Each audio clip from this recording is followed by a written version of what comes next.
A warmer from below. Welcome to lovely Las Vegas for Coast to Coast Hoops with myself, Greg Hoops Peterson, now part of the VSiN Family Podcast. It's a very simple and straightforward podcast today. Well, there's a lot of complexity with regards to the podcast when it comes to everything that we're diving into, but it's simple with regards to the format. We've got about 145 to 150 college basketball games today, so we're going to be skipping a recap. We are not going to be diving in on any sort of guest interview or anything like that. Not that we don't like guests. We try to have 5 to 6 on a week, but we got to get you guys as many winners and as many picks as humanly possible on this just absolute behemoth of a college basketball betting board. So we're just going straight into bank shots, trying to get you guys as much money as humanly possible on this wonderful Saturday, and we're cutting out everything else. We're going to be having 2 breaks along the way, which is pretty reasonable in my opinion when you consider that this is going to be north of a 5-hour long podcast. I'm going to be doing these previews a little bit quicker than normal as well, just because, well, when you've got darn near 150 games to break down, you do need to speed it up just a little bit, but we've got ourselves a tremendous podcast today. And if you do have a question, comment, segment idea, what have you for this podcast, you do have one of 2 ways to be able to fire those in. First one is my Twitter/X timeline at @GNet_D1. Keep in mind, letters ZM. The mean does not matter, so as per usual, please do send these into the timeline. Other way is via an Apple Podcast review. If you rate this podcast 5 stars, it is very much appreciated. And then from there, you're able to fire in whatever you'd like to hear on this podcast via that 5-star review. Again, we will certainly be hitting a lot of those questions if you have them on the podcast tomorrow, but we are jam-packed. We've got a billion games to break down, so how about if we start that right about now? Picks and analysis on every single game on the college basketball betting board starts right about now in Las Vegas rotation order as we hit some bank shots. Most financial establishments close at a certain time, but not here. It is time for a side and total on every game on today's betting board bank shots. All right, one more thing before we do get started with regards to Las Vegas rotation order. That is in time order with regards to the bigger conferences, and then the smaller conferences, those are at the bottom. That'll involve any independents, any games involving the MEAC, the SWAC, the Atlantic Sun, the Big South, the Patriot League, the America East, the Southland. I believe I have hit all of them, so let's get things started. At 601, 602 on the betting board, Indiana is going to be playing us Penn State. Penn State finds themselves between 5 and 5.5 point underdogs. Total on this game, you're going to be getting it right around about a 150 to a 150.5, and this is a total that I did set at a 149. I'm going to be taking a look at the under. You've got a Penn State team that is well outside the top 150 with regards to points allowed on a per possession basis, as their team has really been gambling for turnovers under Mike Rhodes, a team that ranks in the top 25 nationally with regards to turnovers forced on a per possession basis, with Kanye Cleary leading the way with 18.5 points per contest, but they're going up against an Indiana team that really has a lack of guard play. They've been able to do a solid job with their versatile big men. Khalil Ware is back to the fold along with Malik Renew. They've been able to combine for about 30.5 points, 15.5 boards, and both are actually surprisingly shooting north of 40%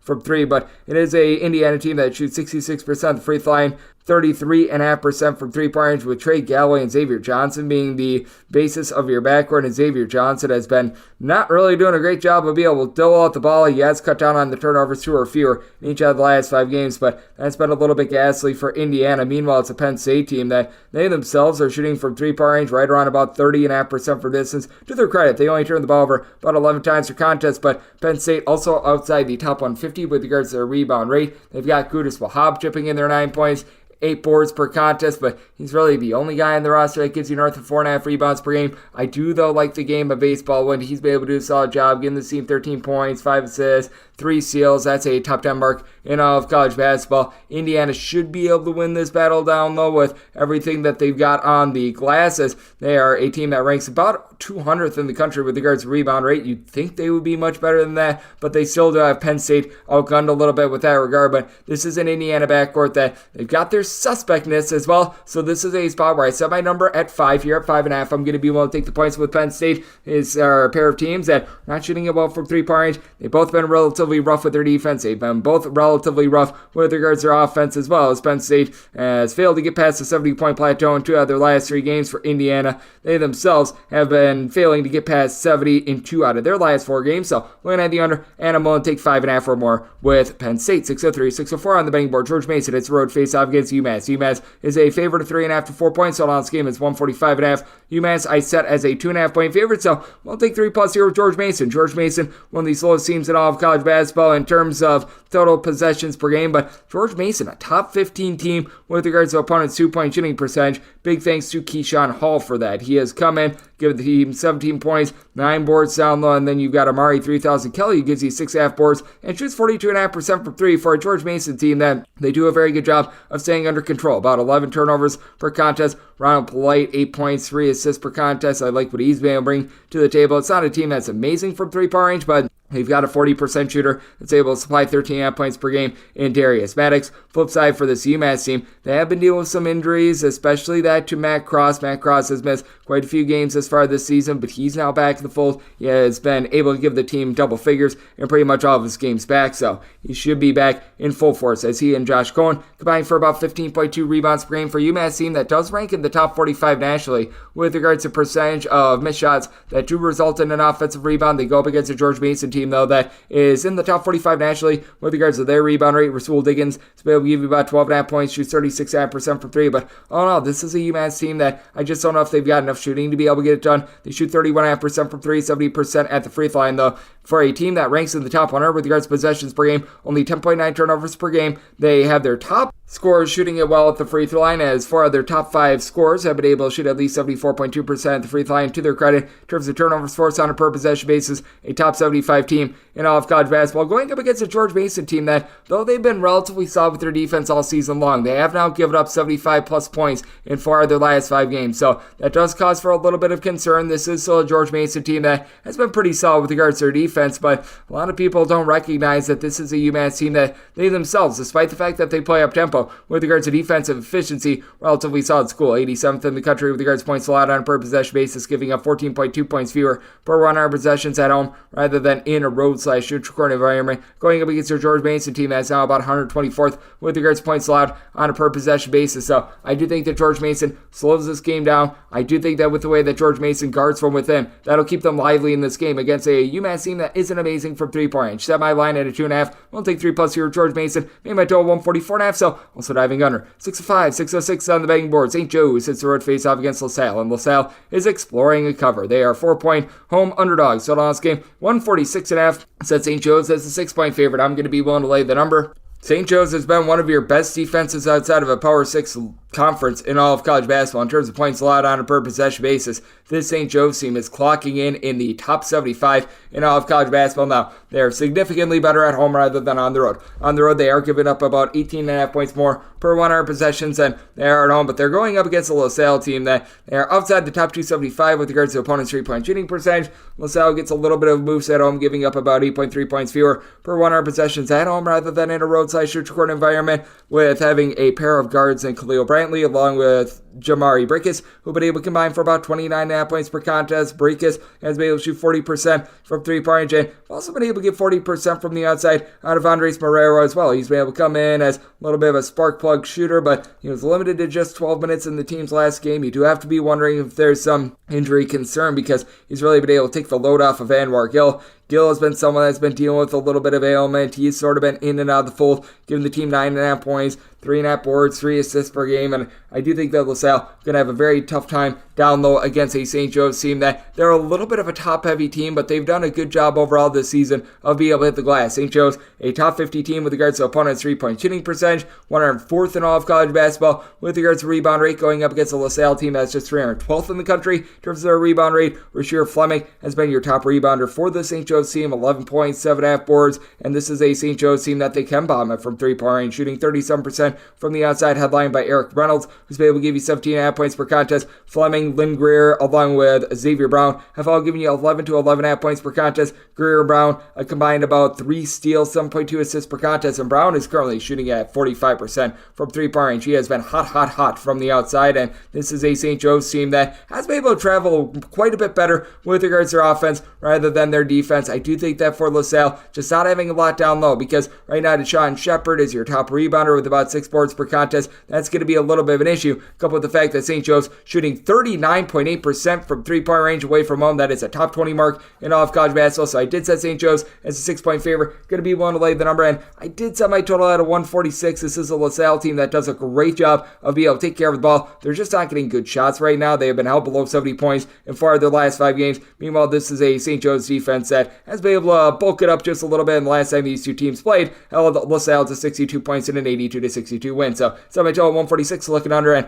one to lay with St. Joe's. 607, 608 on the betting board. St. John's plays host to UConn. UConn a 3 to 4 point favorite. Your total is between 145.5 and 146.5. Seeing a straight 2.5 out there as well. I'm going to be willing to lay it. I set UConn as a 5.5 point favorite. I'm willing to lay up to 5 with the Huskies. This UConn bunch has been able to do a tremendous job with regards to their offense, a top 5 team with regards to points scored on a per possession basis, going up against the St. John's team that they very much do benefit from being at home. This St. John's team is giving up north of 17 points more per 100 possessions in a roadside shoot-your-court environment rather than when they are at home. They have the ability to be able to hold their own down low, though I do think that Alex Caravan, Donovan Clingan, they are still going to be able to win that battle down low. But when you do have someone like a Joel Soriano giving you 9+ rebounds per game, that does help out quite a bit. And for the St. John's team, they're only scoring about 5 points more per 100 possessions at home rather than in a roadside shoot-your-court environment. Turnovers have been a little bit of an issue for this team, but you have been noticing that you've been able to get a little bit more out of Dennis Jenkins in the backcourt.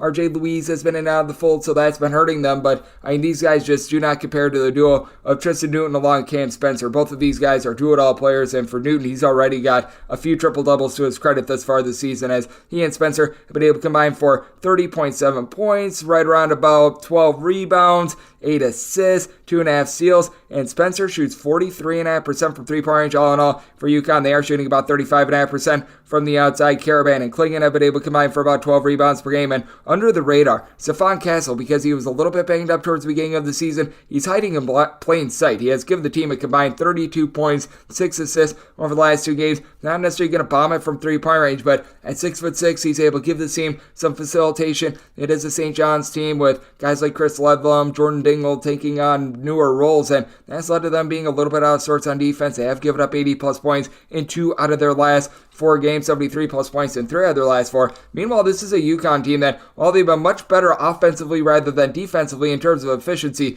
this team is all of a sudden putting the clamps down on defense. They have now given up 66 points or fewer in each of their last 6 games. I do think that they're going to be able to hold down St. John's in this spot, and it is a UConn team that's outside the top 200 with regards to total possessions per game. So, as a result, I did set my total at 145.5. Seeing the 146.5 out there, looking at the under of UConn, going to be willing to lay up to 5 with them. 609, 610 on the betting board. Miami plays us Virginia Tech. Virginia Tech is an underdog of 2.5 points. Total on this game is anywhere between 150 and 151.5 with Virginia Tech. I did set them as an underdog of 5 points. I'm going to be willing to lay this number. It is a Miami team that has had their struggles defensively with regards to the interior, but when it comes to being able to guard the arc, this team is a top 35 team with regards to opponents' 3-point shooting percentage, and though they're not amazing with regards to generating turnovers, this is still a team that they do generate at least 8 steals per contest.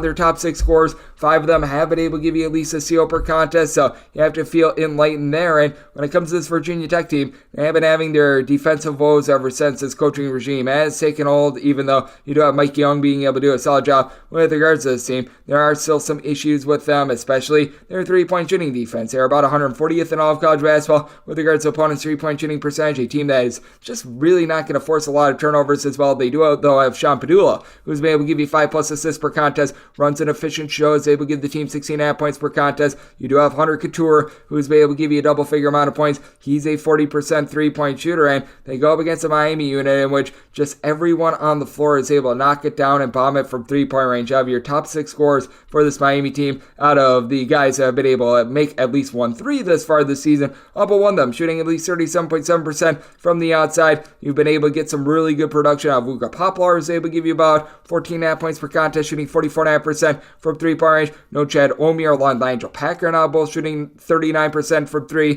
Omier is your main low post presence with about 10 rebounds per contest, and then when it comes to Nigel Pack, he's backing in with regards to 3.7 assists per contest. If there is a little bit of an issue with this Miami offense, it is that the turnovers are up a little bit this year. They've been turning the ball over right around about 12.5 times per contest, but this is a Virginia Tech defense that is just not the same when they're away from home. They are giving up 13.1 points more per 100 possessions in a roadside shoot-your-court environment rather than at home, and this is a Miami team that they're giving up north of 15 points fewer per 100 possessions at home rather than a roadside shoot-your-court environment, and their offense is 11 points better per 100 possessions at home rather than away from home. So I do think that this game being played in Coral Gables is very big. I do think that you're going to be close enough for some late game fouling as well. This is a Virginia team that down low, they do have Lynn Kidd who's able to give you 6.5 rebounds per game. That should be able to keep them in it with regards to a rebounding perspective. And for Virginia Tech, to their credit, they shoot 80% of the free throw line, 36.5% from 3-point range, with Tyler Nickel now giving you about 8.5 points per contest. But I do think that in the end, just the allotment of 3-point shooting that you've got with this Miami team, and it's a Miami team that has been a little bit better with regards to their defense. They've now given up 72 points for fewer in 3 of their last 4 games, 74 or less in each of their last 4, going up against a Virginia Tech team that is a very different team, home to road. I do think that Miami gets the job done here. Did set my total 153, so looking at the over, and I'm going to be willing to lay up to 4.5 with Miami. 6-11, 6-12 on the betting board. Arkansas is a road face-off against LSU, and LSU is a 5.5 point favorite. Total on this game between 151 and 151.5. I made LSU an 8.5 point favorite. I'm going to be willing to lay the number. If you look at the name of Arkansas, you would think that this team would be very lively in this game, but even though Arkansas was able to get a nice win to close out January against Missouri, that's a Missouri team that just stinks. I mean, this team has been all over the place. You've got Trayvon Brazil down low who's able to give you about 10 points, 6.5 rebounds, and has really good versatility, but now he's out of the fold. They were able to get by against Missouri without him, but now I think is where the rubber really meets the road for an Arkansas team that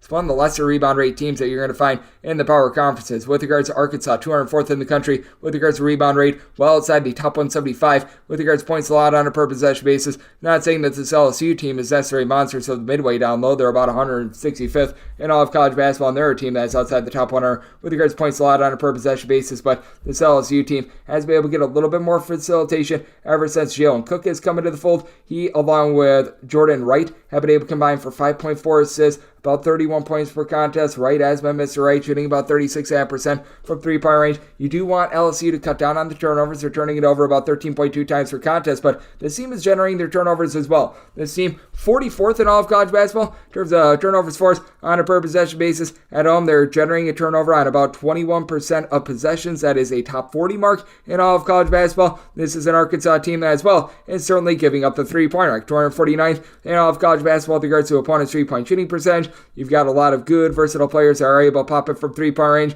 You've been able to get about 36% 3-point shooting, 8.5 points, 4.5 boards out of 6'10" Jalen Reed. It's an LSU team that they just have more scoring options in general, whereas Arkansas, they've been able to have Tremont Mark, K-Leaf Battle, be able to shoot it well from 3-point range. You're combining to shoot about 38.5% from 3. Mark, 17.5 points per contest. K-Leaf Battle has been able to chip in there about 11.5 to 12 points per contest as well, but they don't have a single guy in the roster that's giving you north of 2.2 assists per game.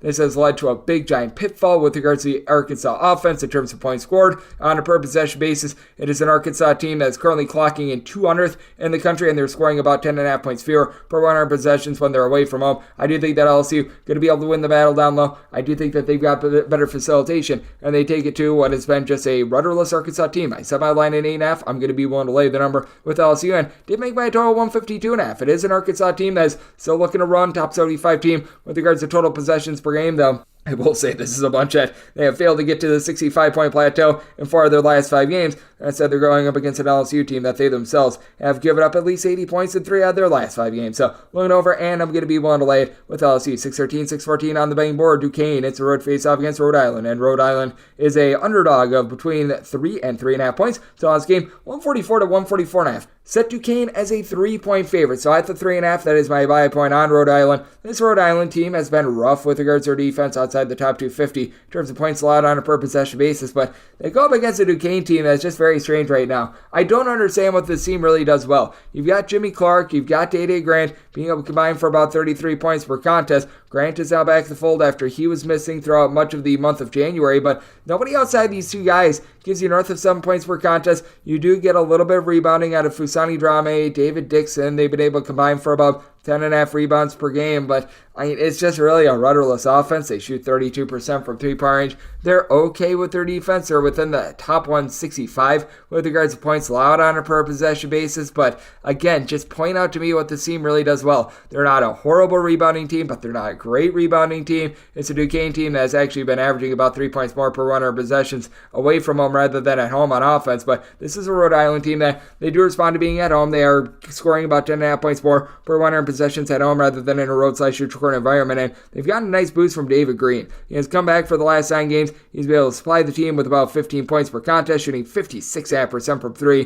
5.5 rebounds per game. Now, I do think that we're going to see a little bit of a drop-off with regards to that 3-point shooting percentage, but it's helped out a Rhode Island team that still is shooting 62.5% the free throw line with 13 turnovers per game. That's an issue, especially when you consider that this is a Rhode Island team that they are not going to be running it and gunning it. Rhode Island outside the top 225 with regards to total possessions per game, going up against a Duquesne team that they're more around 222nd in the country with regards to total possessions per game, so both of these teams are semi-slow, but they're not like as slow as molasses. But David Futures should be able to do a nice job down low in this game. He's been able to supply Rhode Island with about 7.5 rebounds per game. This is a Rhode Island team that is about 84th in all of college basketball with regards to rebound rate. Duquesne is more around 194th. Again, this is a Duquesne team that they came in with a lot of fanfare. A lot of people are saying that they're going to turn around. I just don't see how. They have been able to win each of their last 3 games, but I know Nippatuck against St. Bonaventure.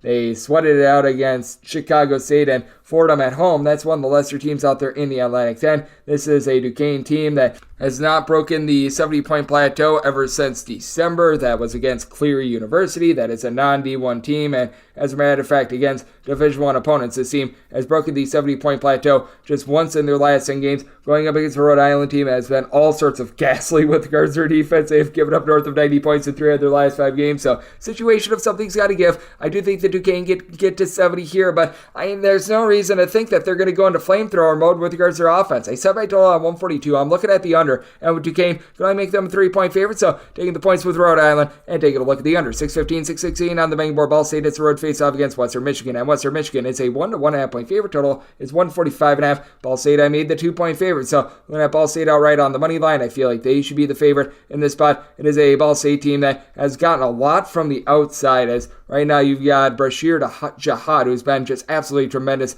with right around about 19.5 points, 7.5 boards on 39.5% three-point shooting, and he has supplied the team with 20-plus points in each of the team's last 4 games, 8-plus rebounds in each of the last 3 as well. For a Ball State team that overall they're shooting about 37.8% from three-point range. Now, for Ball State, they are 281st in all of college basketball with regards to opponents' three-point shooting percentage, allowing opponents to shoot 36.5% from the outside in a road/neutral court environment, but they go up against Western Michigan team that is 244th in the country with regards to opponents' three-point shooting percentage. Western Michigan looking to be able to get a little bit of an edge down low, as well as they've got reinforcements on the way. Javonte Brown is a true 7-footer that had to sit out due to the 2-time waiver ordeal, and he's been able to give the team about 10.5 points, 5 rebounds per contest. The team is scoring more than 5 points more per 100 possessions since he has come back into the fold for the team. You've got Owen Lobsinger, so able to give you 9 points, 6.5 boards per contest, so shoot 39.5% from three-point range. This is going to be a bunch in Western Michigan that faces a Ball State team that doesn't have a ton down low, but they find a way to be able to make it work. They're about 100th in the country with regards to rebound rate. Meanwhile, this is a Western Michigan team that's right around about 93rd, so both of these teams relatively equals there. You've got B. Artist White, who's been able to shoot in the neighborhood about 35.5% from three-point range. Does a good job in tandem with Seth Hubbard. Hubbard, your main scorer, 15.5 points per contest. Artist White doles out more around about 3.2, 3.3 assists per contest, but Jalen Anderson, he has been able to do a tremendous job of being able to dish out the ball for this Ball State team with about 4.5 assists per contest. It is a Ball State team that has been having a little bit of a rough go of it defensively, but offensively, they have been able to do a tremendous job getting to at least 72 points in all but 2 of their games in the month of January, and those were the first 2 games that they played in the month of January. Meanwhile, it's a Western Michigan team that has now fallen on some tough times with regards to their offense. They were really seeing a nice boost when Brown came back in the fold. Now the team has been held to 73 points or fewer in 4 of their last 5 games. Meanwhile, the defense has been getting toasted quite a bit. The team has given up now at least 77 points in 5 out of their last 7 games. So I do think that for Ball State, they are going to be able to rack up the points in this spot against a Western Michigan team that still isn't necessarily super duper up tempo. It is a circumstance where I did set my total at 148 because I do think that this is going to be close enough for a late game felling, and Western Michigan has been seeing quite a bit of a fall off with regards to their defense. Turns points a lot on a per possession basis, 277th in all of college basketball. So looking over, and I'm going to be looking at Ball State outright on the money line, made them the 2-point favorite. 6:17, 6:18 on the betting board. Cleveland State, it's a road face-off against Oakland. Oakland is a 5.5 to a 6-point favorite. Total on this game is 147. I said Oakland as a favorite of 4.5 points. So you're at the 5.5 to a 6. I'm going to be taking a look at the points with Cleveland State. Cleveland State is a top 75 team in the country in terms of turnovers forced on a per possession basis, going up against an Oakland team that has really been giving up recently. Oakland outside the top 300 with regards to opponents' three-point shooting percentage, and Oakland has one of the strangest defensive splits that you're ever going to see, as this team is dead last in the country in terms of points allowed on a per possession basis at home. They are giving up 117.4 points per 100 possessions at home. No other team is giving up more than 114.9 points per 100 possessions, so they're giving up 2.5 points more per 100 possessions at home than any other team in all of college basketball. It is an Oakland team, though, that they've got some nice firepower on offense themselves. Trey Townsend has been able to give you 16.5 points, 7 boards. He shoots 38% from three-point range. Blake Lampman has been able to shoot about 39.5% from the outside. It has been an Oakland team that has been very much playing a bit more slowly this year. They're all outside the top 225 with regards to total possessions per game, going up against a Cleveland State team that is relatively mid-tempo themselves. Oakland, middle of the road with regards to rebounding, about 162nd in all of college basketball. And for Cleveland State, they are outside the top 200 with regards to their rebound rate, more in the neighborhood of about 239th, but they do a nice job by committee of being able to have a few guys that hit the glass. Tristan Renura is Mr. Do-It-All, 19.6 boards, 3 assists, shoots in the mid-30s from three-point range, and then you've been able to have Tate Williams chip in there 6 boards with his 12.5 points per contest. Jason Woolridge, along with Tevin Smith, both shooting north of 40% from three. For a Cleveland State team that overall, they're shooting 36.5% from the outside. They only turn the ball over about 11 times per contest. This is an Oakland team that they have been doing a tremendous job offensively, being able to get past the 80-point plateau, and now 3 out of their last 5 games, but as I said, the defense at home has been just an absolute disaster. Meanwhile, you've got a Cleveland State team that they have been able to get to at least 71 points in 4 out of their last 5 games as well. I do think that this is going to be a higher scoring shootout.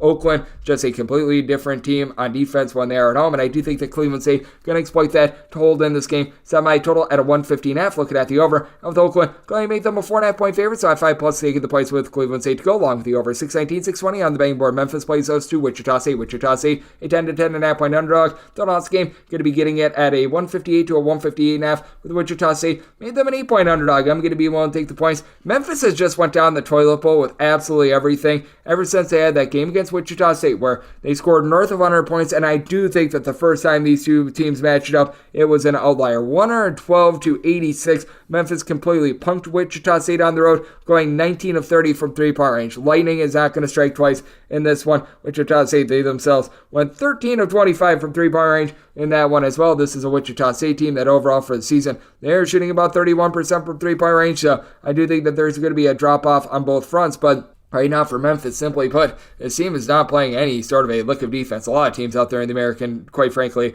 are not playing a lot of defense, but Memphis currently 84th in the country with regards to points scored on a per possession basis, but ironically enough, they're actually scoring more points per possession when they're away from home rather than when they are at home, and it's been a little bit of an issue, and then you pair that up with the fact that this team is giving up more than 6 points more per 100 possession in conference play rather than in non-conference play overall for the season in terms of points allowed on a per possession basis. Memphis clocking in 143rd, going up against a Wichita State team that has been able to do a relatively solid job down low. This is a top 125 team in all of college basketball with regards to the rebound rate. They should be able to outdo, in my opinion, Memphis just a little bit on the glass. Wichita State overall, their defense has been a little bit suspect, though, 182nd in the country in terms of points allowed on a per possession basis, but Quincy Ballard, Kenny Poto, Dallin Original, these 3 guys, they've been able to combine for about 19.5 rebounds per game. Poto has been able to give you 10.5 points per contest, and then really outside of Kobe Rogers, you don't have a lot of 3-point shooting percentage efficiency, as he's the only guy on the roster that really shoots north of 34% from three-point range. He's been able to supply the team with 16 points per contest, so, and then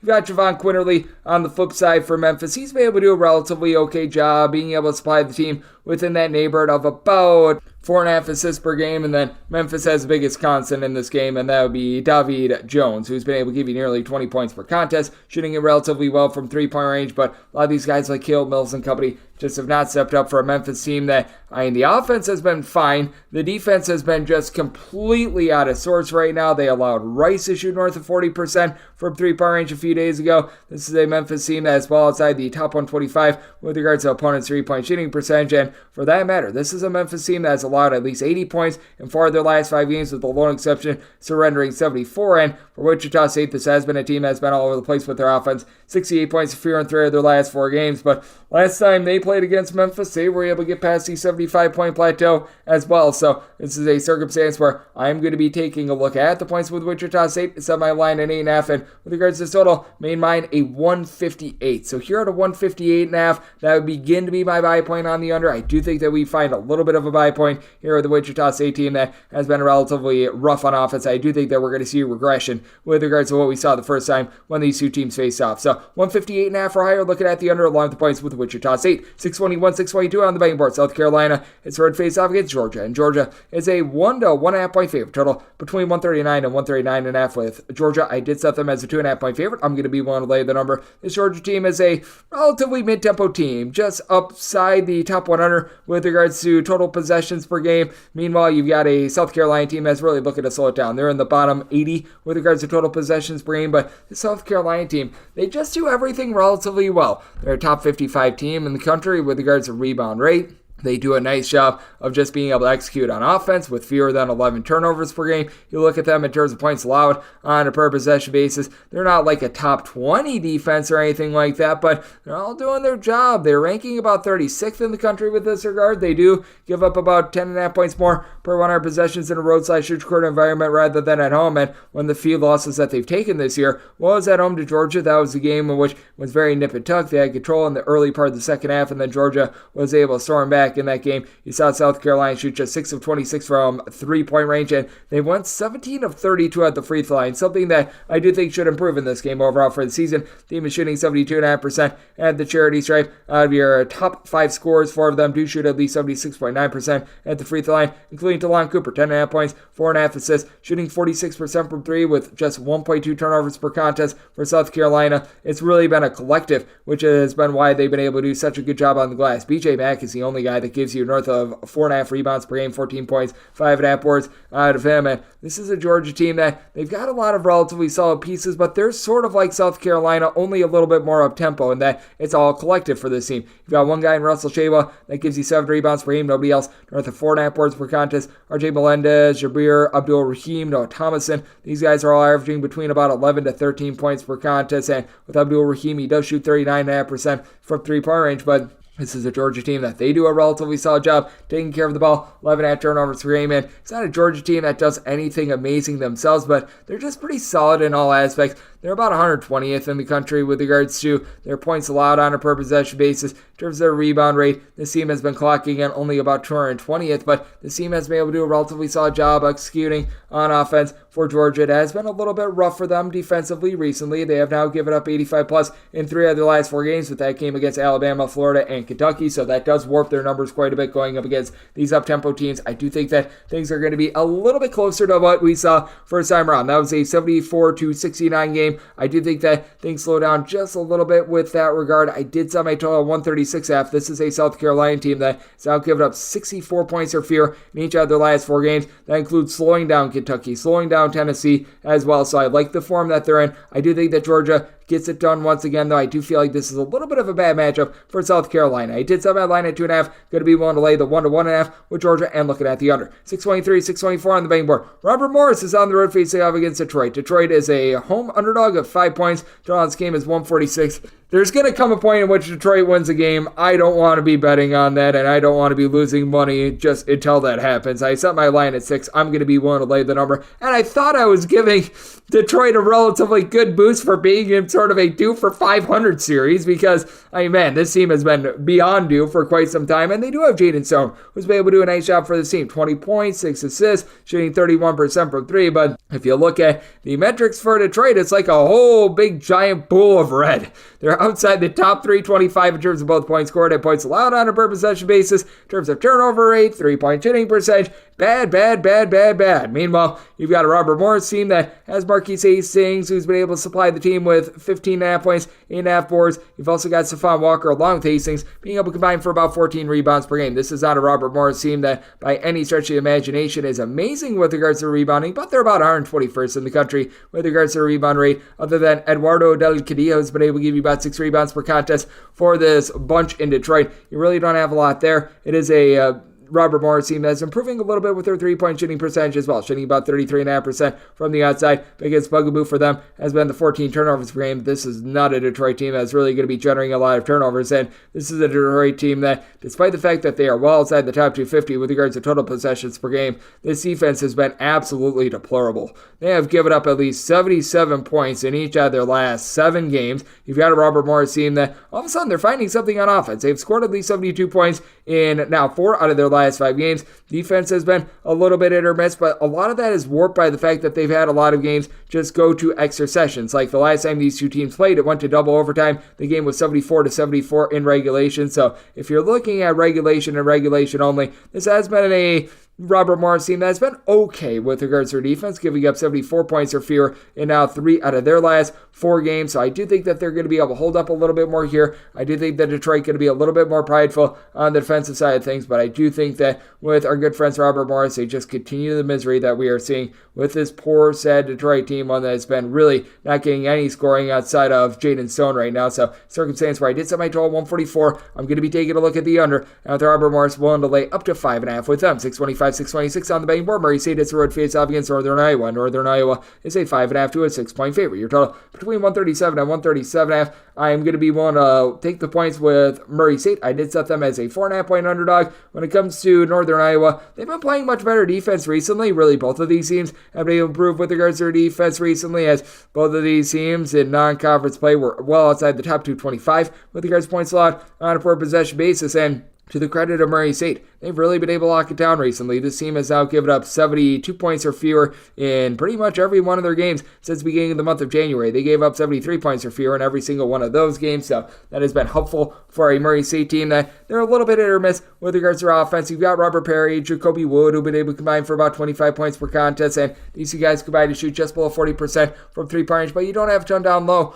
with this team. It's a Murray State team that, with regards to their rebound rate, they are currently clocking in 258th in all of college basketball. Nick Ellingson is the only guy in the roster that has been able to supply you with north of 5 rebounds per game. He's giving you about 6 boards per contest. You've been able to get a little bit in the backcourt out of Quincy Anderson, though. He's been able to give you about 11.5 points, 4.5 boards on 37% three-point shooting. And they do go up against a Northern Iowa team that they themselves really don't have a ton down low. Titan Anderson has been able to give you about 6 to 6.5 rebounds per game, along Nathan Icy. But despite that, Northern Iowa is more around about 188th in the country with regards to rebound rate. And the big key for Northern Iowa, taking advantage of the fact that Murray State just is not guarding the arc there. Allowing opponents to shoot overall for the season 35.6% from 3, 292nd in all of college basketball. But problem with that is that Murray State actually allows opponents to only shoot about 32.5% from 3 away from home. At home, that's more around 38.5% from the outside, when the weirder splits that you're going to find in all of college basketball. Northern Iowa 266th in the country with regards to opponents' three-point shooting percentage. It's been worse at home rather than in a roadside-shoot-scoring environment. And when it comes to Bowen Bourne, he has been a bucket getter. He's been able to give you 14 to 15 points per contest, but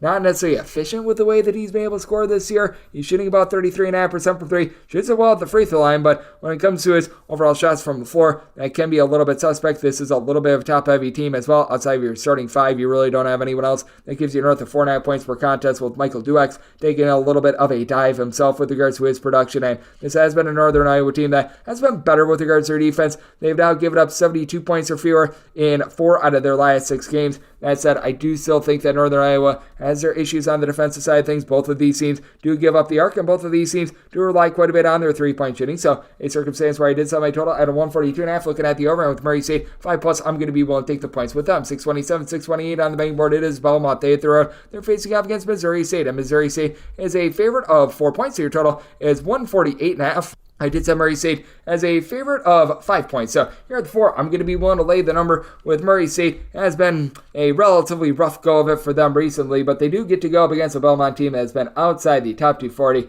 with regards to points allowed on a per possession basis. And this is a Belmont team that is not doing a very good job at all of guarding from the outside. This Belmont team is 251st in the country with regards to opponents' three-point shooting percentage, and in a roadside-shoot-record environment, that does fall off to opponents shooting north of 38% from three-point range. That is one of the worst marks you're going to find in all of college basketball. Meanwhile, you do have Cade Tyson Balitia being able to combine for about 34.5 points, 11 rebounds per game, and both of these guys do stand north of 6'6", and they're both able to stroke it from three-point range, including Tyson shooting 42.5% from distance for a Belmont team that out of their top 4 scorers, 3 of them have been able to shoot north of 41.5% from 3-point range. Belmont has never had an issue with regards to their 3-point shooting, but they do go up against a Missouri State team that has been a top 125 team with regards to points allowed on a per possession basis. And for Missouri State, they've been much more vulnerable on the interior rather than from the outside. This Missouri State team is allowing opponents to shoot 27.8% from 3-point range at home. That is a top 50 mark in all of college basketball. I will say for this Belmont team, their 3-point shooting has been able to travel quite well this far this season, as they're shooting about 37.1% from the outside in a roadside shoot corner environment.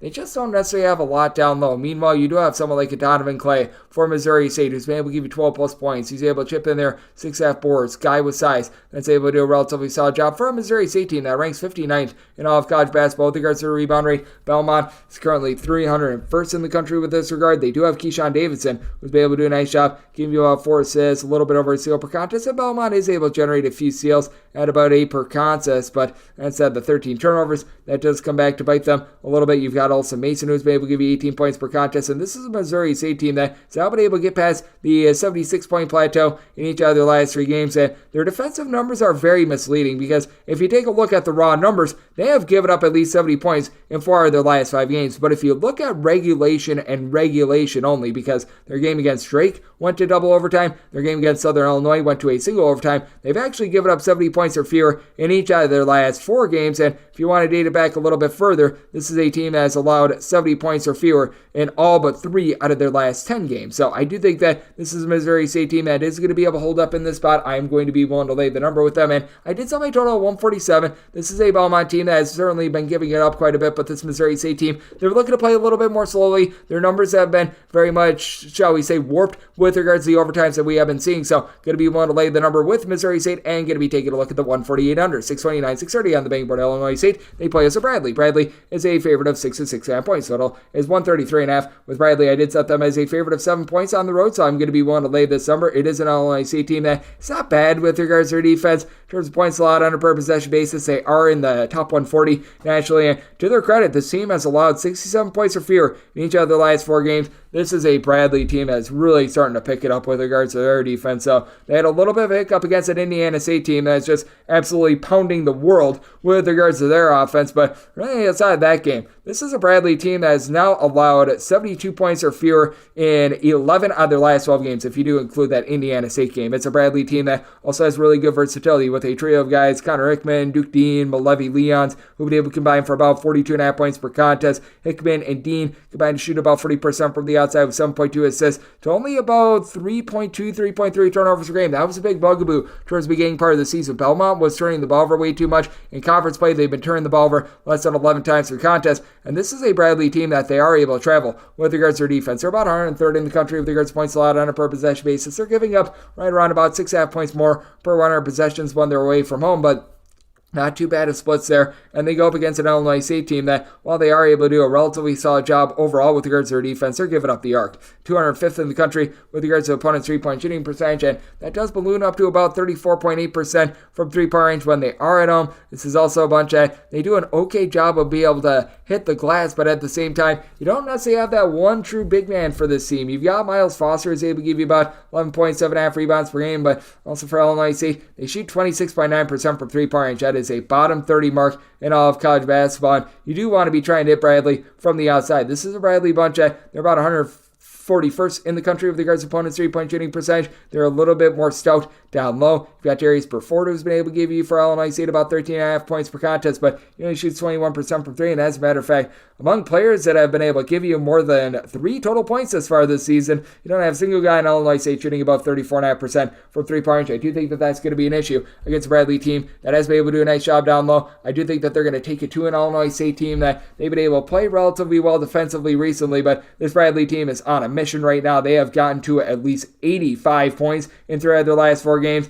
The last time Bradley was held below 70 points, you have to go all the way back to the beginning of December. So I do think that this is a Bradley team that they're going to be able to put points up on the board. They're going to be able to do their part with this total. I think that they get the job done. Could see some late game fouling as well. As I did set my line at 7, I'm going to be willing to lay the 6 with Bradley and looking at the over. 631, 632 on the betting board. UIC, Illinois, Chicago plays us to Southern Illinois. Southern Illinois is a 3-point favorite. Your total is 134 to 134.5. I set UIC, Illinois, Chicago as a 1.5 point favorite. I'm going to be looking at them right on the money line for the Southern Illinois team. They are going to have by far the best scorer in this game, and that'd be Xavier Xavier Johnson. 23.2 points per contest. That ranks third in all of college basketball, shooting about 41.5% from three-point range for a Southern Illinois team that is one of the slowest teams in all of college basketball. They are well outside the top 310 with regards to total possessions per game. That said, this is a Southern Illinois team that they do take a little bit of a dip with regards to their defense. When they do leave home, to their credit, they're about 82nd in the country with regards to points scored on a per possession basis, as the guy around Johnson have been able to do a nice job of just being able to execute and really, for lack of a better term, doing their job. You've been able to get right around about 6.5 rebounds per game out of Clarence Rupert. I really like the 9.5 points that you've been able to get out of Trent Brown as well. He's been able to shoot 40% from three-point range. Just a Southern Illinois team that as a whole, they do shoot about 37.5% from the outside, but this UIC team has been absolutely immaculate with the way that they have been able to guard the arc. With Illinois Chicago, this team ranks in the top 50 nationally with regards to opponents' three-point shooting percentage. As a matter of fact, it is 23rd in all of college basketball. To the credit of Southern Illinois, this team has been able to do a pretty solid job of being able to lock down the arc as well. They are number 11 in all of college basketball, but for this UIC team, I did think that they're going to be able to hold up down low. You've got Toby O'Connie, who's Mr. Do It All for the team. He's been able to supply 12-plus points. He's able to give you 7 boards. He's been able to shoot in the high 30s from three-point range. They do go up against the Southern Illinois team that, despite the fact that they don't have amazing size, they're about 111th in the country with regards to their rebound rates. So with UIC, the fact that they are 272nd, that is a little bit of a concern, but you've got Isaiah Rivera, who's able to give you about 14.5 points per contest. He shoots about 41% from three-point range. Philip Saboski has been able to give you about 7.5 points per contest. You've been able to have also CJ Jones be able to give you about 11 points to about 5 assists per contest. It is a UIC team that I think is going to do a nice job of taking away the main lifeblood of Southern Illinois that is bombing it from the outside. This is a Southern Illinois team that has been having a little bit of a tough time with regards to their offense as well. They have scored fewer than 70 points in regulation in 4 of their last 5 games out. For UIC, they themselves have been falling on some tough times with regards to their defense. This team has now given up at least 70 points in each of their last 6 contests. Been a little bit of a rough go of it for them, but I do think that this is going to be a slowed down slog. UIC still doing a nice job of being able to guard the arc. That'll lift them to victory, in my opinion. In this one, did set my total of 133.5, so here's the 134.5, diving under and taking UIC on the money line. 633, 634 on the betting board. VMI is on the road facing off against Mercer. Mercer is a 13.5 point favorite, and your total that is 148 to 149.5. With Mercer, I did set them as a favorite of 16 points. I'm going to be willing to lay up to 13.5 with them, and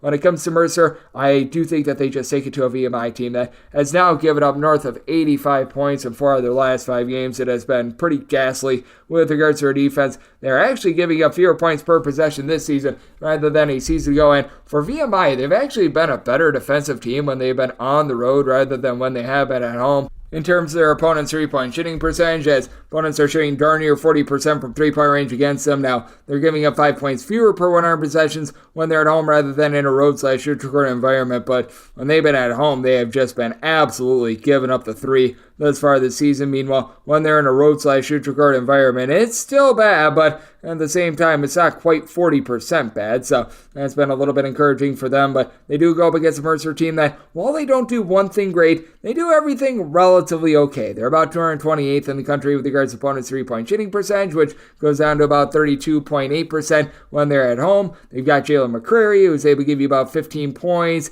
then able to about 5 rebounds per game. Robbie Carpety shoots in the high 30s from three-point range.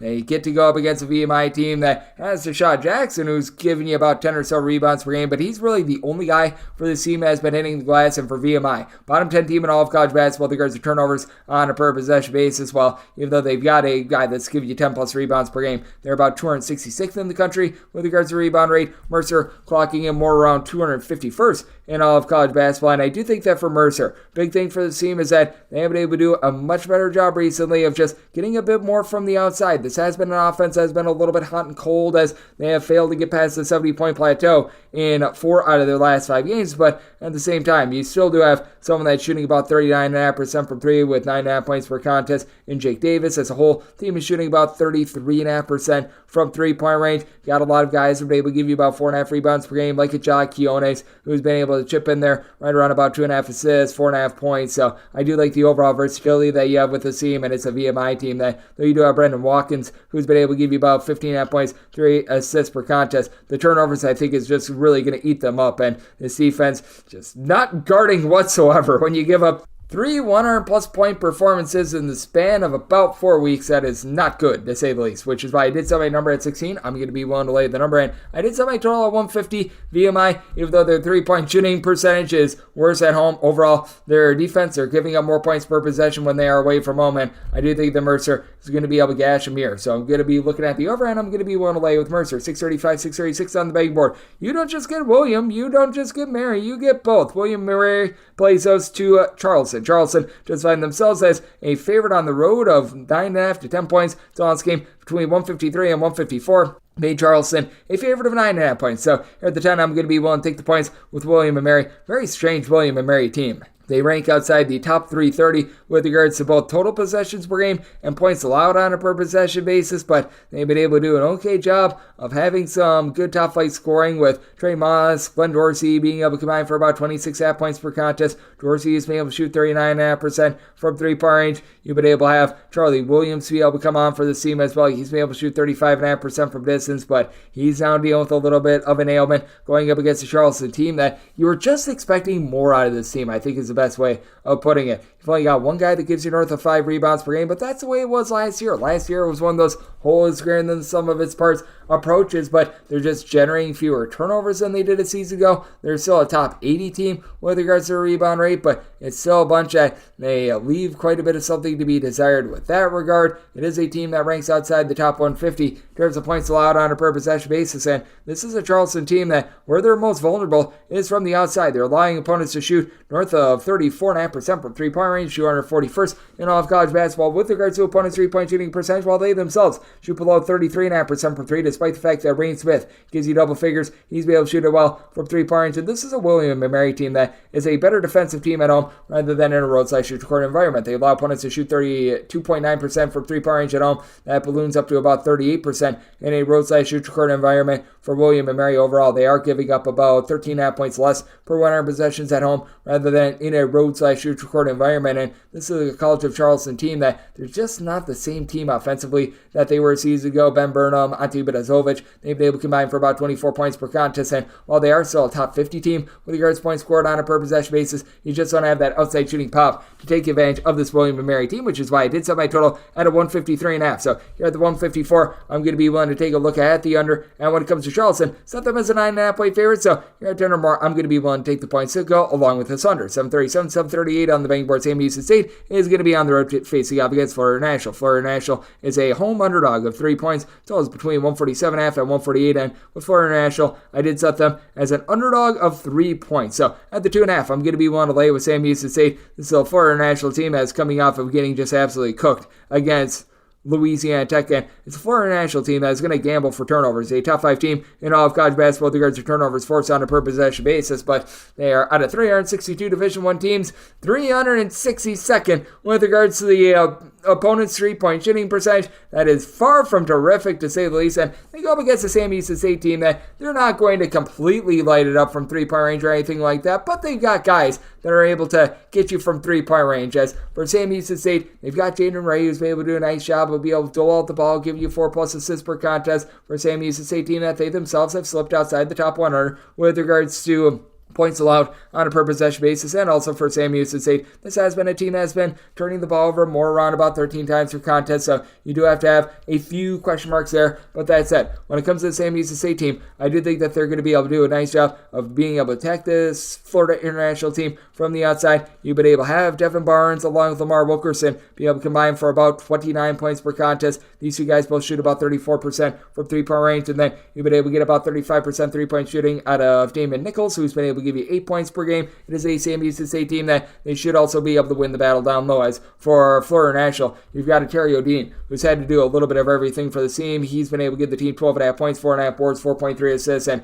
darn near 4 steals per contest. He leads off college basketball with regards to steals per game, but with Jonathan Ibar, the transfer from North Florida, not really being able to give you a whole heck of a lot, that's a big giant issue for this team, and I did think that with Sam Houston State, despite the fact that they do turn the ball over a little bit, and this is a Florida National team that they've been able to do a bit of a better job of getting some outside shooting from Javonte Hawkins, who's been able to shoot 42.5% from three-point range. He's been able to log for the team about 12.5 points per contest, but when you're dead last in the country with regards to three-point shooting percentage defense, when you're one of the worst teams in the country at being able to hit the glass, that really does put you at a big disadvantage going up against the Sam Houston State team that they've really been able to find their offense recently, scoring north of 75 points in 2 out of their last 3 games. And I mean, for the defense, it's given up 67 points or fewer in 3 out of their last 5 games, going up against the Florida national team that ranks in the top 50 nationally with regards to total possessions per game and has given up at least 78 points in each of their last 4 games. So a circumstance where I'm willing to lay up to 2.5 with Sam Houston State. I do think that you get a higher scoring affair. I did set my total at a 149. I think that this could be close enough for late game following as well. So looking at the over, and I'm going to be willing to lay up to 2.5 with Sam Houston. 639, 640 on the betting board. Charlotte plays us to East Carolina. East Carolina is an underdog of 7 points. So on this game is 128. I did set East Carolina as a underdog of 6 points. So here at the 7, that is my buy point on East Carolina. With East Carolina, this has been a up and down team, but their defense, I do feel like it's a little bit warped with regards to some of their metrics. They are well outside the top 125 with regards to points allowed on a per possession basis, but much of this came early on during the season when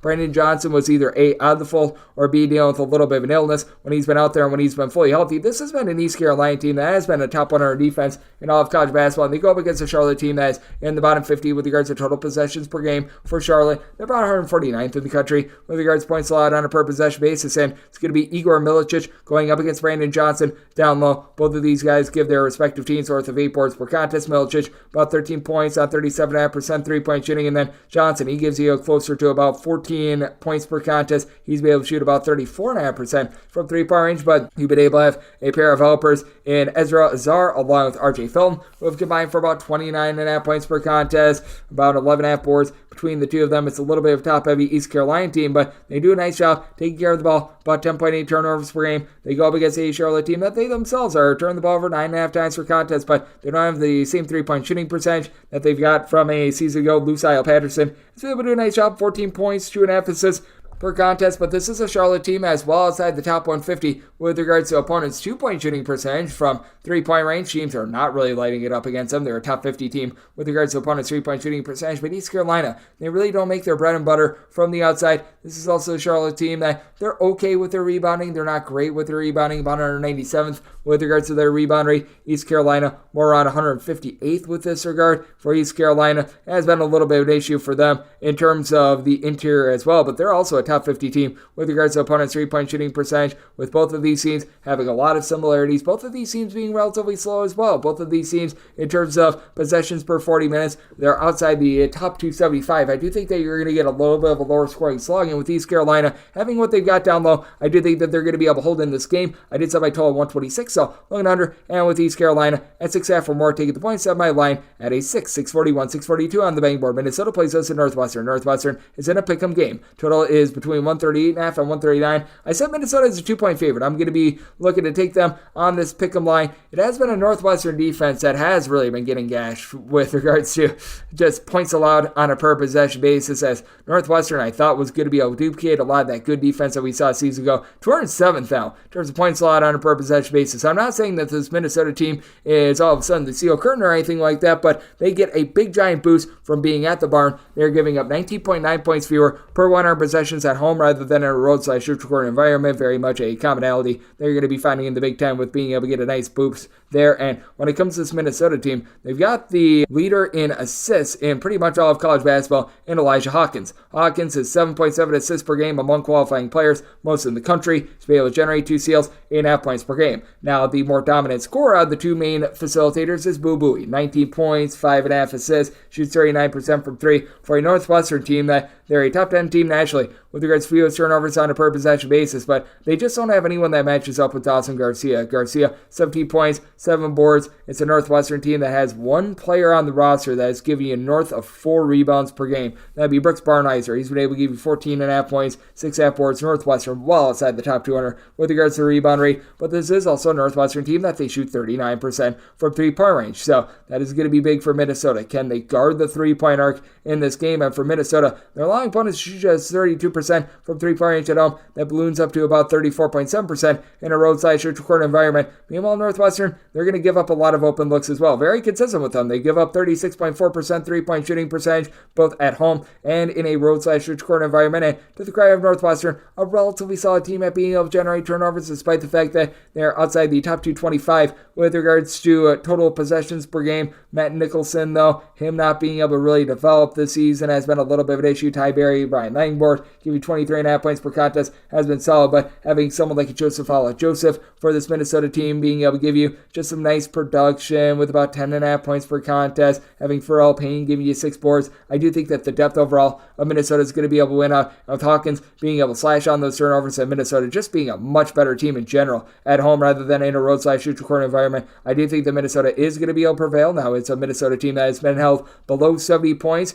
in 5 out of their last 7 contests, and it's a Northwestern team that they do play relatively slowly as well, but I do think that this is going to come down to late game fouling. Both of these teams do have their tendencies to be able to go into flamethrower mode from three-point range, and to the credit of Northwestern, this team has been able to get past the 72-point plateau in 4 of their last 5 games at 80-plus in 3 straight games. So it is a circumstance where I did set my total at a 142. I'm going to be taking a look at the over, and in this pick'em game, looking at Minnesota, made them into 2-point favorite. 643, 644 on the betting board. You've got Georgetown playing us to Marquette. Marquette, an 11.5 to a 12-point favorite. 152 to 153 is your total, with Marquette made them an 11.5-point favorite. So here at the 12, that is my buy point on Georgetown. This Georgetown unit has been still rough with regards to their defense, well outside the top 200 with regards to points allowed on a per possession basis. And for Marquette, they've really been able to rise up with their defense. They're a top 45 team with regards to points allowed on a per possession basis, and it all comes back to turnovers. Marquette, a top 10 team in the country in terms of turnovers forced on a per possession basis. They can get a bit gashed from the outside, though.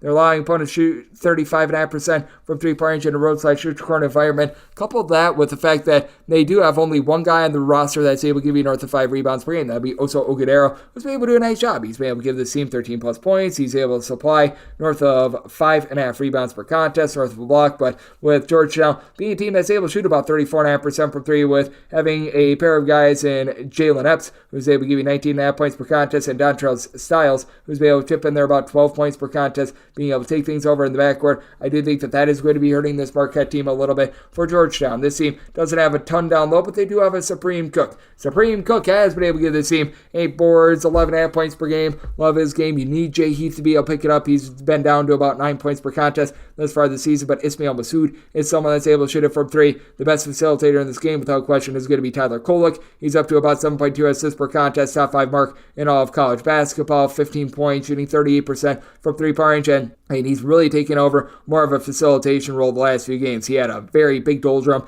in the early part of January, but now 15-plus points in 4 of the last 5 games, 7-plus assists in 4 of the last 5 as well. That is going to be very difficult for Georgetown to match up with. This is not a Georgetown team that by any stretch of the imagination is amazing with generating turnovers. They have given up 80-plus points each of their last 4 games, but this has also been a Georgetown team that they've been able to counter with a lot of scoring of their own. This is a Georgetown team that has been able to get to at least 70 points in 3 of their last 5 games. They go up against a Marquette team that has been good defensively. They've actually given up 73 points or fewer in each of their last 4 games, and for Marquette, if you want to date it back a little bit further, this team has given up 74 points or fewer in all but one of their games, really in their last 12. This is a Marquette team, though, that I will say, last time they played against Georgetown, that was an 81-51 game. In that game, Georgetown shot just 5 of 25 from three-point range. I do think that Georgetown going to shoot it a little bit better here. Georgetown lost the turnover battle 19-11, and while I do think that Georgetown loses the turnover battle again, I don't think that it's going to be as ghastly. I did set my total 147.5. I do think that you get more scoring than the first time around, but Marquette is bearing down on defense. I do think that Georgetown can have a little bit of a rough time there, but I do think that with Marquette not playing as up-tempo as they did a season ago, that their totals are currently being a little bit overinflated. So looking at the under and 12-plus here with Georgetown, 645, 646 on the betting board. Delaware plays us Monmouth. Monmouth is a underdog of 7.5 to 7 points. Total is 147. I did set Monmouth as a underdog of 6.5 points. We'll take 7+ with them. This Monmouth team has really been impressing me, including a top 10 scorer in all of college basketball on the roster in Xander Rice, who's been able to supply the team with 21.5 points per contest, 3 assists, shoots 37% from three-point range. They go up against a Delaware team that they're relatively solid in everything that they do. They don't have one thing that is necessarily a true forte for them, but when it comes to Delaware, they're just outside the top 100 with regards to points allowed on a per possession basis. They're 92nd in the country with regards to opponents' three-point shooting percentage. They're just outside the top 75 with regards to points scored on a per possession basis. basis, but all in all, they check all the boxes. You've got someone like a Jelon Trent who's able to give you 10 points, 3 assists, a few boards. You've been able to have Christian Ray do a solid job with about 9 rebounds per game down low. And this is a Monmouth team as well outside the top 200 with regards to their rebound rate, but Monmouth has been doing a better job of being able to guard the arc. They are overall 175th in all of college basketball with regards to opponents' three-point shooting percentage, but actually falls just a little bit when they are away from home. Now, they are going to have to keep up with Jair Davis. Davis has been able to give the Delaware team about 18.5 points per contest, chips in there about 6 boards per game as well, and then you've been able to have someone like Calvin Riley shoot about 38% from three-point range as well, but with what Monmouth has been able to get out of the likes of a Jack Clark, Nika Nokskavitsky, hopefully I said that correctly, these two guys combining for about 13 rebounds per game. I do think that Monmouth is going to be able to hold in there, and this has been a Monmouth defense that has been able to hold up a little bit more recently. They give up 62 points in their most recent game against Drexel. It's been much more the offensive side of things that has served them well, but Monmouth is just any way to be a win sort of team. If they need to play in the 80s, they'll play in the 80s. If they need to play in the 60s, they'll play in the 60s, and this is a Delaware team that is relatively mid-tempo. They've given up 71 points or fewer in 4 of their last 5 games, so I do think that this is going to be a game in which it is going to be a little bit more nip and tuck. I did set my total at a 144.5. I do think that we're going to see some good shot making here from Monmouth, but I think that we've went a little bit too far with this total with the way that Delaware is playing on defense, and this is a Monmouth team that's well outside the top 200 with regards to total possessions per game as well, so looking at the under, but I'm going to be willing to take 7+ here with Monmouth. 647, 648 on the betting board. Ohio plays host to Miami of Ohio, and Miami of Ohio does find themselves as an 8.5 to a 7.5 point favorite. Your total is 146 and 146.5. It is at Miami of Ohio as an underdog of 7.5 points. 8+, I'm going to be willing to take these points. It is an Ohio team that's one of the best in all of college basketball at taking care of the ball. Only about 10 turnovers per contest in terms of turnovers forced on a per possession basis. They're a top 25 team in all of college basketball and being able to take care of the ball. That said, this is an Ohio team that just has not been great with their defense, 164th in the country. In terms of points allowed on a per possession basis, they are giving up 9.9 points fewer per 100 possessions at home rather than in a roadside-neutral court environment. And you do have a Miami of Ohio team that they do give up 13.1 points more per 100 possessions when they leave home. But for Miami of Ohio, this is actually a top 40 team in the country. In terms of opponents' three-point shooting percentage, you've got a Miami of Ohio bunch that doesn't really have that one or two go-to guys. You've had Darwishi Hunter, Anderson Mumbo combined for about 27 points per contest, 8 boards between the two of them. But I mean, this has really been a by-committee team, as right now on the roster, out of your top 6 scorers, 4 of them do give out north of 2 assists per contest. The team only turns the ball over about 12 times per game, and it's a Miami of Ohio team that they haven't necessarily gotten some supreme shooting out of their top 2 guys. Jalen Hunter, Alon Sharif Mitchell combined for 27 points, 8.5 boards. With Hunter, he chips in their 5 assists. Between the two of them, nearly 3 steals per contest, but they both shoot less than 30% from 3. Now, all in all, it is an Ohio team that they do shoot about 35% from the outside, but this is Miami of Ohio team that's really going to be taking that away. The way that you need to attack this team is down low. Meanwhile, it's a Ohio team that they're more around 163rd in the country with regards to opponents' three-point shooting percentage, but for Ohio, they just don't have a ton down low. You've been able to have Elmore James be able to chip in there about 6 or so rebounds per game, and really both of these teams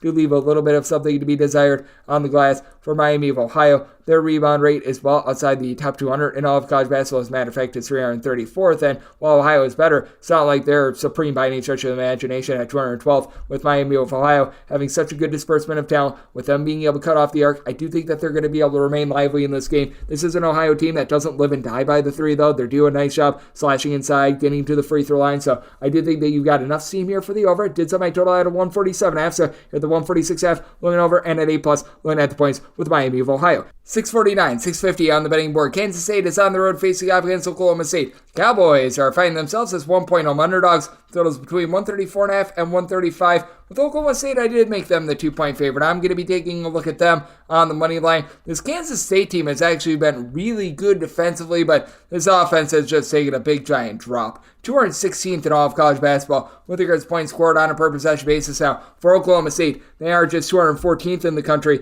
with regards to points scored per possession. That said, this has been an Oklahoma State team that's been much better at home, scoring about 15 points more per 100 possessions at home rather than in a roadside neutral court environment. And Both of these teams are going to be based around very versatile guys. Javon Small has been coming up big for Oklahoma State. 13.5 points, 5 boards, 5 assists, shooting 39.5% from three-point range. And for Oklahoma State, they do turn the ball for 13.5 times per contest, but they also do shoot it at about a 35% clip from three-point range. This is a Kansas State team that does a better job of being able to rip the ball away rather than Oklahoma State, but that's that Kansas State. They also turn the ball return near 15 times per contest. They're only shooting about 30.8% from three-point range, with Cam Carter, Arthur Kaluma being your main two guys, combining for about 30.5 points per contest. Kaluma, 7 boards, 38% three-point shooter. And for Ty Perry, he has come up from North Texas and just hasn't been able to duplicate the same success they had in Conference USA. 14 points, 5 assists, but shooting about 31% from three-point range. He's been turning the ball over a little bit. That's been a bit of an issue. Now, Kansas State should be able to win the battle down low. 90th in the country with regards to rebound rate. David Engesson, Will McNair Jr. combining for about 12 or so rebounds per game. And this is an Oklahoma State team that it's not like they're terrible with regards to their rebound rate. They're about 98th, but you really don't have that one guy that's able to dominate down low, unlike a Musa Cisse, for example, from past years. As you've been able to have the Daily show with 10 points, 5 rebounds out of Eric Daly Jr. He's been able to give you a little bit of versatility for this team, but I do think that with Kansas State, they've really been fortunate in a lot of their wins to be able to get to 14-7. Now the shoe is dropping for them. They have scored 70 points or fewer in regulation because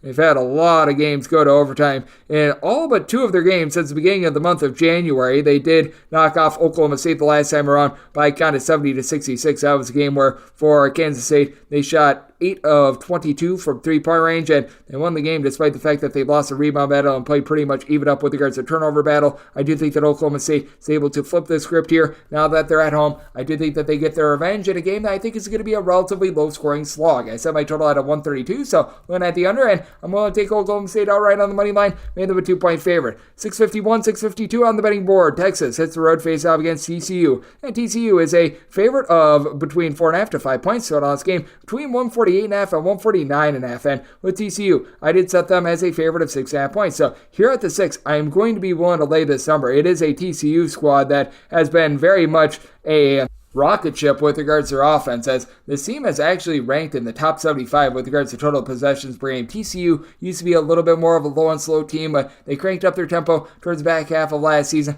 Now they're up to 37th with regards to total possessions per game, going up against a Texas team that is playing much more slowly than a season ago. They're now about 200th in the country with regards to total possessions per game, but this TCU team, they've really been able to bear down at home with regards to their defense. Despite the fact that they play fast, they are able to do a nice job of being able to put the clamps down, giving up 17 points fewer per 100 possessions at home rather than in a roadside-neutral court environment, and overall a top 40 team with regards to their defensive efficiency, points allowed on a per possession basis, while Texas is giving up 21.1 points more per 100 possessions when they are in a roadside-neutral court environment rather than at home. This is a Texas team that has to match up with a TCU squad that does rank in the top 75 with regards to rebound rate, despite the fact that they don't have a single guy on the roster that gives you north of 6 rebounds per game. Ernest Ado, though, is a nice low post specialist, giving you 5.8 boards, about a block per contest. Manuel Miller, 6 boards, 16.5 points per game for a TCU team that is now shooting about 35.5% from three-point range. For Texas, this team overall shoots about 37.5% from the outside, with Max Asmus being able to give you about 18 points, 4.5 assists per contest.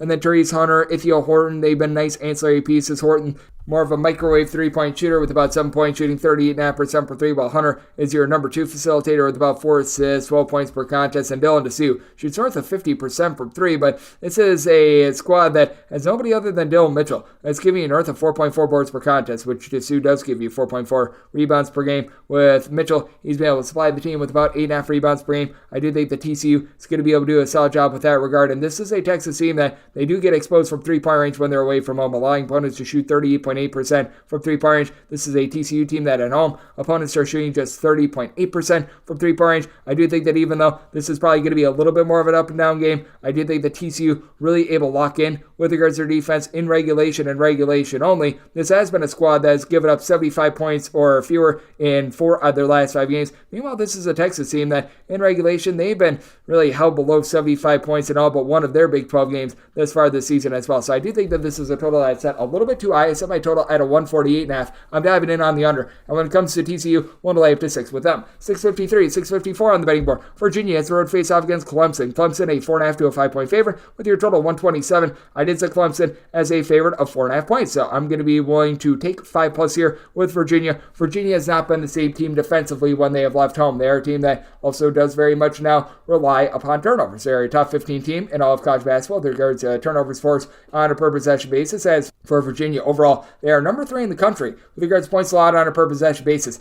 Very misleading, though, because this is a Virginia team that they give up 24.6 points more per 100 possessions in a road/neutral court environment rather than when they are at home. Now, Virginia is still at bottom 30 team in the country with regards to total possessions per game, and it's not like this Clemson team is necessarily running it and gunning it for all mankind either. Now, I will say this about Virginia. The recent form with regards to this defense, it has been pretty darn supreme, as this team has now given up 66 points or fewer in each of their last 6 games, and overall for the season, they have allowed one opponent to be able to really reach above the 70-point plateau ever since that game against Florida, so 2 in total in 21 games. Meanwhile, this is a Clemson squad that they are able to light you up from three-point range, shooting about 35.5% from the outside, with B.J. Hall starting to see a dip with his three-point shooting percentage, but still is able to give you 2 blocks, a steal, 20 points per contest. Joe Girard is a 40% three-point shooter with about 15 points per contest, and Ian Shefflin, his 9.5 rebounds per game, is going to be very big. You take a look at Virginia and the way that they guard the arc when they're away from home, it's just very different from when they're at home. 27.7% is what opponents shoot from three-point range when they're at home. 37.5% in a roadside-neutral court environment, and this Virginia team is going to have a tough time down low. Ryan Dunn is the only guy in the roster that's able to get her done down low. He's the only guy that's giving you north of 4.1 rebounds per game, as Virginia 223rd in the country with regards to rebound rate. Clemson isn't supreme with their rebound rate, but they're still 43rd. That's pretty darn solid, with Shefflin really leading the way with that regard. And when it comes to Virginia, Reese Beekman is able to give you 2+ steals per contest. Homer Rhode, he's able to knock down some shots. And I will say this for Virginia, they're a team that, as well as their defensive splits, their offensive splits are quite stark when they are away from home as well. This is a Virginia team that overall, in terms of points scored on a per possession basis, is 184th in the country, but they're scoring about 19.5 points fewer per 100 possessions when they do leave home with their three-point shooting percentage. Take it a little bit of a dive, but this has been a Clemson team that they themselves have not been able to get those threes to fall like they were at the beginning part of the season. And if you're looking at regulation, because their game against Georgia Tech went to double overtime, 71 points or fewer scored in 3 of their last 4 games. I do think that Virginia is going to be able to do a relatively solid job of being able to guard the arc. I do think that this is going to be a slow down slog. Did set my total though at a 128.5 because I do think that this game close enough for late game felling. I do think that Clemson is going to be able to hit some of those shots that maybe they weren't a little bit before. So even though I do think that this is going to be a low possession game, I think that this game goes over. Set my total at a 128.5, and at 5+, take the points with Virginia. 655, 656 on the betting board. Elon is on the road facing off against North Carolina A&T, and A&T is a favorite of a point. Total is between 148.5 and 149. With A&T, I did set them as 2.5 point underdogs. I'm looking at Elon outright on the money line. When it comes to Elon, this team has been really relying upon their three-point shooting, as overall for the season from three-point range, they're shooting about 36.2% from three-point range, but you've got 5 separate guys for this Elon team that all give between 9.7 and 12.3 points per contest. They've dealt with a little bit of injury to TK Simpkins, but he's back to fold. He's been able to give the team 12+ points in 4 of the last 5 games, so he's all good to go there, as it's been an Elon team that's really been rebounding by committee as well. Out of your top 5 scorers, 4 of them have been able to give you at least 4.2 rebounds per game for an Elon team that's about 262nd in all of college basketball with regards to rebound rate, but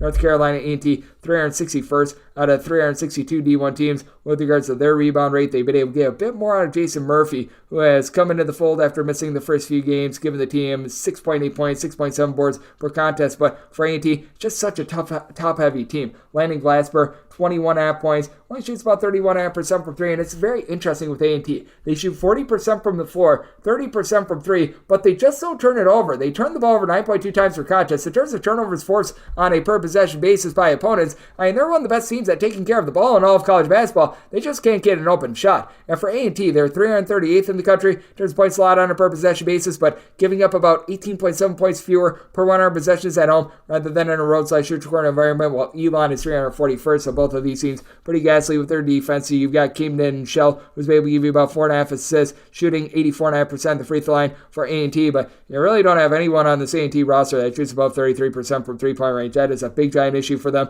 going up against an Elon team that's in the bottom 75 with regards to opponents' three-point shooting percentage. It is an Elon team that's been slowing down on offense, 72 points or fewer scored in 4 of their last 5 games, but for this A&T team, they have also been having a little bit of a tough time with regards to their offense. They have scored 72 points or fewer in now 4 their last 5 games as well. Last time these two teams played, Elon got the job done 77-59, a game where North Carolina A&T, shock, surprise, got completely outgunned on the glass, and I think that's going to be relatively the same here. I like Elon outright on the money line, made them a 2.5-point favorite. I do think that A&T is going to be giving it up quite a bit more, and I do think that Elon is able to find it from 3-point range, and really I think both teams find it from 3-point range. Looking at the over, set my total 154.5, and Elon on the money line, 657, 658 on the betting board. St. Louis plays us to Fordham. Fordham is an underdog of 2 points. Your total is 147. With Fordham, I did set them as a 2-point underdog. I'm seeing a 1.5 out there as well, so at the 1.5, I would be willing to lay with St. Louis. St. Louis has been rough with their defense outside the top 280 in terms of points allowed on a per possession basis, but for St. Louis,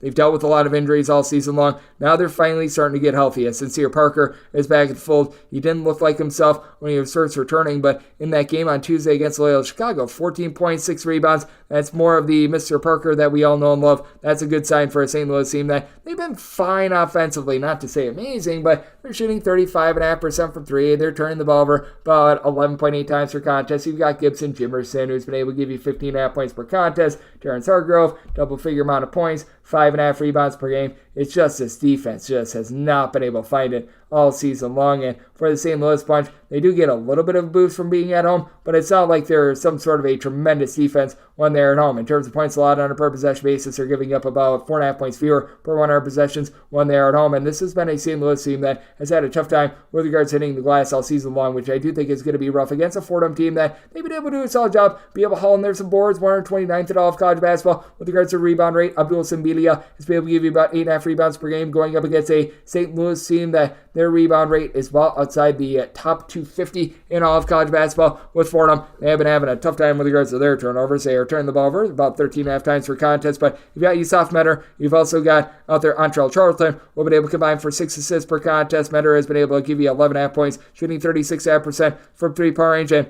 Joshua Rivera has been a little bit in and out of the fold, but he's starting to ascend as well. 6+ points in each of the team's last 5 games. Comes in from the Patriot League. He's able to give you some size and versatility at 6'6", and I do think that for this Fordham team, with them being able to do a nice job on the glass, that should be able to keep them lively in this game. But in the end, Fordham shooting 65% the free throw line. That's a bit of an issue. Now, St. Louis, they have scored 65 points for free throw for their last 5 games. This is a Fordham team that has not exceeded the 71-point plateau in any out of their last 5 games. So, good old situation of something's got to give. I'm going to be taking a look at St. Louis in the spot, made them a 2-point favorite, and did set my total at a 146. I do think that St. Louis gives up 70+ in this one, but I think that both of these struggling offenses just have a tough time doing their part. So, going to be taking a look at the under and looking to lay 1.5 here with St. Louis, 659, 660 on the betting board. UTSA, meet for the Road Runners. They play Osu Rice. Rice go Owls. They find themselves in a pick'em game, and your total is 156 to 156F. I did set Rice as a 2-point underdog. I'm looking at UT San Antonio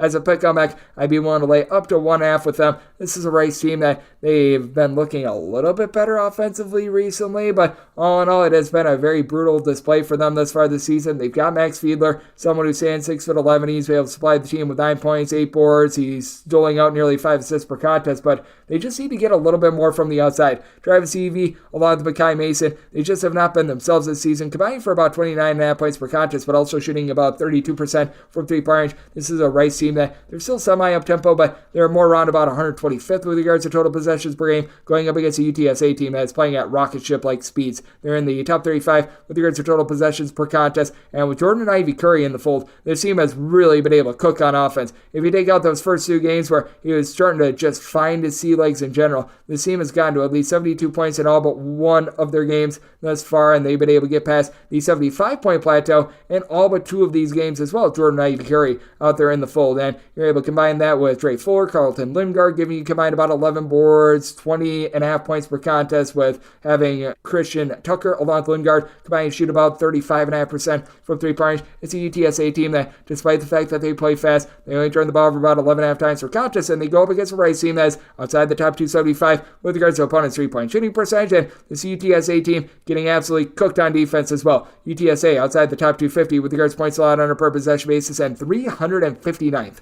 with regards to opponents' 3-point shooting percentage. I do think that points should be very plentiful in this ordeal. It is a total where I did set my total at a 156. I do have my question marks as to whether or not Rice is going to be able to do their part with regards to this total, as it is a Rice team that, against teams outside the SWAC, Southland, and Division II programs, they had given up 80-plus points in pretty much all of their first 13 games of the season, but they've been able to do a little bit of a better job. They've now given up 71 points or fewer in regulation in 4 out of their last 5 games. It is a UTSA team that they themselves, I do think, is going to start to be figured out a little bit more defensively. So at a 156.5, looking at the under, but I do think that with the UTSA having a little bit more down low with regards to rebounding, that they are going to be able to get it done on their own floor. So I like UTSA on this pick'em line at anything above a 156. I'm going to be taking a look at the under, though. If we get down to a 155 or less, that'd be my buy point on the over. 661, 662 on the betting board. Georgia Southern is playing against Appalachian State. App State is a 10.5 to an 11.5 point favorite. Your totals between 143.5 and 144. And when it comes to Appalachian State, I did set them as a favorite of 10.5 points. At 11 plus, it is my buy point on this Georgia Southern team. And it's a Georgia Southern team that has been relatively rough, but Tyrone Moore has been able to give you more. Supplying 14.5 points per contest, shooting darn near 40% from 3-point range for an Appalachian State team. For as good as they are defensively, this team is in the top 35 nationally with regards to points allowed on a per possession basis, and it is a defense that, make no bones about it, it travels. They are a top 10 team with regards to points allowed on a per possession basis in a roadside shoot-your-court environment. They're going against a Georgia Southern team that, while they are very rough with their defense, to say the least, Georgia Southern is, in terms of points allowed on a per possession basis, outside the top 325. They've been a little bit better at home, giving up about 5.5 points fewer per 100 possessions when they are at home. It's a Georgia Southern team that has really been struggling on the glass, and Appalachian State should be able to eat them alive. It's an Appalachian State team that's a top 100 team with regards to the rebound rate. You've been able to get good production of a pair of guys in Justin Abson along Trayvon Spillers, who've been able to combine for about 15 rebounds per game. Abson has been able to give you about 3 blocks per contest. Spillers is able to give you a block and a half per game as well, and this is an Appalachian State team that they're only shooting about 66% at the free throw line and 31% from 3. That's your biggest qualm with them. They have been able to get a little bit of facilitation out of Miles State, who's been able to give you about 3.5 assists per game, and Donovan Gregory, he does a little bit of everything, 13 points, 4 boards, a few assists, but I do think that for Georgia Southern, they're going to be able to do a mildly okay job of being able to hold in there. The offense has looked much better for this team, being able to get to at least 73 points in 4 of their last 5 games, and not to say that this defense is tremendous by any stretch of the imagination, but they've given up approximately 70 points in 3 of their last 5 games. It's an Appalachian State team that, to their credit, they've actually broken the 80-point plateau in each of their last 4 games, but last time these two teams played, it was a 10-point game. Georgia Southern was able to hold in there despite shooting 3 of 14 from 3-point range, and while I do think that Appalachian State gets the job done, for one, I do think that there's going to be regression from what we saw the first time around. Georgia Southern was able to crank up the tempo a little bit more. Appalachian State outside the top 250 with regards to total possessions per game, so I do think that this gets slowed down just a little bit. So I might total 142.5, looking at the under, but at 11 plus, going to be willing to take the points with a improving Georgia Southern team. 663, 664 on the betting board. Arizona State plays as a Cal. California is an underdog of 1.5 to 2.5 points. Total on this game between 144.5 and 145. I did set Cal as an underdog of 4.5 points. Going to be willing to lay the number. Arizona State has been ghastly with their offense. They are outside the top 275 with regards to points scored on a per possession basis, and this is despite the fact that you've got a complete flamethrower from 3-point range in Jose Perez, who has been able to shoot darn near 50% from 3-point range, but I do think that this is going to be a case where California, and the fact that they have been outside the top 200 with regards to points allowed on a per possession basis, is really going to be nipping them in the butt. With regards to Cal, you do have a pair of guys in Fardaws Amick along Jalen Tyson who've been able to combine for about 17 rebounds per game, but still, this is a Cal team that, despite that, they're outside the top 175 with regards to rebound rate. Now, for Arizona State, they're outside the top 275 with regards to their rebound rate, and it is a Cal team that they just have been wobbly with regards to the backcourt. Jalen Celestine hasn't necessarily been too tremendous. You've been able to have Keandre Kennedy be able to give you about 9 points, 5 boards. He's been okay, but with Arizona State, I do think that they're going to do a nice job hunkering down and being able to guard the 3-point arc, which is something that Cal just unfortunately is unable to do. This California team, with regards to opponent's 3-point shooting percentage, is 283rd in all of college basketball. Meanwhile, for Arizona State, to their credit, they're a top 80 team in terms of points allowed on a per possession basis. They're allowing opponents to shoot 27.1% from the outside, and offensively for Arizona State, for as many issues that they've got, and they've got a lot of them, they only turn the ball over about 10.5 times per contest. This is a Cal team that they turn the ball over more around 11.5 times per contest.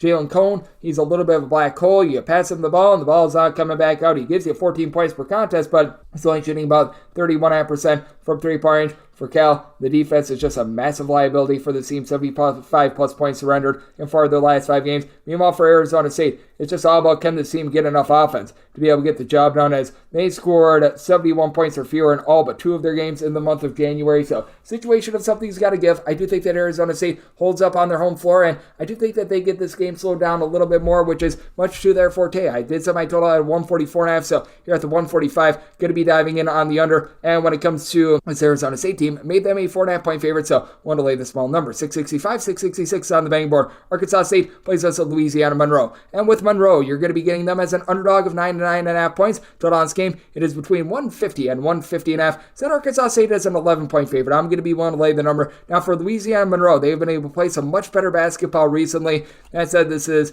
still a squad that is finding themselves outside the top 300 with regards to points scored on a per possession basis. You've got Nika, I'm not even going to try to pronounce that last name, along Tariq Lacour, who've been able to combine for a little bit over 20 points per contest. Nika is the man that really provides a lot of low post presence for the team. He and Jalen Bolden have been able to give you about a combined 12.5 rebounds per game, and they combine for about a block per contest as well. But for Monroe, they only shoot about 27.5% from 3, 66% at the free throw line, and despite being well outside the top 275 with regards to total possessions per game, they are turning the ball over north of 13 times per contest. And where you do want to be attacking this Arkansas State team is in the interior. This is an Arkansas State team that has actually been able to do a relatively okay job of being able to guard the arc, 144th in all of college basketball with regards to opponents' three-point shooting percentage, but at home, that actually does balloon up to opponents shooting in that neighborhood about 37.5% from three-point range. To the credit of Louisiana Monroe, this has been a top 125 team in all of college basketball with regards to their rebound rate. But when it comes to the two-point shooting defense of Louisiana Monroe, even though they do a nice job of being able to grab those rebounds, they do in a road/shoot-to-corner environment allow opponents to shoot about 52.5% from two-point range. It's an Arkansas State team that, with their interior defense, they're about 120th in all of college basketball. So they've been able to do a relatively okay job there. DeAndre Dominguez has been able to do a nice job of being able to flow the offense for this team. He shoots in the mid-30s from three-point range with 12.5 points, 7.5 boards at 6'8", and just got a lot of guards that do a nice job of being able to dole out the ball. Taryn Todd, Freddie Hicks, they've been able to combine for 20 points, about 4.5 assists. Neither of these guys shoot it well from three, but that's why you've got the 37% three-point shooting of Darren Ford, who's been able to give you about 10 points per contest. Caleb Fields, 5.5 assists and 2 turnovers per game. Arkansas State, despite being a top 100 team with regards to total possessions per game, they only turn the ball over 12 times per contest, and it is an Arkansas State team that has been very consistent with their offense, 75-plus points in each of their last 4 games, and you may recall these two teams played about 2 or so weeks ago. In that game, Arkansas State had a 14-point lead with less than 11 minutes remaining, and they completely blew it. Actually, I believe that it was even bigger than that. I think that they were actually up 17 points in that game. So I do think that Arkansas State, they can perhaps be able to handle this game. They showed that they were able to dominate in stretches of the game last time around, and I don't think that Louisiana Monroe is going to quite have the same shooting luck that they had the first time around when they were able to go more in that neighborhood, about 21 of 29 at the free throw line. They shot overall from the floor just 39.5%, but they were able to do a solid job of turning the ball over only 10 times. I do think that Arkansas State going to be able to generate a few more turnovers to be able to get it done in this one. I did set my total at a 147. I'm going to be taking a look at the under. He had a harebrained scoring output the first time around because that game went to overtime. I think that things are going to be a little bit more tame here. So going to be taking a look at this total under, and with Arkansas State, want to lay up to 10.5 with them. 667, 668 on the betting board. It is Utah State on the road facing off against San Diego State. San Diego State is a 5 to a 5.5 point favorite, and your total is between 146.5 and 147.5 with San Diego State. Set them as a 4-point favorite. Here at 5+, I'm going to be willing to take the points with Utah State. What is impressive about Utah State is that they don't necessarily shoot it well from three-point range, and yet this is one of the most efficient offenses in all of college basketball. In terms of points scored on a per-possession basis, Utah State is 33rd in the country. Now, it does take a little bit of a nosedive when they are away from home. They're a team that is scoring about 12 points fewer per 100 possessions rather than when they are at home, but still, this is a Utah State team that they're only shooting about 32.5 to 33% from three-point range, and yet they're able to generate this offense. A lot of it is because Darius Brown is such a good point guard. 11 points, 7 assists per contest. You've got Grado Sabor, who's been an absolute dominator for the team as well. 19 points, 9.5 rebounds per game, and this could very well be a game that's decided in the painted area with San Diego State, 106th in the country with regards to rebound rate. This is a Utah State team that is about 25th in the country, and this Utah State defense, it has been able to travel as well. With Utah State, this team has been able to pull off a lot of road wins this season because this is a Utah State team that turns points a lot on a per possession basis. They're just 52nd in all of college basketball, but they're only giving up about 0.9 points more per 100 possessions in a road/shoot court environment rather than at home. If you're just looking at road and neutral court environment, points allowed on a per possession basis. Utah State, top 25 team in all of college basketball. Now they've got their hands full with Jaden Ledee, 20.5 points, 8.5 boards, shooting 38% from three-point range. But all in all, it is a San Diego State team that only shooting about 32% from three-point range. You've had Darian Trammell, Lamont Butler, not really step up the way that you thought that they were going to. These two guys are combining for about 17.5 points, about 6 assists per contest, but neither are really giving you a lot from the outside. Reese Dixon Waters was able to give you about 43% three-point shooting, but outside of Ledee, you're not getting a lot out of these guys. And this is a San Diego State team that it feels like their tempo just varies from week to week. One week they're going to be super fast, one week they're going to be super slow. There really hasn't been a lot of consistency with this team, and they have scored now 71 points or fewer in 4 of their last 5 games. This has been a Utah State team that has been able to dominate with regards to their defense all season long. Sans the overtime game against Boise State, so games that have wrapped up in regulation, they've given up fewer than 72 points in all but 2 of them. I do think that this is a Utah State team that's going to be able to do a solid job here. I do think that this is going to be a little bit of a lower scoring affair with the way that Utah State's defense has been able to travel as well. So I did set my total 144, diving in on the under. Won't take the points with Utah State, made them a 4-point dog, 669, 670 on the betting board. Vanderbilt plays us in Missouri. Missouri is a 1-point road favorite, and your total on this game, you're going to be finding it anywhere between a 139 to a 139.5. In the battle of SEC dregs, I did make Vanderbilt the 1-point favorite at home. This is going to be a spot where I'm going to be taking a look at them outright on the money line. As a matter of fact, would be willing to lay up to 1. Made them a 1.5-point favorite. Both of these teams have been almighty brutal, but I do think that Vanderbilt should be able to get a nice little boost from being out there in Nashville, Tennessee, and this is just a Missouri team that they can't figure it out on defense. Really, both of these teams can't figure it out on defense. Quite frankly, Vanderbilt is outside the top 225 with regards to their points allowed on a per possession basis. Meanwhile, you've got a Missouri team that's 224th in the country, but Missouri is just all the more ghastly when they're away from home. They are giving up 13 more points per 100 possessions in a road/court environment rather than when they are at home, and they just haven't gotten any rebounding whatsoever. Now, for Vanderbilt, they've been without Colin Smith throughout much of the year. That has been hampering them quite a bit, but when it comes to his Missouri team, Connor Vanover, 7'5" giant of the earth, you thought was going to be able to do a solid job down low, and they just haven't given him minutes. And what's also very strange about this Missouri team is that you've got 2 really good three-point shooters in Tamar Bates along with Sean East, pair of guys that have been able to lead the way with about 30 points per contest. They're both shooting north of 45% from 3, yet as a team, they're shooting about 33% from the outside. They do shoot about 78% at the free throw line, so if you do have a little bit of trepidation in a nip-and-tuck game, that would be it. But Ezra Magnon, I do think, is going to be the most efficient point guard in this game. 3.5 assists, a steal. He's able to give you 14.5 points per contest. And Tazos Camateros, the transfer that comes in from South Dakota, has been able to give you about a 35% three-point shooting percentage. He's chipping in their 5 points per contest.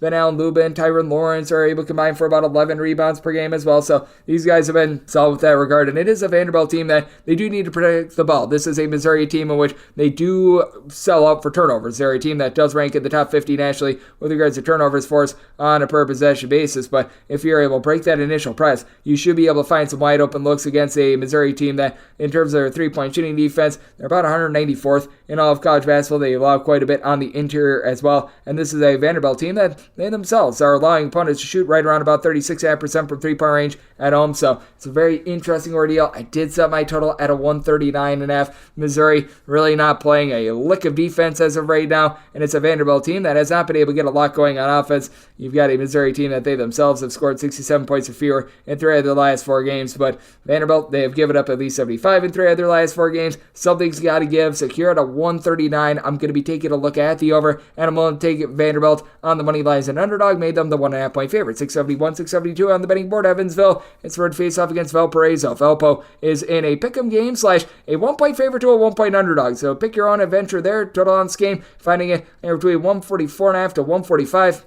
With Evansville, I did set them as an underdog of 2 points. I'm going to be willing to take Valparaiso. It's a Valparaiso team that certainly has been all over the place. They're still outside the top 175 with regards to points allowed on a per possession basis. But for Evansville, this team just hasn't been the same without Ben Humor-Riches. Without Humor-Riches in the fold, this has been an offense that has taken a big giant nosedive, as for their last 8 games, Evansville has been able to break the 70-point plateau in just 2 of them. They've been really relying upon Yusan Toomey to be able to give you a bit more down low, about 5 5.5 boards. He's been able to supply the team with about 12 points per contest. Good news for this Evansville team is that Humor Riches did return in the team's last game, and he only played 16 minutes. He scored 15 points, so you got to figure that you're probably going to be seeing something similar here, where he plays, but he's probably going to be a little bit less than 100%. They're probably going to have him on a little bit of a pitch count, but that said, I do think that for Valparaiso, they're going to be able to do a nice job of being able to contain him here. Is a Valparaiso team that they themselves have now been able to give you just a little bit more offensively. This team has been able to break the 68-point plateau in 6 out of their last 7 games. This is a Valparaiso team that overall, they're only shooting about 32% from three-point range, but got a pair of guys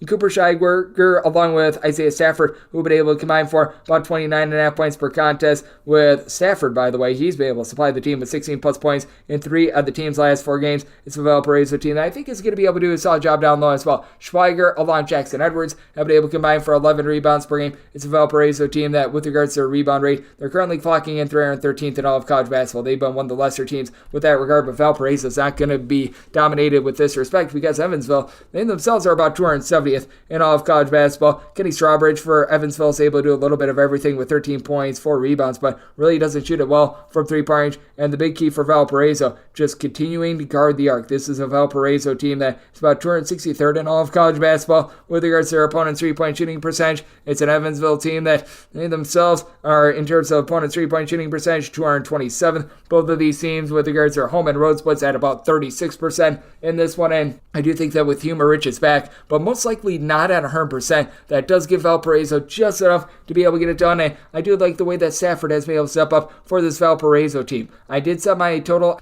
at a 140 flat. I do think that the offense is going to be diminished, much like it has been for Evansville very recently. And it's an Evansville team that, to their credit, has given up 70 points or fewer in each of their last 3 games. So going to be going in on the under, and I'm going to be looking at Valparaiso on this pick'em line. 673, 674 on the betting board. Wofford plays this Western Carolina. Western Carolina, a 1 to 2 point favorite. Your total between 145.5 and 146 with Western Carolina. Made them a 2 point favorite. I'm going to be willing to lay up to 1.5 with them with Western Carolina. They've got by far the best player out there on the floor, Ventarivius Woolbright. He does it all. He's able to give you north of 20 points, right around about 12.5 boards. He chips in there 3+ assists per contest, a steal, some blocks. I mean, this guy has been just an absolute dominator. Now the question becomes, what are you going to be able to get out of the ancillary pieces like DJ Campbell, like Trey Jackson? And these guys have been able to step up to the plate for this team, as these 2 guys throw in there as well the 12 points per game that you get out of Russell Jones. They've been able to do a nice job of being some nice backup singers, as it is a very top-heavy Western Carolina team. Outside of your main 5, you don't have a single guy that gives you north of 3.7 points per contest. But when it comes to Jackson, Campbell, and Jones, they combine to shoot about 38% from three-point range. You've got a bunch on the flip side in Wofford that has been well outside the top 275 in terms of points allowed on a per possession basis. So you do have Kyler Filowich, who should be able to do a nice job of matching up down low. He's been able to give this Wofford team right around about 9 rebounds per game, but this is a Wofford team that, outside of that, they don't have a ton in the interior. It's a Wofford team that's about 112th in the country with regards to rebound rate. Western Carolina, they're 56th in the country, and Western Carolina has also been able to do a really good job of just being able to defend by committee, as Western Carolina, with regards to opponents' three-point shooting percentage, that has been rough. They're allowing opponents to shoot north of 39% from three-point range at home. That falls all the way down to 32%, though, away from home. And this has been one of the strongest interior defenses in all of college basketball, because despite the fact that they really do allow the arc, this is a Western Carolina team that overall is 129th in the country with regards to points allowed on a per possession basis. If you look in just a road/church quarter environment, this is actually a top 30 team in the country with regards to points allowed on a per possession basis. I do think that they're going to be up against a Wofford team that you've been able to have Corey Tripp be able to give you about 16 points, 5 boards, 3.5 assists per contest to be able to help out. And then you've been able to get a little bit more of something out of Chase Comier, who's been able to give you 8 points, shoots the ball from 3. Dylan Bailey chips in there right around about 12 points per contest as well for a bunch that they shoot about 36.5% from 3. But also in a nip and tuck game, Wofford shooting 62.5% the free throw line, bottom 20 mark in all of college basketball. I do think that Western Carolina is going to be able to take control of this game. I do think that Western Carolina sees a little bit of regression with regards to that home and road split on defense, but all in all, I do think that they get it done in a tight game. I'm willing to lay it with Western Carolina, made them the 2-point favorite, and made my total 148. Also looking over 675, 676 on the betting board. Troy has a road face off against Georgia State. Georgia State is a 3-point underdog. Total on this game is 150 with Georgia State. I did make them an underdog of 4 points, so this is a circumstance where I'm going to be willing to lay it with Troy, and I'm seeing a 149.5 out there. That'd be my buy point on the over. That's at our good friends at Circus, so thank you very much for helping break up the tie there. But That said, when it comes to this Troy team, they have been covering north of 66% of their games thus far this season, and they've really been able to do so with the way that they've been able to generate turnovers. This is a team that, with regards to turnovers forced on a per possession basis, they are inside the top 40 in all of college basketball. You've got each of your top 4 scorers and 5 of your top 6 scorers giving you at least 1.1 steals per contest. Christian Eugene has been able to be that main scorer with 16 points on north of 40% three-point shooting, but Dayton Connerway has been able to give you about 11.5 points per contest. Troy is not necessarily a supreme team with having one guy that gives you a whole bunch of rebounds or anything like that. Thomas Dowd has been able to give you 5.2 rebounds per game. That leads the way, but of their top 6 scorers, 5 of them do grab at least 4 boards per contest. This is a Troy team that, with regards to their rebound rate, they're about 66 in all of college basketball. Going up against a Georgia State team that they've done a nice job of being able to cut down on the turnovers. Fewer than 11 per contest, but they're outside the top 200 with regards to their rebound rate. You've been able to have a nice facilitator in Dwan Odom being able to give you a little bit of everything, as he's been able to supply the team with about 12 points, 5 boards, 4.5 assists, and shoots in the mid-30s from three-point range. As a matter of fact, he's back about 40% from three-point range, but all in all, Georgia State, they only shoot about 32.5% from three-point range. They do have to face off against a Troy team that has been about 313th in the country with regards to three-point shooting percentage defense. That's the main way they are really able to hit this team, but this is a Georgia State team that they themselves hovering right around 200th with regards to their points allowed on a per possession basis. They cut off the arc really well, but they don't do a whole heck of a lot else very well. With Troy looking to knife the ball inside, with them looking to generate turnovers, I do think that this is going to be a little bit of a rough matchup for this Georgia State team, and I do think that Troy going to be able to take hold of this game. You do have Jaden Turner down for Georgia State, who's been able to give you 9+ rebounds per game, but you've also got a Troy team that has scored at least 78 points in each of their last 3 games, and Georgia State currently on a rough 5-game losing streak in which they have allowed at least 76 points in every one of these losses. I do think that they are going to get carved up with regards to their defense, so I did set Troy as the favorite of 4 points. I'm going to be willing to lay this number, and with regards to the total, set mine at a 150, so here at a 149.5, looking over to also go along with Troy. 677, 678 on the betting board. The Citadel, it's a road face-off against East Tennessee State. ETSU is a 6.5 to a 7-point favorite. Total on this game is 136, with ETSU made them just a 3.5-point favorite. I'm going to be willing to take the points with the Citadel. Underdog or Bach come back in the day. The Citadel was one of the most up-tempo teams in all of college basketball. Now they're outside the top 275 with regards to total possessions per game, and for the Citadel, they do a really nice job down low. They're a top 100 team with regards to rebound rate. Now, the Citadel, they have been quite ghastly with regards to their offense. The Citadel, in terms of points scored on a per possession basis, they are outside the top 200, but they do have 2 top-flight scorers in Elijah Morgan along with A.J. Mitchell, who have been able to combine for about 31 points per contest. They're combining to shoot about 41% from three-point range. For a Citadel team that doesn't get too out of sorts, they only turn the ball over about 12 times per contest, and for ETSU, this is a relatively average rebound rate team. Each of your top 5 scorers, though, they do give you at least 4 rebounds per game. You've had Jaden Seymour along with Ibi Asamoah be able to both give you between 15 and 15.5 points per contest, and then Kumari Peterson has been able to chip in their 13.5 points. Great name, but this is a ETSU team that overall they're shooting about 30% from three-point range, and a way to really attack the Citadel team is from the outside. As the Citadel, they are just 201st in the country with regards to opponents' three-point shooting percentage. They're much stronger on the inside with having someone in Quentin Malora-Brown, who came in from Vanderbilt, being able to do a solid job, being able to supply the team with about 9 or so rebounds per game. It is an ETSU team that they've been able to get a little bit of shot blocking with Jaden Parker coming in from the Atlantic Sun. He's been able to give you about a block and a half per contest, but I do think that this is going to be a game that's going to be very much slowed down. ETSU also outside the top 200 with regards to their total possessions per game, so I do take a look at this spot, and I do think that the total is just a touch too high. Semi-total at 135.5, despite the fact that the Citadel has given up 70+ points so far in their last 5 games. The overtime result against Furman, I think, is a little bit misleading. Meanwhile, you've got an ETSU team that they themselves have been a little bit up and down with regards to their offense. They have scored between 72 and 74 points in 4 out of their last 5 games, but against much more up-tempo teams. So I'm going to be taking a look at the under, semi-total 135.5, and I'm going to be looking at the points with the Citadel. Feel like they should only be a 3.5-point underdog. 679, 680 on the betting board. Boise State plays up to Air Force. Air Force is an underdog of 12.5 to 13.5 points. Total on this game between 132.5 and 133. Do have to fear a little bit of a letdown for Boise State after getting that big road win against New Mexico, but I think that they're going to be able to overcome it here. I did set my line at 14. I'm going to be willing to lay it. Boise State doing a tremendous job defensively, a top 65 team in the country with regards to points allowed on a per possession basis prior to that game against New Mexico. Things got a little bit harebrained in that one, but for Boise State, they've allowed north of 70 points in regulation just twice, really, since the beginning of the month of December, with the game against New Mexico being one of those, but they've got 4 top flight scorers for the team. Max Rice, Omar Stanley, Tyson Dagenhart, Chibuzo Egbo, they're all giving you between 12.5 to 15 points per contest. You've got Stanley, Egbo, and Dagenhart being able to supply the team with a combined about 17 rebounds per game. And then you got Cam Martin, who stands right around about 6'9", 6'10", give you about 5.5 points, 4.5 boards, 2.5 assists, being Mr. Versatile for a Boise State team that they don't do a lot amazing on offense, but they do a nice job of being able to grab second chances. This is a team that's in the top 50 nationally with regards to percentage of missed shots that they do grab as an offensive rebound, going up against an Air Force team that they have each of their top 4 scorers giving at least 4.5 rebounds per game, but for Air Force, they were very much built up on their weak non-conference slate, and since they've gotten in conference, sans that game against UNLV, they've been exposed, especially down low, just 267th in all of college basketball with regards to their rebound rate. For Air Force, they're 227th in the country in terms of points allowed on a per possession basis, so they're actually giving up 6.1 points fewer per 100 possessions in a road/neutral court environment rather than at home, and they do have stat sheet suffers. You've got 3 different guys giving you at least 2.9 assists per contest, as you've got Evan Taylor giving you 16 points, 3 assists on 39.5% three-point shooting. Ryan Petraeus is able to shoot 42.5% from distance, 16.5 points per game. And then you've been able to get 3 assists, 8.5 points out of Jeffrey Mills as well for an Air Force team that they do shoot about 38% from three-point range. Been very good on the road with regards to that three-point shooting percentage. But Boise State, they have been a top 50 team with regards to opponents' three-point shooting percentage. I do think that with the way that Boise State has been able to execute in general on defense, it's just going to be too much for this Air Force team that,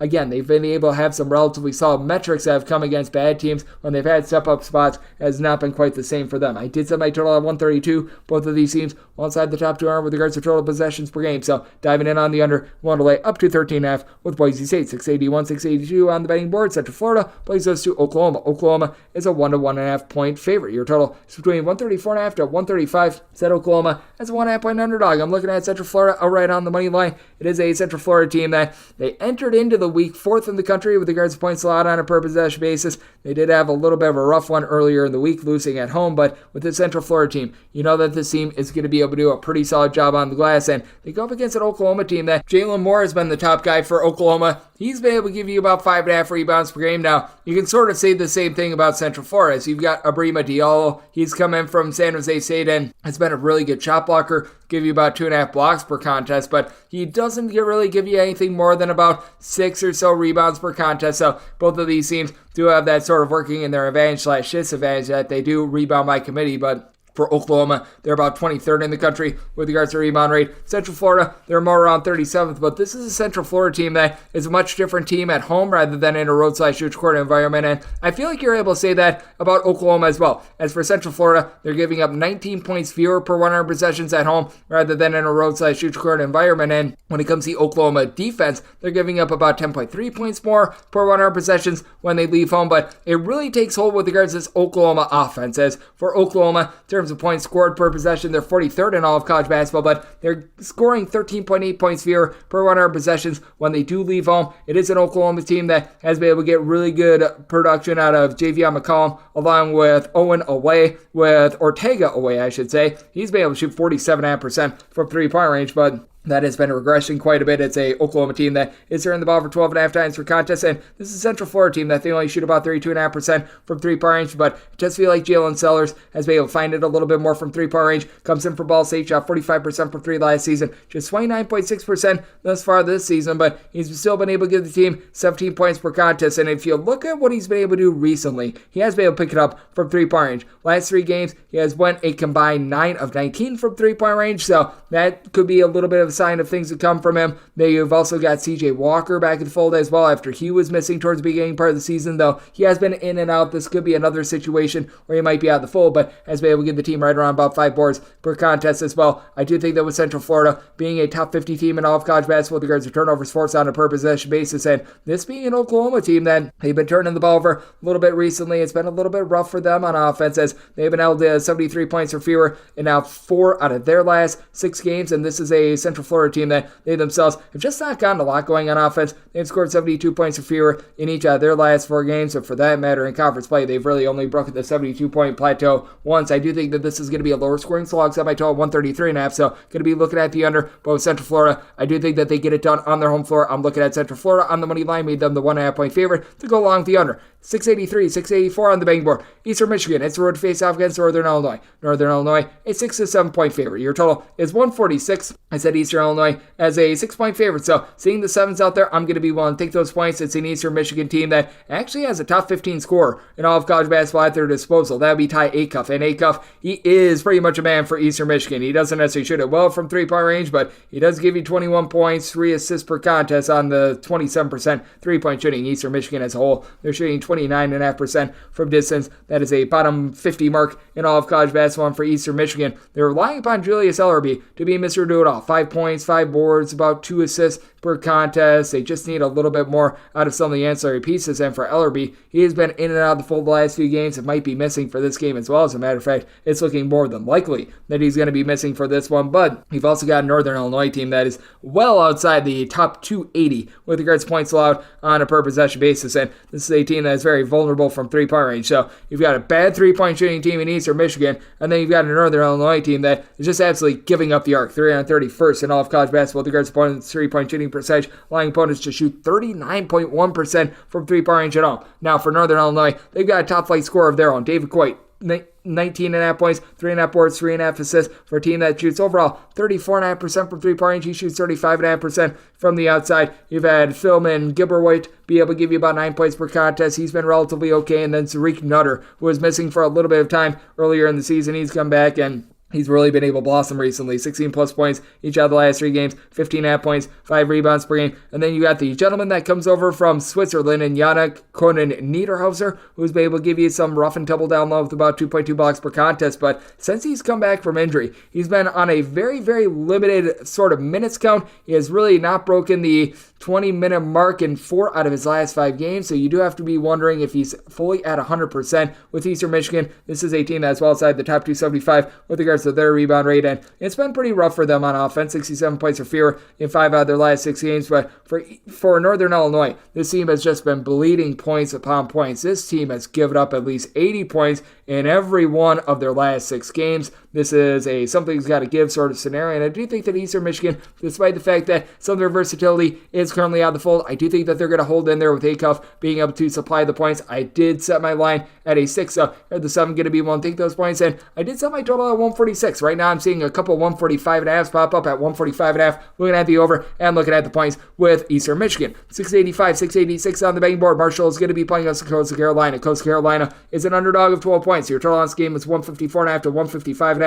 I did say Coastal Carolina is a 9.5 point underdog. I'm going to be willing to take these points. It's a Marshall team that has now lost twice to Old Dominion, and for Marshall, just have to have your question marks in terms of this team from the perimeter, because down low, you had Nate Martin actually give this team a triple-double just a few nights ago. He's been able to do a solid job, giving you about 9 boards, about 13 points per contest, and then you've got Obiana Onchule Killian. He's been able to do a tremendous job of being versatile at right around about 6'7" or so, supplying the team with 16.5 points, 6 plus boards, shoots in the mid-30s from 3-point range, but they go up against a Coastal Carolina team that honestly has been playing pretty much just as well in a road/district environment as they have at home. Coastal Carolina certainly has been a team that has been lacking a lot thus far this season, as they're 264th in the country in terms of points scored on a per possession basis. In terms of their defensive efficiency, the amount of points that they're allowing on a per possession basis, this team is 319th, but they're actually only giving up 3/100ths of a point more per 100 possessions when they leave home rather than when they are at home. And this is a Coastal Carolina team that they're going to be able to do a solid job of matching up down low. Gianna Ojiako has been able to give you 10 boards per contest. Jake Meyer, 13.5 points, 5 rebounds. It is a Coastal Carolina team that they've got their issues shooting as well. They're shooting just 30.5% from 3-point range, 64% the free throw line with 13.5 turnovers per game. So it's going to come down to which team is able to do a little bit of a better job on the boards. This is a Marshall team that's out 147th in the country with regards to their rebound rate. Coastal Carolina, they're clocking in more around 176th, but I don't feel like this should be a double-figure spread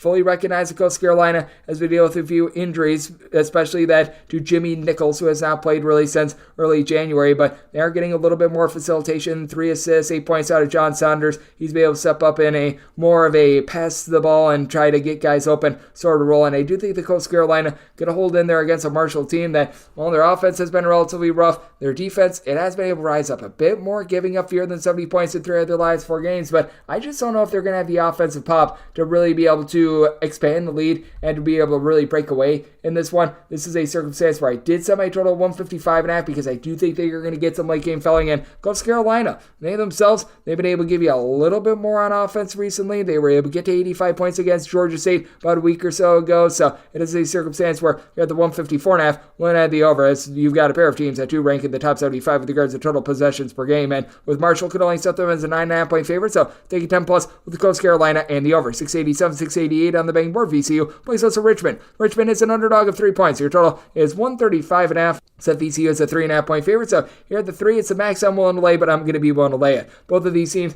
have been able to do a pretty solid job with their defense, and both of these teams well inside the top 225 with regards to total possessions per game. As a matter of fact, you take a look at this VCU team, and in terms of points allowed on a per possession basis, they're clocking in 77th in all of college basketball. Now, I will say this for VCU. They're actually giving up 1.8 points more per 100 possessions at home rather than in a roadside shoot corner environment. And now they go up against a Richmond team that they really cross their T's and they dot their I's, in that they are the best team in all of college basketball with regards to fewest turnovers on a per possession basis. They do see a drop off though with regards to their defense when they do leave home. This is a team that's giving up 12.6 points fewer per 100 possessions in a roadside shoot corner environment rather than when they are at home. But this is a Richmond team that has also been able to do a nice job of being able to show some fight on offense, with Jordan King being the king, giving you 19.5 points, shooting 44% from three-point range. All in all, it is a Richmond team that they do shoot 37% from the outside. They're going up against a VCU team that certainly isn't the same that it was a season ago, and that now they really do a good job of guarding the arc, but they don't generate any turnovers whatsoever. VCU 15th in the country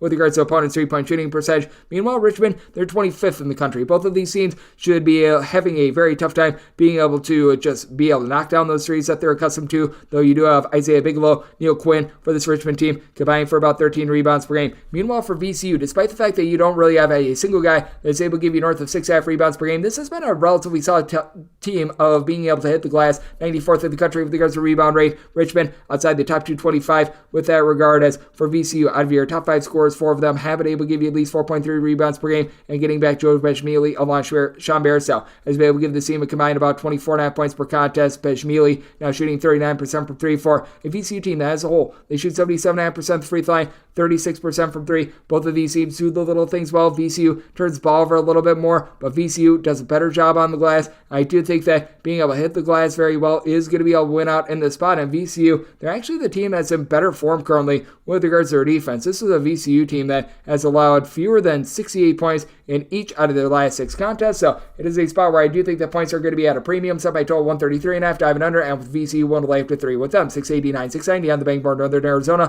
plays us to Idaho State. Idaho State is a 1.5 to a 2-point underdog. Your total is 134.5 with Idaho State. Set them as a 2-point dog. So you're at 1.5. We're going to be 1 to lay with Northern Arizona. Northern Arizona was fully hoping that Carson Tout, their leading rebounder from a season ago, would be able to return at some point. He has been Bigfoot. We have been hearing a lot about him, but we have yet to see him this far this season, so that's been a little bit of an issue. But they go up against an Idaho State team that they always prove the theory correct of just because you play slow doesn't mean that you play good defense. Idaho State well outside the top 275 with regards to total possessions per game, but a ghastly 304th in the country with regards to points allowed on a per possession basis. Right on par with Northern Arizona. It's 273rd in the country in terms of points allowed on a per possession basis. But for this Northern Arizona team, they are giving up about 16.5 points fewer at home per 100 possessions rather than when they're in a roadside shoot corner environment. Now, for Northern Arizona, they do need to find some footing with regards to their three-point shooting percentage. Trent McLaughlin, 16 points, 2 assists, shoots in the mid-30s from three-point range for a Northern Arizona team that shoots only about 30.5% from three-point range, but this is by far the better three-point shooting defense in the game, as Northern Arizona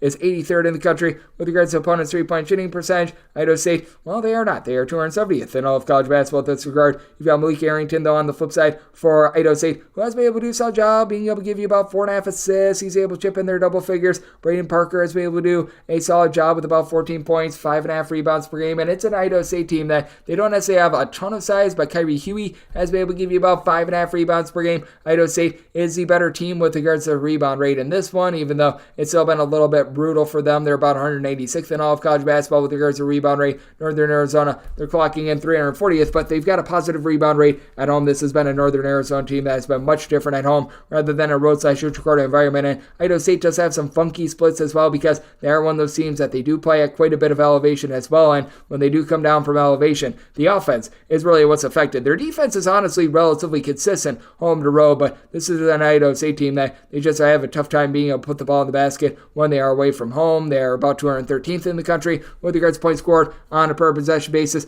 It's an Idaho State team that, to their credit, they've now been able to get to at least 70 points in each of their last 3 games, but this is a Northern Arizona team that they too have been able to bulk up a little bit with regards to their defense, 72 points or fewer, give it up in 4 of their last 5 games. This figures to be a low possession game, so as a result, I did set my total at 136. I do think that you get some late game fouling to be able to push this total over, so going to be looking at the over of Northern Arizona, 1.5 to 1.5 with them. 691, 692 on the betting board. Rutgers hits the road face off against Michigan, and Michigan is a 3.5 to a 4.5 point favorite. Your total is 139 to 139.5. Did set my total 143. Looking at the over. Rutgers is a top 15 team in all of college basketball in terms of points allowed on a per possession basis. Here's the problem with that Rutgers defense, though. It is not the same when they are away from the rack. This team is giving up 23.4 points more per 100 possessions in a roadside shoot-record environment rather than when they are at home. And when it comes to Michigan, they've been a relatively solid offense. It's declined a little bit here in the month of January into early February, but they've been able to do a relatively okay job being able to generate points. This team is in the top 85 with regards to points scored on a per possession basis.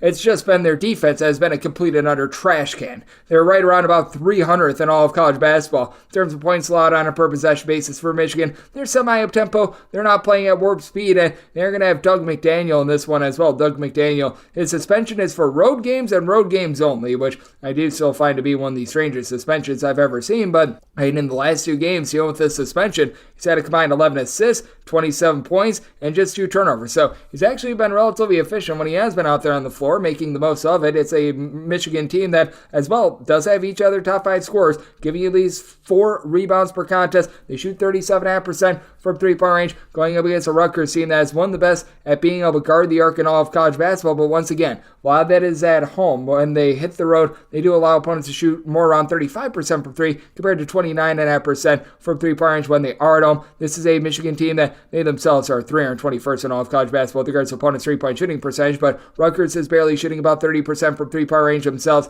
They've got Cliff Ruiz able to give you 3 blocks, 9 boards, double-figure amount of points, and Andre Hyatt has been able to give you 12 points per game, but the transfers have come in like Noah Fernandez. You've got a young freshman in Gavin Griffiths. You were just expecting more of them in the backcourt. They're combining for about 13.5 points per contest. All in all, Rutgers shooting 28.5% from 3-point range. It's a Michigan team that has been ghastly. They have been awful. But that said, this Rutgers team is not the same team away from home, and you've got Doug McDaniel in the fold for Michigan. So did set my line at 5. I'm going to be willing to lay it with Michigan, willing to lay up to 4.5. And with regards to the total, set it at 143 with the way that Rutgers doesn't play the same way away from home. So looking at the over, and willing to lay it with Michigan. 693, 694 on the betting board. Texas A&M plays us Florida. Florida is an underdog of 2 to 2.5 points. So on this game is 153.5, and with Texas A&M made them a favorite of 5 points. I'm going to be willing to lay this number. It is a Texas A&M team that has been just all over the place with regards to their production all season long, and this is still a team that's not shooting it well from 3-point range. They are shooting 26.5% from 3-point range, but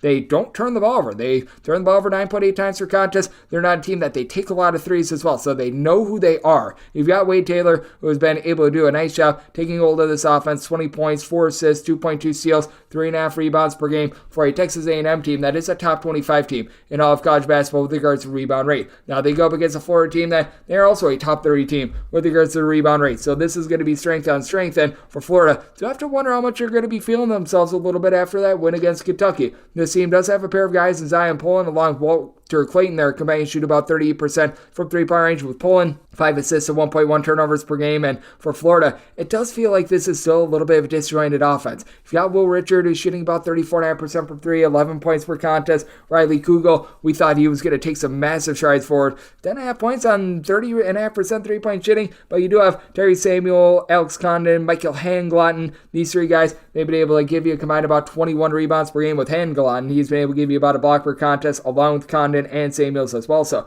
that's been very beneficial for the team. But 12.5 turnovers per game out of this Florida team. It is a Texas A&M team that they are generating about 7.5 steals per contest at a relatively controlled pace. And this has been an A&M team that has found it a little bit more defensively. 71 points for fewer surrendered in each of their last 3 games. Now offensively, it has been all over the place for them. And this is a Florida team that they themselves have given up north of 84 points in 3 out of their last 5 games. So it is a situation of something's got to give. Texas A&M looking to play slower, more defense-oriented. Florida is looking to really crank up the tempo. Set my total at a 153. So here at the 153.5, I think we've gone a little bit too far. I do think that Texas A&M going to dictate the terms a little bit more in this one. I think that you're going to get just a lot of bricks in general, as Florida only shoots in the mid-30s from three-point range himself. So looking at the under of Texas A&M, going to be willing to lay up to 5 with them. I do think that they win from within and protect the ball better. 695, 696 on the betting board. Utah Valley plays us Grand Canyon. Grand Canyon is a favorite of between 5.5 and 6 points. And total on this game, you're going to be getting it at a 140.5. And with Utah Valley, I did set them as an underdog at 7 points. So I'm going to be willing to lay with Grand Canyon. Grand Canyon has been able to do a really good job in terms of their defense. And this has been one of the best teams at being able to hit the road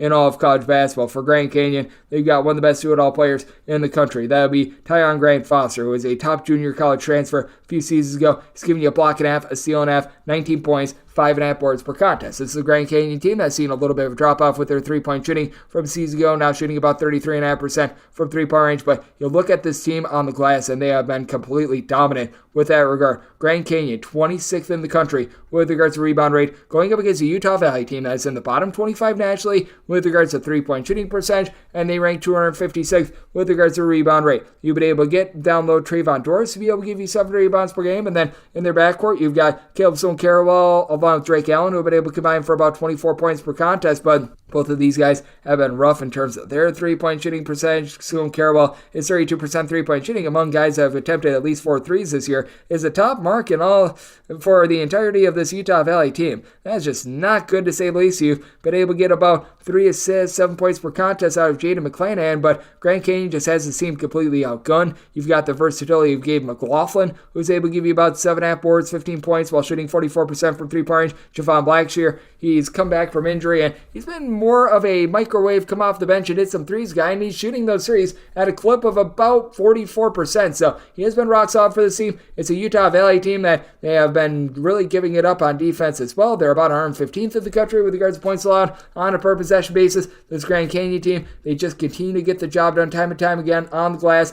They do so with regards to being able to have some good backcourt play as well, with Chance Moore being able to give you about 9 points. He's been able to shoot only about 30% from three-point range, but generates 2 steals and gets to the rim to be able to offset that for Grand Canyon. They are 22nd in the country with regards to points allowed on a per-possession basis, and in a roadside shoot corner environment, 3rd with regards to points surrendered. I do think that Grand Canyon is going to just suck the life out of this Utah Valley team. I did set my total at a 141. I do think that there's a case to be made that this is going to be close enough for late game fouling, with this being a true road game. So here at the 140.5, it's a max I'm looking over on, but I'm willing to take a look at the over of the Grand Canyon, willing to lay up to 6.5 with them. 697, 698 on the betting board. Utah Tech plays those two. Morehead State. Morehead State is laying 11.5 points on the road. Your total on this game is between 134.5 and 135, with Morehead State made them a 10.5 point favorite. So here at the 11.5, I'm going to be willing to take those points with Tennessee Tech.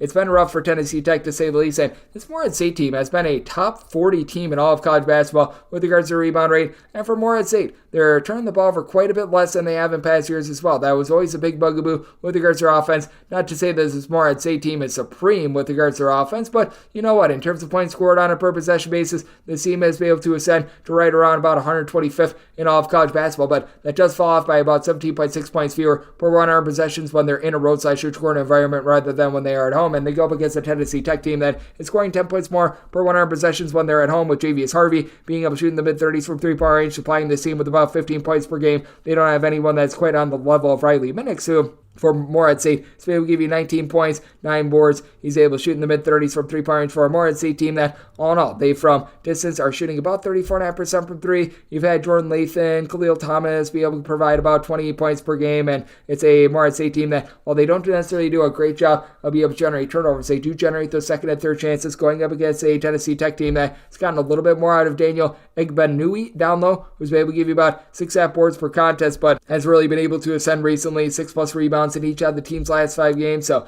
I like what I've been seeing there. This team has been dealing with quite a bit of injury as well. Ronnie Johnson has been out of the fold throughout much of the season, and he just went out in the last game against Southern Indiana. I'm thinking that he's going to be out once again. You've had Deontay Wood be in and out of the fold as well, but he should be good to go in this one. He's supplied the team with 12 plus points in 3 out of the last 5 games, but I do think that for Tennessee Tech, they're going to be able to do a solid job of holding in this game. It's been rough for them offensively. They have scored fewer than 70 points in 4 of their last 5 games. Won those games approximately 70 points, but I mean, in terms of their defense, they've stepped up there as well. 74 points or fewer surrendered in 4 of their last 5 games. They're going up against a Morehead State team that they have not allowed north of 70 points in a single OVC game thus far this season, so I do think that this is going to be a game where the air is taken out of it, but I do think that that actually favors Tennessee Tech just a little bit in this spot, as I did set my total 132.5. I'm looking at the under, and anything of 11 plus going to be taking those points with Tennessee Tech. 699, 700 on the betting board. James Madison plays us at Old Dominion. Old Dominion, an underdog of 17 to 17.5 points. The last game is 155. Set James Madison as a favorite of 18 points. I'm going to be one to lay this summer.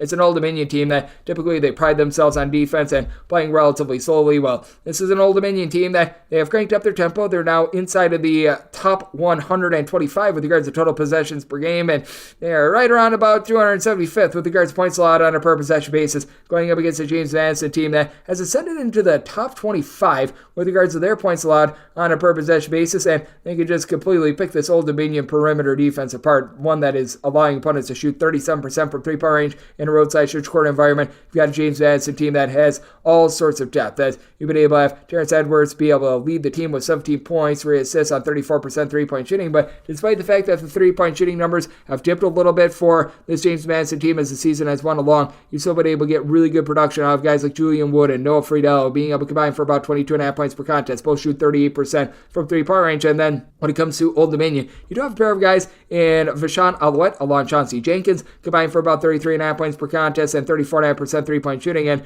to the credit of Old Dominion, they only turned the ball over about 11 times per contest. James Madison, though, in terms of turnovers forced on a per possession basis, they are a top 50 team in all of college basketball. And for James Madison, while we want to talk about the offense and how tremendous it has been, this defense has been very supreme as well. This defense has given up fewer than 70 points in now 5 out of their last 6 games. It's an Old Dominion team that they have given up at least 76 points in each of their last 4 games, and sans one triumph against Marshall that they had a few weeks ago. This has been a team that has been giving up 75 on the regular.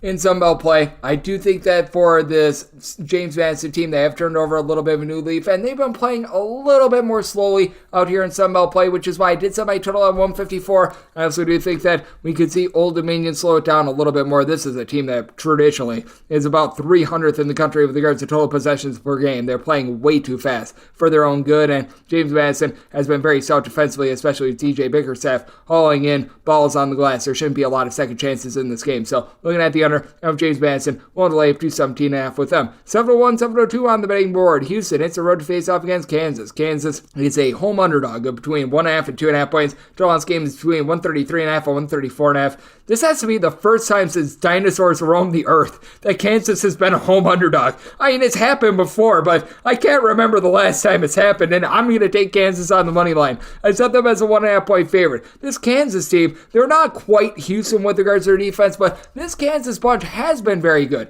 with their defense. They're a top 40 team in the country with regards to points allowed on a per possession basis. Now, the Kevin McCullough injury is rough. He has been giving the team 20 points, 6.5 boards, 4.5 assists per contest, and this is one of these situations where if he does play, I do fully expect him to be much less than 100%. So that has been factored into this, but even if you have absolutely no Kevin McCullough whatsoever out there for Kansas, Johnny Furphy has really been able to step up for this team. As a matter of fact, you take a look at him in the team's last 5 games, he has scored double figures in every one of them, 6+ boards in every one of them. You were hoping that this gentleman from Australia was going to be able to take that leap. He has taken that leap. You've got KJ Adams, who's able to give you 13 points, 3.5 assists per contest, and Hunter Dickinson shoots 38% from 3-point range. He's able to give you a double-double. He's able to give you north of a block per contest, while DeJuan Harris is one of the most efficient point guards in all of college basketball. 7 assists to 2.4 turnovers per game. Now, it's a Houston team that, in terms of turnovers per possession, they're one of the top teams in all of college basketball. And though Houston, they do take a little bit of a nosedive side, with regards to their defense, it's really hard not to because they're literally giving up 69.1 points per 100 possessions when they're at home. So they do give up about 25.5 points more per 100 possessions when they leave home, but they're number one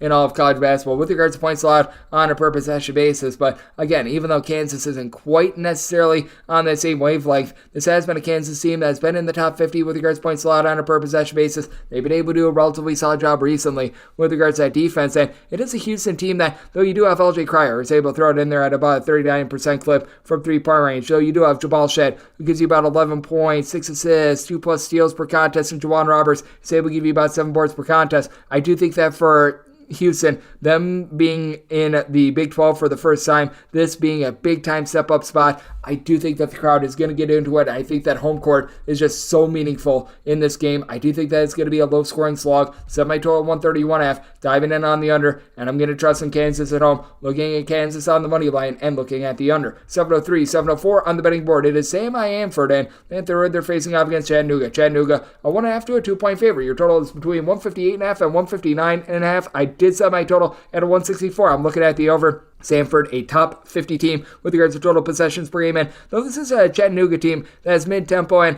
they've been a little bit better with their defense recently, it is still a Chattanooga team that's outside the top 175 with regards to points allowed on a per possession basis. But I just flat out think that Chattanooga is going to be able to hit shots in this spot, which is why I did set them as a 2-point favorite. So here at the 1.5, I'm seeing a 1 out there as well. I'm going to be willing to lay it. You've got a really good duo that was playing under Dan Earl back when he was at VMI, and Hunter Huff and Trey Bonham that is now reunited. They've been able to combine for about 33.5 points per contest. Bonham is shooting 49% from three-point range. And for Samford, while this team has been able to do actually a relatively solid job defensively, they are a team that ranks in the top 110 with regards to points allowed on a per possession basis. This team can get absolutely torched from the outside, 328th in the country with regards to opponent's three-point shooting percentage. And this is because they're a team that they play a harebrained style. They're looking to gamble for turnovers, and this is a Chattanooga team that they're turning the ball over about 11.9 times per contest. It's not amazing, it's not bad, but I do think that they're going to be able to do a solid job of being able to find a way to break through and be able to hit some threes. You got Sam Alexis, who should be able to win the battle down low. He's been able to give this team 12 points, right around 9 boards per contest, and typically for Dan Earl at Chattanooga,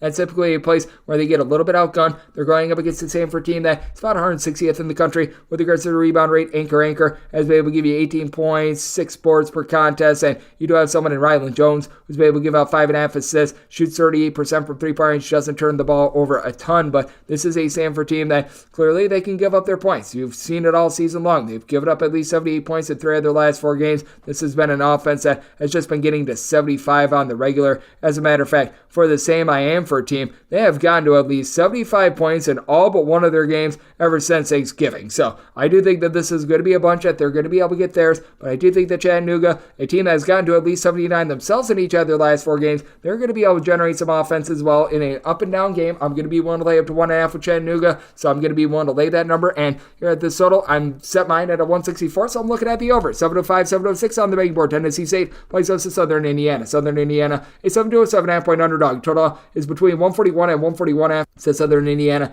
as an underdog of 10 points. I'm going to be willing to lay with Tennessee State. The Southern Indiana team just is not what they were a season ago. They have slowed down to about a mid-tempo pace this far this season. They go up against a Tennessee State team that should be able to absolutely lambase them on the glass. This is despite the fact that you've got A.J. Smith down low, who's been able to give you about 9.5 rebounds per game, but other than Jack Milkey, who's been able to shoot about 40% from three-point range for a Southern Indiana team that was a top 25 team with regards to three-point shooting percentage a season ago. They're shooting as a collective now below 33% from the outside. That has been rough for this team, as for Southern Indiana, overall they're about 186th in the country with regards to rebound rate, which isn't terrible, but now for Tennessee State, Jason Thibodeau, who is banged up coming in from Florida, he's been back in the fold. He's been able to give you 2 bucks plus per contest for Tennessee State. They do have a kryptonite down low, just 278th in the country with regards to their rebound rate, but they're also much better at being able to guard the perimeter as well. For Southern Indiana, they're about 185th in the country with regards to opponent's three-point shooting percentage, but that's 30.2% from three-point range at home,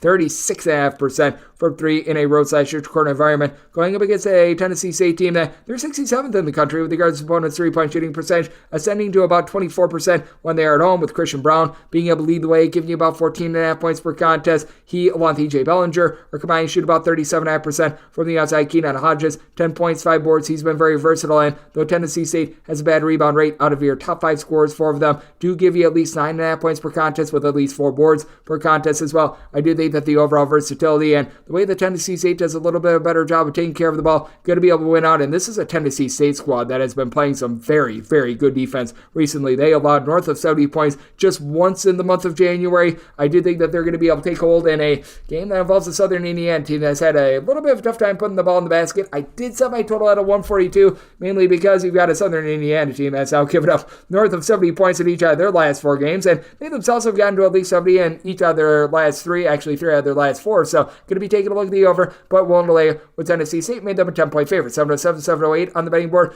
UT Martin hits the road face-off against SIU Edwardsville. Edwardsville is a 3-point favorite. Totals between 147.5 and 149.5. I said Edwardsville as a 5-point favorite. I'm going to be willing to lay the number. This is a UT Martin team that is in the top 15 nationally in terms of total possessions per game, but I do think that for UT Martin, they're really going to beat their match against an SIU Edwardsville team that's well outside the top 250 with regards to total possessions per game. And it's all about which team is going to be able to do a better job along the perimeter. As for this UT Martin team, your top 2 scorers in Jacob Cruz, Jordan Sears, these 2 guys, they're combining for 37 points on about 42.5%3-point shooting. But you do take a look at the flip side for this SIU Edwardsville team, and you've got the Lorenzo Wright brothers and Shamar and Lamar Wright. Lamar is able to give you about 9 points as block, shoots about 33% from 3, and then Shamar at about 6 foot 7 shoots 36.5% from the outside, 15 points per game. And this is an Edwardsville team that there's no question about it. They've got a little bit less size than this UT Martin team, but they've got DeMarco Minor, who at 6 feet tall is able to give you like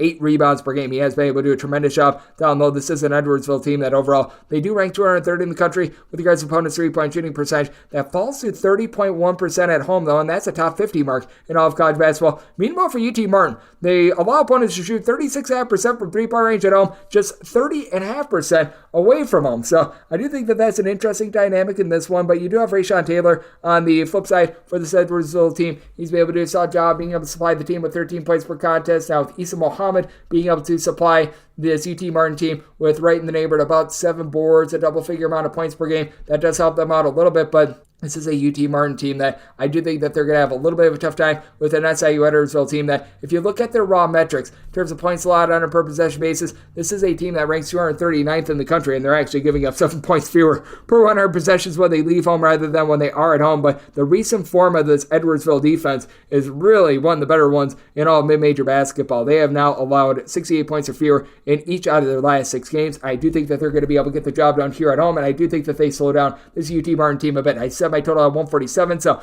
going to be taking the under, and I'm going to be willing to lay the number with Edwardsville, made them a 5-point favorite. 709, 710 on the betting board. North Dakota is going to be playing against the North Dakota State, and the Bison find themselves as 4 to 5-point underdogs on the road. Total on this game between 148 and 148.5. I said North Dakota State as 2.5-point underdogs. I'm going to be willing to take the points now. For North Dakota State, they are well outside the top 330 in terms of points allowed on a per possession basis, outside the top 275 with regards to opponents' 3-point shooting percentage. Good news for them, this North Dakota team is just not able to bomb it from 3-point range. As a collective, North Dakota shooting less than 32.5% from 3-point range. They have been able to get a nice boost out of Tyree Iheanacho, however, since he's come back. 2-time transfer that was barred from playing towards the beginning part of the season. 15 points, 5 boards, 3.5 assists. So he's got good versatility. He and also, Tyson Eaglestaff have been able to combine for about 36% 3-point shooting, and then BJ Omot has been your main guy, being able to supply 17.5 points per game. And to the credit of North Dakota, even though they don't necessarily shoot it well from 3-point range, this has been a less than inefficient offense just because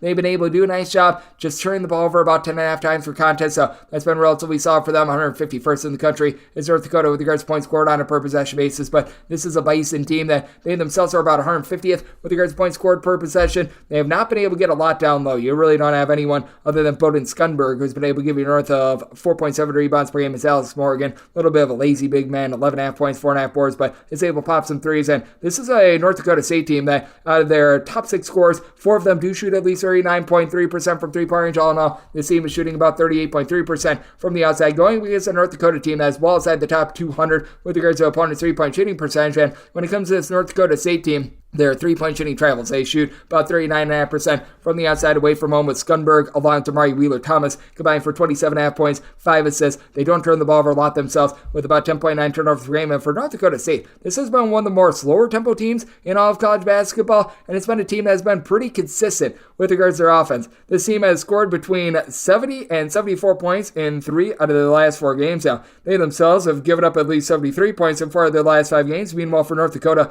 they've really risen up with their offense. 82 plus points in 4 of their last 5 games, 74 plus points in each of their last 5. This is a North Dakota team that's coming in on a 5-game win streak, and I do think that North Dakota, in the end, going to be able to get it done. But for North Dakota, they really don't have a ton down low as well. They don't have a ton of facilitation too, so this is a circumstance where I did set my total at 150.5. I do think that North Dakota State probably going to approach right around 74 points in this game and be in a nip and tuck game that they just lose by a very thin margin. Set my line at 2.5, so going to be willing to take the 4+ here with North Dakota State. Set my total at 150.5, so here are the 148, also looking over. 7-11, 7-12 on the betting board. Little Rock gets the road face-off against Eastern Illinois. Eastern Illinois, a 1.5 point home underdog. Your total on this game is 145 to 145.5. Made Little Rock a 2-point favorite. Not willing to lay anything more than 1.5, but going to be willing to lay 1.5. This Little Rock team is playing at warp speed. They're in the top 75 with regards to total possessions per game, going up against a Eastern Illinois team that is outside the top 250 with regards to total possessions per game. For Eastern Illinois, their bread and butter is generating turnovers. Top 125 team with regards to turnovers forced on a per possession basis, going up against a Little Rock team that has cleaned it up very much. 12.7 turnovers per game for their tempo. That's honestly not too bad. You've got Jameer Chaplin, who's now been able to shoot 39% from 3. He and Kalen Robinson are both giving you 16.6 to 16.8 points per contest. Robinson, your main facilitator, with about 5 assists per contest, and Chapman and Robinson both combined for about 12.5 rebounds per game. This is a Little Rock team that their top 5 scorers, you've got 4 of them that have been able to supply you with at least 5 rebounds per game, and Little Rock should be able to win that battle down low. They're clocking in about 164th in all of college basketball with regards to rebound rate, and even though you've been able to have Cooper Jacoby being able to give you about 8 rebounds per game for this Eastern Illinois team, just 260th in the country with regards to their rebound rate. This is also an Eastern Illinois team that, while they do a nice job of being able to generate those turnovers, this team is getting absolutely torched from 3-point range. For Eastern Illinois, they're allowing opponents to shoot right around about 36.2% from 3-point range. That ranks 313th in all of college basketball. Little Rock, they are allowing opponents to shoot right around about 36.5% from 3-point range when they do leave home as well, so that's going to be a little bit of an issue for them. As for Eastern Illinois, you had someone a few years ago, Dan Lewis, shoot north of 50% from 3. That is down to about 36.5% this season, but he's the only guy on the roster that is averaging north of 2.5 points per game that shoots above 33% from 3-point range. So even though this Little Rock team has a big giant kryptonite with regards to giving up threes when they are away from home, this team I don't think is going to be able to take advantage. You do have Tiger Booker, though, who's able to give you about 2.3 steals, 15.5 points per contest, but really other than Jacoby, you don't have a lot of size with this Eastern Illinois team. It's an Eastern Illinois team that we saw them have that nice upset bid against Kansas a while back, but the offense has just went straight down the tubes. They have scored 60 points or fewer in 3 of the last 5 games, 68 points or fewer in 4 of their last 5. Meanwhile, this is a Little Rock team that is playing some better defense recently. They have now given up fewer than 70 points in each of their last 3 games, so it is a circumstance where I'm going to be willing to lay with Little Rock. Now, I do think that Little Rock going to get very much back into form with regards to their offense, and this is an Eastern Illinois team that they prove correct the theory of just because you play slowly doesn't mean that you play just amazing defense in general, because this is an Eastern Illinois team that's one of your slower tempo teams in all of college basketball with regards to points allowed on a per possession basis, 221st in all of college basketball. Meanwhile, you've got a Little Rock team that they're about 249th in the country with regards to points allowed on a per possession basis. So me and my total 152, looking at the over, and one to lay with Little Rock. 713, 714 on the betting board. Western Illinois, they hit the road. They're facing off against Southeast Missouri State. SEMO is a home underdog of between 4 and 4.5 points. Totals between 132 and 132.5. So my total at a 132. So at the 132.5, that is my buy point on the under. Well, this Western Illinois team has really been able to rise up with their defense. Big reason why Adam Cisse, he's a top 5 player with regards to rebounds per game, as he's been able to supply the team with about 11.8 rebounds per game. That should be Drew Cisse. I called him Adam. My apologies to him. I was thinking more of what you're able to get on the flip side for Southeast Missouri State, because you do have a guy in Adam Larson who's been able to give you about 8.5 points per contest, shoots 40% for 3, and he's really the only guy that's able to shoot from the outside other than Rob Martin. Rob Martin is able to give you about 3 assists, 11 points per contest, but for Southeast Missouri State, just everything has went down the toilet bowl ever since they lost their top scorer. in Philip Russell via the transfer portal. They just haven't been able to get right. This team is 254th in all of college basketball with regards to points allowed on a per possession basis. In terms of points scored on a per possession basis, this team is closer to outside the top 300 in that regard as well. This team is not really shooting well from three-point range, and they're outside the top 275 with regards to rebound rate as well. So there's just really not a lot that's going right for the Southeast Missouri State team. You've had Anquan Spark be able to give you about 9.5 points per contest, doles out about 2.5 assists, but shoots 19% from three-point range. This against the Western Illinois team that they're pretty solid at being able to guard the three-pointer. And they've also got Ryan Myers, who comes in from Iona, shoots 47% from three, 2.5 assists, 13.5 points per contest. You've been able to also have Josiah West down low, be able to give you a block, about 6 points per contest. CCA also gives you a little bit over 2 blocks per contest. Now, for Western Illinois, in a nip-and-tuck game, this is a team that they do shoot about 60.8% at the free throw line. That is relatively rough, but with the sheer defense they've got out of this Western Illinois team, and it's a Western Illinois team that, to their credit, they've been able to get past the 70-point plateau in 2 of their last 3 games. Meanwhile, you've got a Southeast Missouri State team that they themselves have just continued to be relatively rough with regards to their defense. I do think that Western Illinois is going to be able to get it done. I did set my total 132. This is a Southeast Missouri State team that, to their credit, they've now given up 70 points or fewer in 4 of their last 5 games. That has been coupled with no offense whatsoever. So I'm going to be taking a look at the under on 132.5, but with Western Illinois, 1 to lay up to 5.5 with them. 7:15, 7:16 on the betting board. Central Michigan, it's a road face-off against Bowling Green. Bowling Green is a 6.5 to a 7-point favorite. Total on this game between 140 and 140.5 with Bowling Green. I did set them as a favorite of 9.5 points, so going to be willing to lay the number. For Bowling Green, they're getting much more of Todd Simon's ideal tempo, and that's super duper fast. This is someone that, while he was over at Southern Utah, they were always in the top 40 with regards to total possessions per game, and now you've got yourself some good go-to scorers along with a nice sturdy low post presence. You've got Jason Spurgeon, who's been able to give you about 5 boards per contest, along with Rashawn Agee. He's continued to be able to give this team right around about 9 boards per contest, so these guys have been really nice helpers for a Bowling Green team that, even though they are looking to play up tempo, it's not like they've necessarily been in flamethrower mode from three-point range. They shoot about 32% from 3, but got a guy in Marcus Hill. He just does a little bit of everything for the team. 2.5 assists, 4.5 boards, 21 points per contest on about 31% three-point shooting. Going up against the Central Michigan team that is well outside the top 275 with regards to points scored on a per possession basis, even though Anthony Pritchard is able to give you 15 points, 4.5 boards, 4.5 assists per contest. He just doesn't have any help around him, and this is a Central Michigan team that they do generate about 9.7 points fewer per 100 possessions when they are away from home rather than when they are at home, and this is a Bowling Green team that they have been able to climb into the top 155 with regards to points allowed on a per possession basis. Now, they do have to match up with Brian Taylor, who's been very versatile, a block, a steal, 7.5 boards, 12.5 points per contest, but for Central Michigan, they only shoot about 31.5% from three-point range. This has been a Bowling Green team that's really been able to just up their overall offensive production. This has been a Bowling Green squad that has been able to get to at least 78 points in all but 2 of their games since the beginning of the month of January. Meanwhile, you've got a Central Michigan team that, to their credit, they've been able to do quite a bit of a better job on defense. If you look in regulation and regulation only at that Northern Illinois game,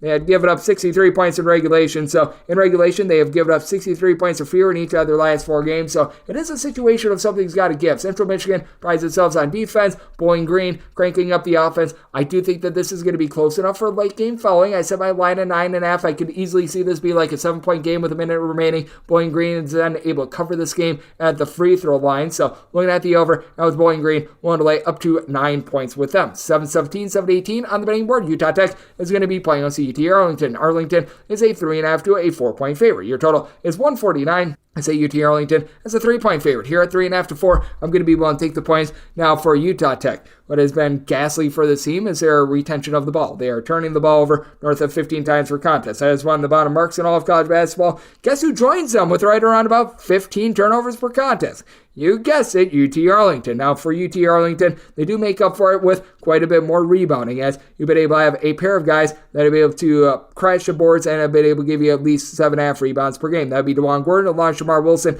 Wilson chips in there 12 points per contest as well. And Philip Russell, the top scorer from Southeast Missouri State a season ago, he's been able to give the team right around 15.5 points per contest when he's been out there, but has been limited to just 9 games because he was one of those 2-time transfers. And when he's been out there, he has been turning the ball for quite a bit. 3+ turnovers in 4 of the team's last 5 games. this is a bunch in Arlington that only shoots about 34% from three-point range as well. If you're going to generate that many turnovers, you need to shoot it a little bit better from three, though Mekhi Williams, he does shoot about 46% from the outside. And this is a Utah Tech team that is by no means some sort of a tremendous three-point shooting defensive team. As for Utah Tech, they're allowing opponents to shoot right around about 33.5% from three overall for the season, which is 154th, but that really does buckle down at home. They're allowing opponents to shoot just 29.2% from three-point range at home, and this is a UT Arlington team that is 332nd in the country with regards to opponents' three-point shooting percentage. And the one thing that this Utah Tech team is able to do somewhat solid is be able to shoot it from three. You've got Tanner Christensen, who's able to give you 11.7 boards, main big man that is able to pop threes, doesn't necessarily do so very well, but you've got a trio of guys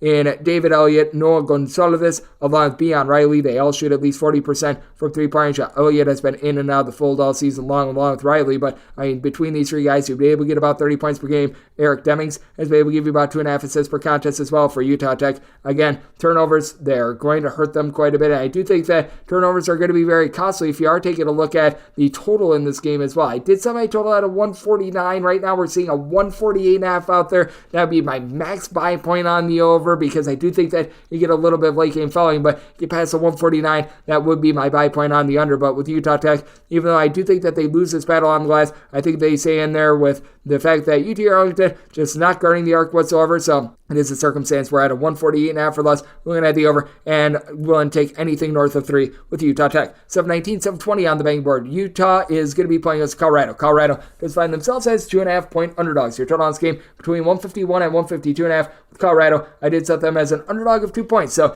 now that we've got the hook on 2, I'm going to be taking a look at Colorado. The one trepidation that you do have with Colorado is that this offense does take quite a bit of a nosedive when they do leave home. This is a Colorado team that overall is 26th in the country in terms of points scored on a per possession basis, but they are scoring about 13.3 points fewer when they are in a road/neutral court environment. And when it comes to this Colorado team, they've been one of the bigger flamethrowers from three-point range in all of college basketball, shooting about 43.3% from three-point range at home, but this does drop off to about 34% in a road/neutral court environment, but this is also a Utah team that they aren't guarding the arc the same way that they have in past years as well. For Utah, they're 285th in the country with regards to opponents' three-point shooting percentage, but they're another team with a very big home and road splits. They allow opponents to shoot 31.1% from three-point range at home in a road/neutral court environment that balloons north of 40%, and this is a Utah team that they're allowing in terms of points on a per possession basis about 25 points fewer per 100 possessions fewer at home rather than on the road as well. So those are some very big splits. You've been seeing Raleigh Worcester being out of the fold the last few weeks for Utah, but still have Davion Smith, who's been able to give you about 5 assists per contest. So the offensive flow has still been there for this team. You still have what has been one of the best and most versatile big men in all of college basketball, and Braden Carlson, giving you about 16.5 points, 7 boards. He's shooting from the mid-30s from three-point range. Got Gabe Madsen along with Smith, both shooting between about 42 to 43.5% from three-point range as well. And Kiba Kita has been able to give you about 6.5 rebounds per game, but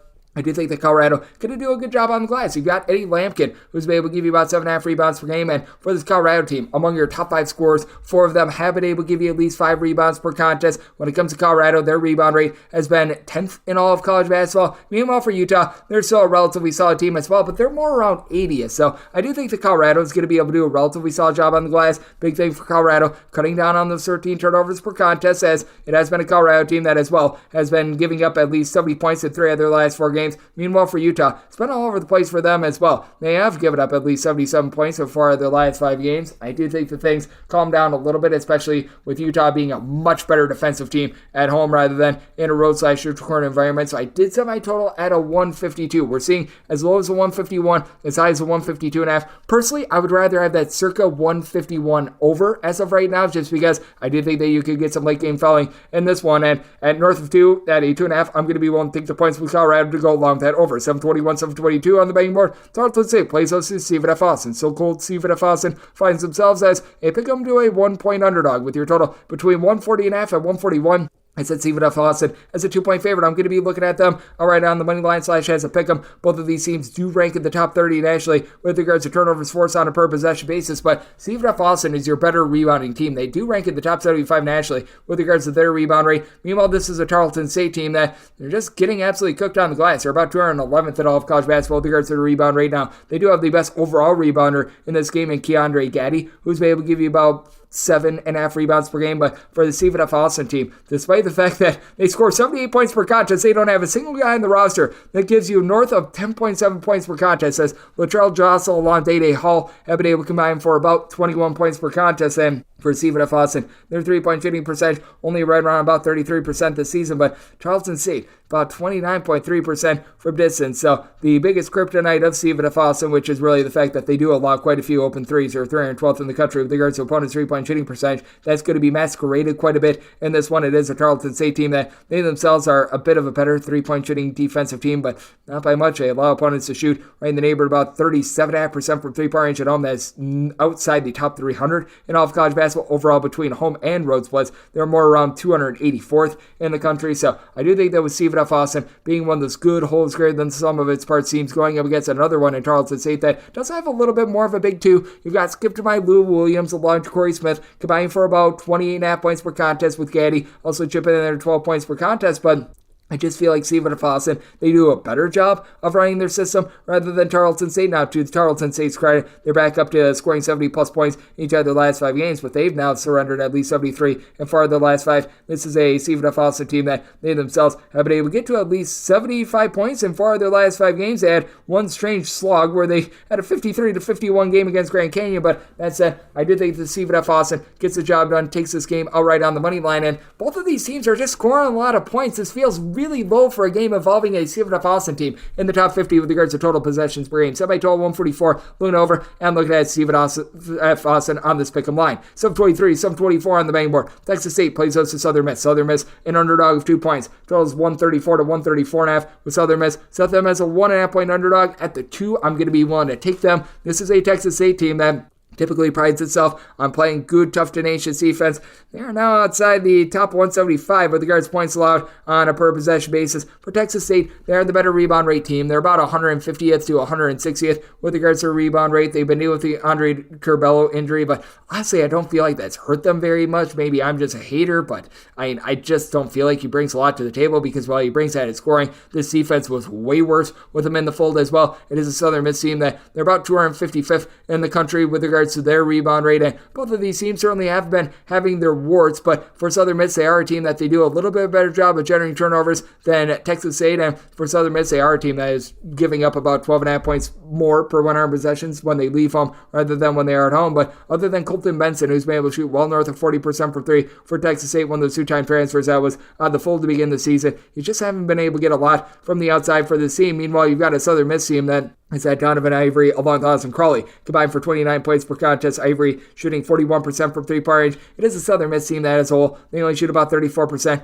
from the outside, but for Southern Miss, they're starting to get into the act of scoring a little bit more, at least 69 points in 3 of their last 5 games, at least 67 in 4 of their last 5. Meanwhile, this is a Texas State team that's really been stuck in the mud recently. They have failed to break the 68-point plateau in 3 of their last 5 games. It has been very much an up-and-down season for the Texas State team on offense. They've been missing Tyrell Morgan all season long, who was supposed to be their main low-post presence. They've been able to get about 12.5 points per contest. Jordan Mason gives you 3 assists, but he doesn't shoot it well from three-point range either. And also in a nip-and-tuck game, this is a Texas State team that they only shoot about 68.5% of the free throw line, going up against the Southern Miss team that does have someone in Victor Hart, who gives you a block per contest, and Victor Iwakor, who gives you 2 blocks per contest. So Southern Miss should be able to do a solid job down low. I do think that this is going to be a bit of a slog of a game. So at 2+, I'm going to be willing to take the points with Southern Miss. I do think that this could be close enough for late game fouling, and this is a Southern Miss team that they do slip up quite a bit more with their defense on the road. As a matter of fact, their last 2 road games, they've given up 78+ points, but have gotten to at least 70 points in 2 of their last 3 road games as well. So looking at the over, and I'm going to be willing to take the points with Southern Miss at a 2+, set my line at 1.5. 725, 726 on the betting board. Michigan State plays us to Maryland. Maryland, an underdog of 6.5 to 7.5 points. Total on this game is 129.5. Did set my line at a 133.5 on the total. Looking at the over, we did see this matchup a few weeks ago, and in that game, it was pretty ugly. That was one of those early 9 o'clock a.m. Pacific, noon Eastern time tips, and both of those teams looked unprepared to try to shoot the ball. Michigan State won that game by a 61-59, and for Maryland, this is a bunch that has been just all over the place with regards to their offense, but it does feel like the 3-point shooting, it's starting to get there. For Maryland, they're now shooting 29.7% from 3. It doesn't sound like much. They're still outside the top 300 with regards to 3-point shooting percentage, but you know what? Dante Scott, along with Jameer Young have been able to combine to shoot about 36% from the outside. Young is just doing everything. 20.5 points, 4.5 boards, 4.2 assists, shoots about 35% from three-point range. But I do think that we should be seeing a little bit more scoring in this game. And it is a Maryland team that I think that they're going to do a better job on the turnover battle. They lost it the first time around when they lost at home 61-59, 18-8. This is a Michigan State team that they do a nice job taking care of the ball. Only about 10 turnovers per contest. So despite the fact that they're outside the top 240 with regards to total possessions per game, they're able to maximize these possessions, which is a big reason why I did set them as a 7.5 point favorite. They're not going to generate as many steals as they did last time around, but I do like them to be able to win this game once again with Ty Walker being your main guy. 19 points, 3 assists, 2 steals, shoots 38% from 3, and A.J. Hoggard has been able to shoot about 32% from the outside. And this is a Michigan State offense that is quite a bit different when they are at home as well. This is a Michigan State team that last year, they were one of your top teams in all of college basketball with regards to three-point shooting percentage, and after a just brutally bad start to the season, they have now been able to heat up. As for Michigan State, overall, they're clocking in 46th in the country with regards to three-point shooting percentage. They're only shooting about 35% from 3 at home, more like 40.5% in a road/shoot corner environment. I do think that that's going to iron out a little bit against a Maryland team that they don't allow a lot of three-point shots. They're in the top 20 nationally with regards to three-point shot rate, but at the same time, they do give it up when they do allow those threes, and this is a Michigan State team that, despite that three-point shooting discrepancy in terms of percentage, they are still averaging 9.8 points more per 100 possessions at home rather than in a road/shoot scoring environment. Meanwhile, it's a Maryland team that's scoring more than 15 points fewer per 100 possessions when they leave home. For Maryland, this has been a relatively okay rebounding team as well. You've been able to have Julian Reese give you 10 plus rebounds per game, and Matty Sissoko is really the only guy for Michigan State that's able to give you north of 6 boards per contest, but this is a Michigan State team that, even despite that, they've been able to do a relatively okay job on the glass. They're about 152nd in the country with regards to their rebound rate. Maryland more around 91st, but Maryland, they have a 55% rebound rate at home, 47.5% away from home. I do think that the road woes continue with Maryland. I do think that Michigan State gets the job done and they bury some threes at home. I did set my line at a 133.5 with this total, looking over and willing to lay up to 7 with Michigan State. 727, 728 on the betting board. NC State plays us to Georgia Tech. Georgia Tech is an underdog of 8 points. Total on this game is 146. I did set Georgia Tech as an underdog of 9.5 points. So I'm going to be willing to lay the number with an NC State team that has been one of the best at being able to take care of the ball in all of college basketball. They are in the top 25 nationally with regards to turnovers on a per possession basis. Now, for NC State, they're not the world's greatest team on the glass. They are well outside the top 150 with regards to rebound rate. You've got Mohamed Diarra, who's been able to give you about 5.5 rebounds per game, and he is the only man on the roster that's really giving you north of 5 boards per game. DJ Burns has been able to give you a little bit of something down low as well, so Georgia Tech should be able to do a solid job on the glass. This is a Georgia Tech team that is in the top 45 nationally with regards to percentage of missed shots that do result in an offensive rebound, but they're only about 105th nationally with regards to overall rebound rate. They do allow a lot of second chances as well. Bate and Ongo down low has been able to give you about 8 boards, 12.5 points per contest, shooting 37.5% from 3, and I've really been impressed by Nathan George. He has been able to give this team 9 points, 5 assists per contest. You take a look at what he's been able to do recently, and he's just been able to deliver the ball very cleanly, very efficiently, as he has given the team at least 4 assists in each out of the last 8 games, has turned the ball over more than twice in just 2 of those games, so that has been highly impressive. So Georgia Tech should be a little bit more formidable on offense, but they still only shoot about 32.5% from 3-point range. Miles Kelly gives you 14 points per contest, but doesn't actually shoot it well from 3, and NC State has similar issues. They shoot as a collective 33% from 3, but really other than DJ Horn, among players that are giving you north of 3 points per contest, nobody else shoots north of 33.5% from distance. Horn is shooting 41.5% from the outside, stealing 15 points per contest, so love what he's able to bring to the table, but we've got an NC State team that as well. They do have their volatility with regards to the three-point line. They do allow opponents to shoot north of 33.5% from 3. They're outside the top 200 with regards to opponents' three-point shooting percentage. And for Georgia Tech, this has been a team that has been relatively okay at being able to guard the three-point arc, but I still do have my question marks and my concerns with them on the road, as this has been a team that, with regards to points allowed on a per-possession basis in a road/shoot corner environment, it just has not been the same for them. Overall, 247th with regards to defensive efficiency, giving up about 12 points more per 100 possessions when they're away from home rather than at home. So it is a circumstance where I do think that you get some scoring in this game. I set my total at a 147.5, so here at the 146, looking over, and with NC State willing to lay up to 9 with them. 729, 730 on the betting board. Indiana State plays close to Drake. Drake is an underdog of 5.5 to 6 points. So this game is 155.5 2.5 to 156 was a rake. I did set them as an underdog of 4 points. I'm going to be willing to take the points with Indiana State. This team has been an absolute heater on offense all season long, in the top 15 actually with regards to points scored on a per possession basis. They now face off against a Drake team that is about 149th in the country with regards to opponents' three-point shooting percentage, and they do leave themselves open to giving up some threes away from home. They're allowing opponents to shoot 36% from three in a roadside shoot court environment, going up against an Indiana State team that they're in the top 10 nationally with regards to three-point shooting percentage. Robbie Avila is able to give you 14 points, 6+ boards, 4 assists at 6'10". He has been all sorts of versatile, shooting 40% from three-point range. But I do think that Drake is going to be able to hold in there. I'm going to be willing to take the points because even though this is a Drake team that they do get hurt from the outside a little bit, they still do have the better overall defense. This is an Indiana State team that it's not like they're terrible with regards to their defense, but they do still leave a little bit of something to be desired. Meanwhile, Drake has been one of the better teams at being able to just D up in general, 43rd in the country with regards to points allowed on a per possession basis. Meanwhile, you've got an Indiana State team that they're clocking in more in the neighborhood of about 100th, actually, as a matter of fact, 133rd in the country with regards to points allowed on a per possession basis, and they have to go up against the duo of DeVries squared with Tucker DeVries and his father Dan DeVries being able to headline things with Tucker 20.5 points, 6.5 boards, 4 assists, shoots 36% from three for a Drake team that's so clean with the ball. They only turn the ball over about 9.5 times per contest. They shoot as a collective 35% from three, and Darnell Brody being able to give you 9 rebounds per game. He should be able to do a solid job down low. This is a Drake team that, in terms of their rebound rate, they're currently 69th in the country, so that is very, very nice. Meanwhile, you've got an Indiana State team that's more around 77th. You do have Xavier Bledson, Julian Larry for this Indiana State team that are able to combine for about 7.5 assists per contest. Couple that with the fact that Isaiah Swope is shooting well north of 40% from three-point range, supplying the team with 15+ points per contest. You've got weapons upon weapons on that side, but Aiden Wright has been Mr. Wright with about 14 points, shooting 37% from three-point range for this Drake team as well. And for Drake, in terms of points scored on a per possession basis, they're not quite what Indiana State is, but I mean, they're 25th in the country,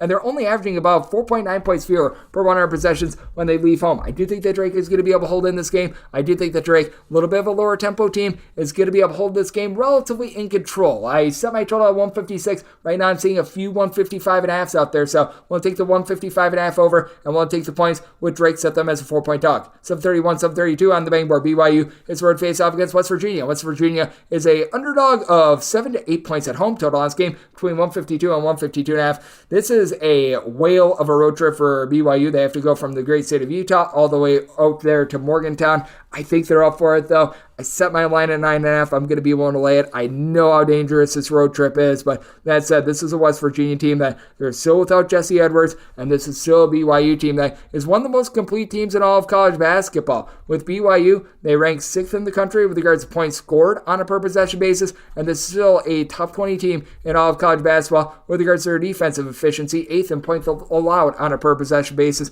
They should be able to control things very, very soundly down low. This is a BYU team that is in the top 25 with regards to rebound rate. Out of their top 5 scores, 4 of them do give you at least 3.9 rebounds per game, and this BYU team shoots 36.5% from three-point range, which having each of their top 3 scorers shoot at least 36% from the outside. Jackson Robinson, Noah Waterman, Trayvon Nell, they've been able to combine for in that pocket of about 38 points per contest, so love what they're able to bring to the table. And then you're able to get 4.5 assists, about 9 points per game out of Dallin Hall to be able to be another nice facilitator for this team. Meanwhile, for West Virginia, this is a team that does finally have some guys who are able to pop in from three-point range. Kirk Reese has been able to shoot north of 42% from three-point range. You do have Raekwon Battle, who's shipping in there 15.5 points per game, but it's a very inefficient 15.5 points per game for Raekwon Battle. He has scored a grand total, by the way, of 17 points in the last 3 games, and he has been shooting 27% from three-point range. That's just not cutting it right now for a West Virginia team that's well outside the top 200 with regards to rebound rate. Only guy on the roster that is currently giving you north of 4.5 rebounds per game is he currently out of the fold Edwards, so that's not too great. You've got Quinn Slazinski, who's been able to shoot 34% from three with 13.5 points per contest, and for this West Virginia team, are they a much different team at home? Oh, absolutely. You take a look at the amount of points they are scoring per possession at home. It's 14 points more per 100 possessions at home rather than in a roadside shoot court environment. And this is a BYU team that they are a little bit of a different team when they are on the road. This is a BYU team that has been giving up about 10.2 points more per 100 possessions away from home rather than at home, but I just simply think that this is a West Virginia team that is outgunned, even with the travel spot, even with everything that comes with going to Morgantown. I'm going to be willing to lay with BYU, and with regards to the total, I do think that West Virginia is going to have a tough time doing their part on this one. They're still a team that's well outside the top 200 with regards to total possessions per game, and I do think that BYU is going to start to see a little bit of regression with that offense as well. So set my total 145.5, looking under, and I'm going to be willing to lay up to 9 with BYU. 733, 734 on the betting board. Dartmouth plays host to Columbia. Columbia and Dartmouth is a game that's currently off the board. That's because we've got the back-to-backs in the Ivy League, so you're going to be noticing this for all of these Saturday Ivy League games. But this is a spot where I did set Columbia as a 3.5 point favorite, and I did make my total at 135.5. So one to lay up to 3 with Columbia, 4 more. Taking the points with Dartmouth, and then 135 or less, looking at the over, 136 or higher to the under with Dartmouth. This team has been the best under team in all of college basketball. All but 2 of their games have gone under the total line for Dartmouth. The defense, it's not great to say the least. They're allowing opponents to shoot about 35% from 3-point range, but it's a different animal at home. Going into yesterday, opponents were shooting 28.6% from 3-point range in Dartmouth's home games compared to 39.5% in a road/shoot-to-corner environment. And this is a Columbia team that's been a relative flamethrower from 3-point range. They are shooting north of 37% from distance. This is a Columbia team in which it travels for them relatively well as well. Columbia 161st in the country in terms of points scored on a per possession basis, only averaging about 5 points fewer per 100 possessions in a road/shoot-to-corner environment. And for Columbia, it's been all about Geronimo Rubio de la Rosa, who's been able to give you about 13 points, chips in there about 3.5 assists, shoots it well from 3-point range. And on the flip side, you've got a Dartmouth team that they just can't throw a grape in the ocean right now. They are shooting well below 30% from 3-point range. Ryan Cornish was one of their main scorers from a season ago. Entered into yesterday, scoring about 7 points per contest. He has been missing the last 2 games as well, and he's probably not going to play in this one, as he did not play yesterday against Cornell as well. You've got Tucson Niskovich, along with Brandon Mitchell-Day, a pair of guys that did play yesterday, though. They've been able to combine for about 26 points per contest, but they still combine to shoot less than 30% from 3-point range. Really, Jaden Williams is the only guy that's throwing in there from 3-point range, and he had a whopping 3 points yesterday. Overall for the season, he's been able to shoot about 30% from 3-point range. But, I mean, this is a Dartmouth team that they're just making games very grimy, and they're not getting to the free throw line. As a matter of fact, they had 2 total free throw attempts yesterday in their game against Cornell. But that said, for Dartmouth, they should be able to do a solid job down low against a Columbia team that you really don't have anyone other than Blair Thompson that's giving you north of 5.5 rebounds per game. And for Thompson, he's saying 6'9". He's been able to shoot in the high 30s from 3-point range, 9.5 points per contest. As a matter of fact, more like 48% from 3-point range. But I do think that this is going to be a slow-down slog, as you've got a Dartmouth team that they've been relatively solid with regards to their defensive efficiency at home. They provide absolutely nothing on offense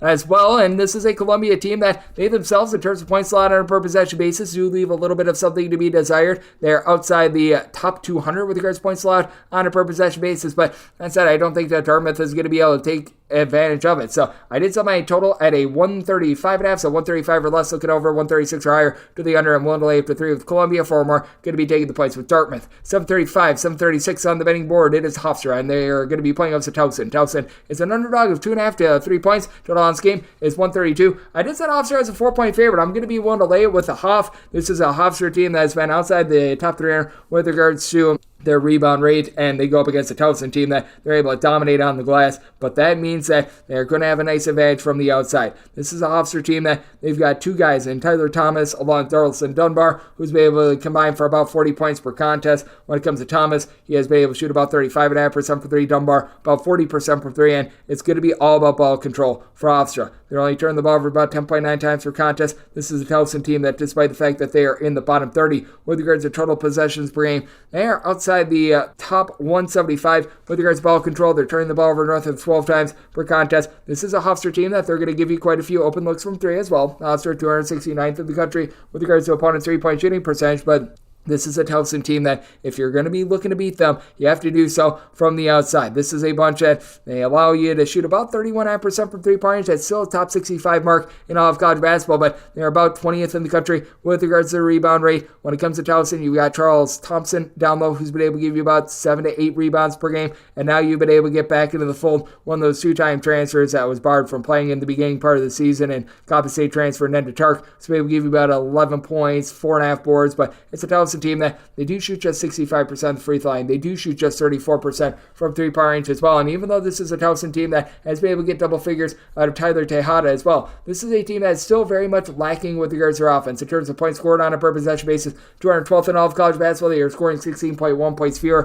per 100 possessions when they're in a roadside shoot scoring environment rather than when they're at home. And for Masai Jones, who comes over from the SoCon, he's only been able to give you about 6 points, 3.5 rebounds per game. Was expecting a whole heck lot more out of him. You've also got For this Hofstra team, Jakob Fritz down low, who's been able to give you about 5.5 boards at 6'10". He's able to pop some threes. You've got a Towson team that has been able to ride high with regards to their offense, getting to at least 70 points in 4 of their last 5 games. I do think that Hofstra is going to be able to do a little bit of a better job here, though, and Hofstra, they themselves, they've been able to get to at least 72 points in 4 of their last 5 games, and as a matter of fact, for this Hofstra team, they've been able to put at least 78 points up on the board in 4 of their last 5 games. I do think that Hofstra is going to be able to go bombs away from 3-point range. I think the fact that you've got Juan Carlos give you 6.5 assists per game as well with the Towson team that doesn't have as much facilitation, it's going to allow Hofstra to be able to get the job done. I did set my total at 134. I do think that Hofstra going to be able to bury some threes in a low possession game to be able to push this total over. I think the Hofstra defends their home floor. I'm going to be willing to lay the number to go along with that over 737, 738 on the betting board. South Florida, it's Rhode face off against North Texas. North Texas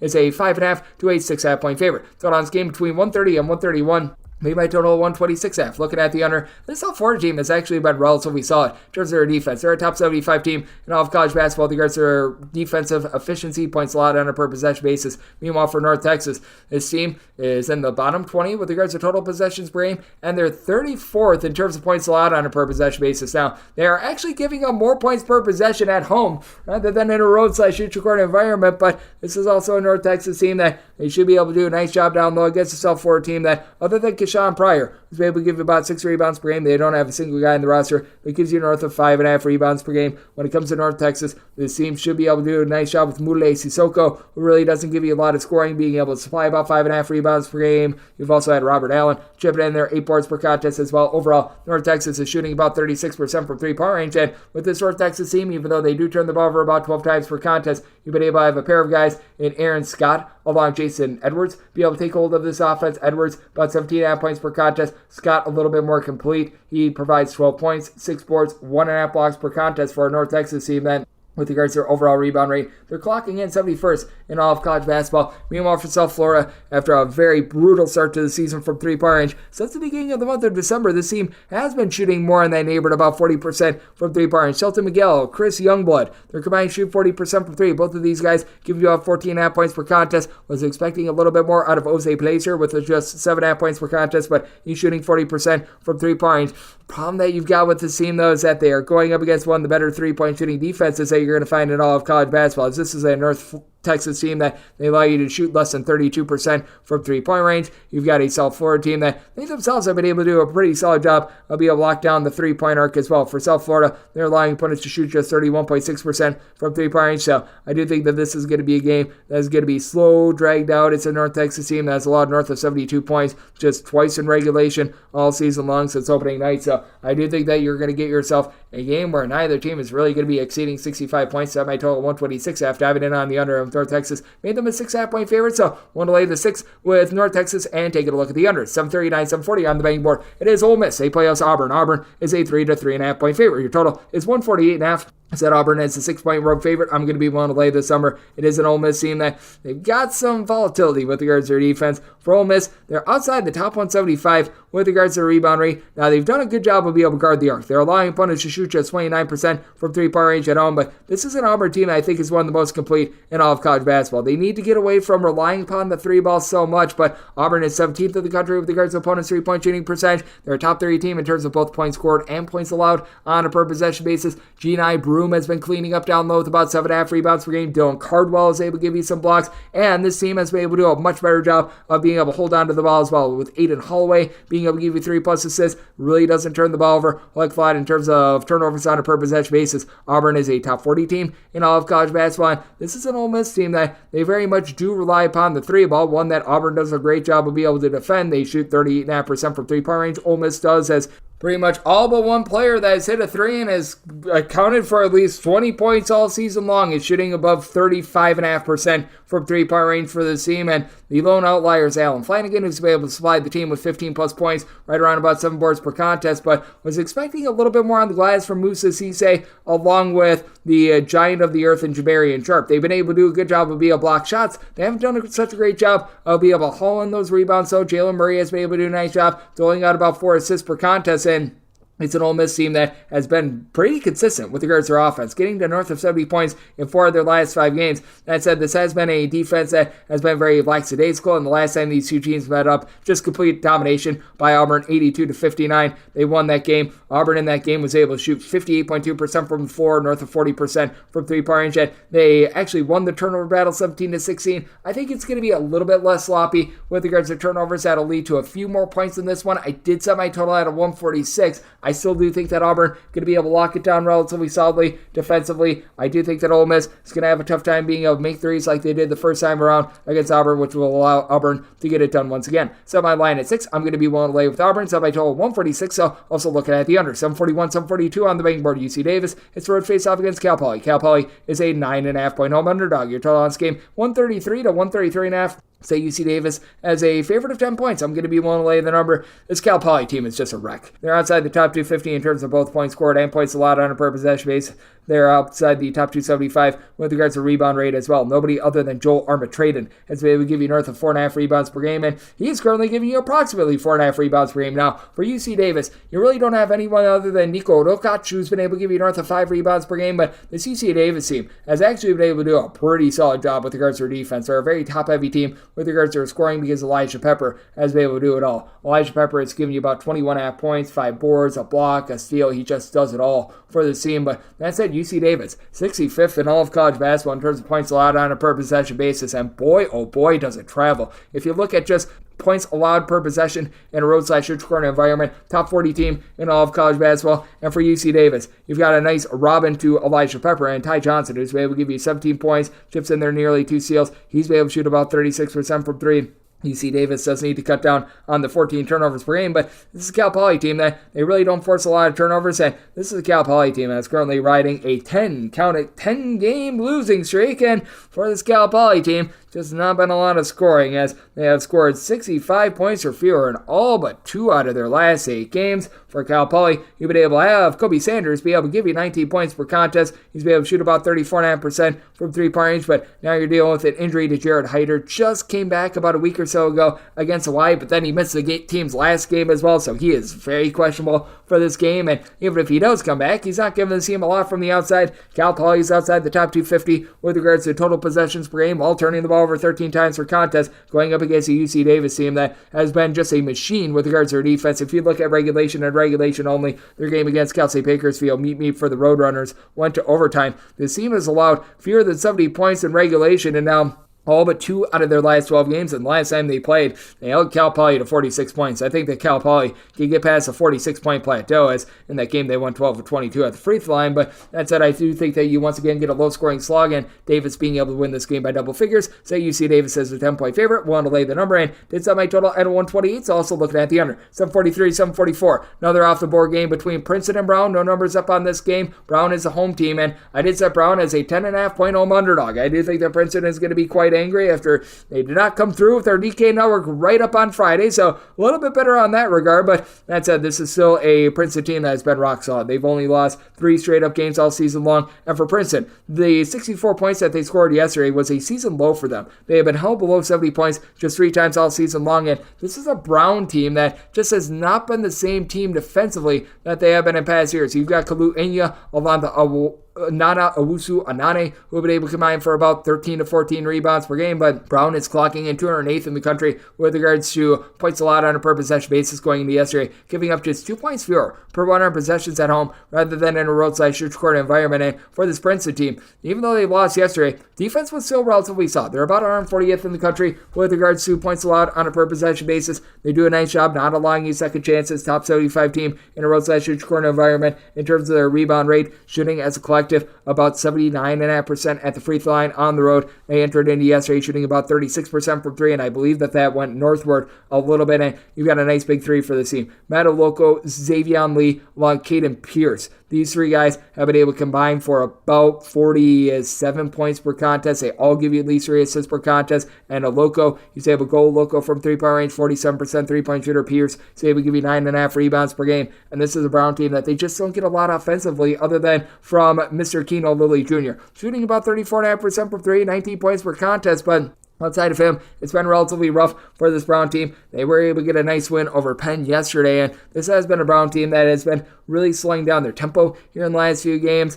They were playing a little bit too fast for their own good to begin the season, and this has still been a Brown team that has been giving up quite a few points. They've now given up at least 71 points in 5 out of their last 6 games, but I do think that Princeton, they're going to be able to do a pretty rock-solid job with regards to their defense as well. This is a bunch that has now given up 70 points or fewer in 4 out of their last 5 games, but this is a Princeton team that they do such a good job of being efficient. They're a top 10 team in the country with regards to fewest turnovers on a per possession basis. They hit their free throws when they're able to get to the free throw line as well, so I'm willing to lay up to 10 with Princeton, set them as a 10.5 point favorite, 11 points or more. Taking a look at the points with Brown, and so by total 142.5.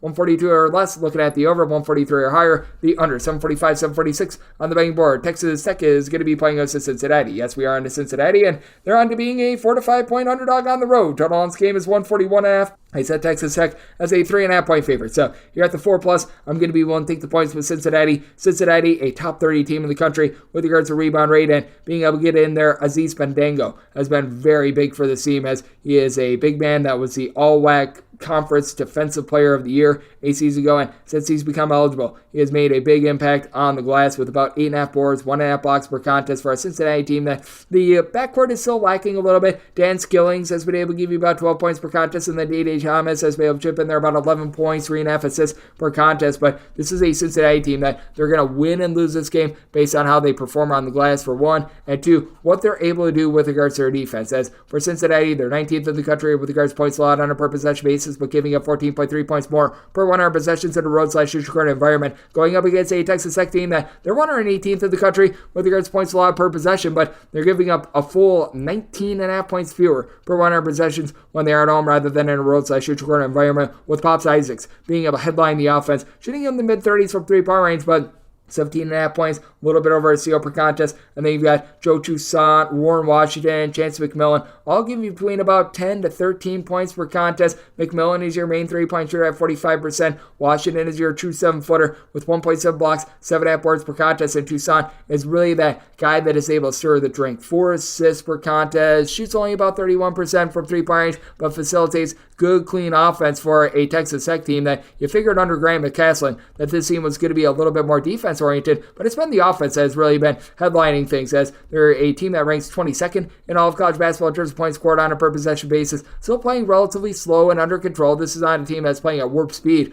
or anything like that, but the big key for Texas Tech is being able to find a way to be able to hit some threes in this game, as for Texas Tech, they're shooting as a collective in that neighborhood about 37.5% from 3-point range, and when it comes to Texas Tech, they're actually shooting 34.5% from 3-point range at home in a roadside neutral court environment. This climbs north of 40%, but they do go up against a Cincinnati team that has been able to do a relatively solid job of being able to lock down that 3-point arc. They are allowing opponents to shoot overall about 32.8% from 3, about 130th in all of college basketball in that regard. Meanwhile, it's a Texas Tech team that has been much better at guarding the arc when they've been at home. Opponents are shooting 30.8% from 3, gets them at home 39.4% in a roadside neutral court environment. I think much of that split has to do with the fact that they played a Charmin soft non-conference schedule, so I do think that Cincinnati is going to be able to hold in there, and I do think that this is going to be a little bit more of a grinder of a game. Right now, we are seeing a few places so offering that opener of 142 at a 142, going to be looking at the under, since Cincinnati is a 3.5 point dog, so I have 4+, taking the points to go along the under. 747, 748 on the betting board. Notre Dame, it's a road face-off against Pittsburgh. Pittsburgh is a favorite of between 9 to 10 points throughout this game, between 126.5 and 127.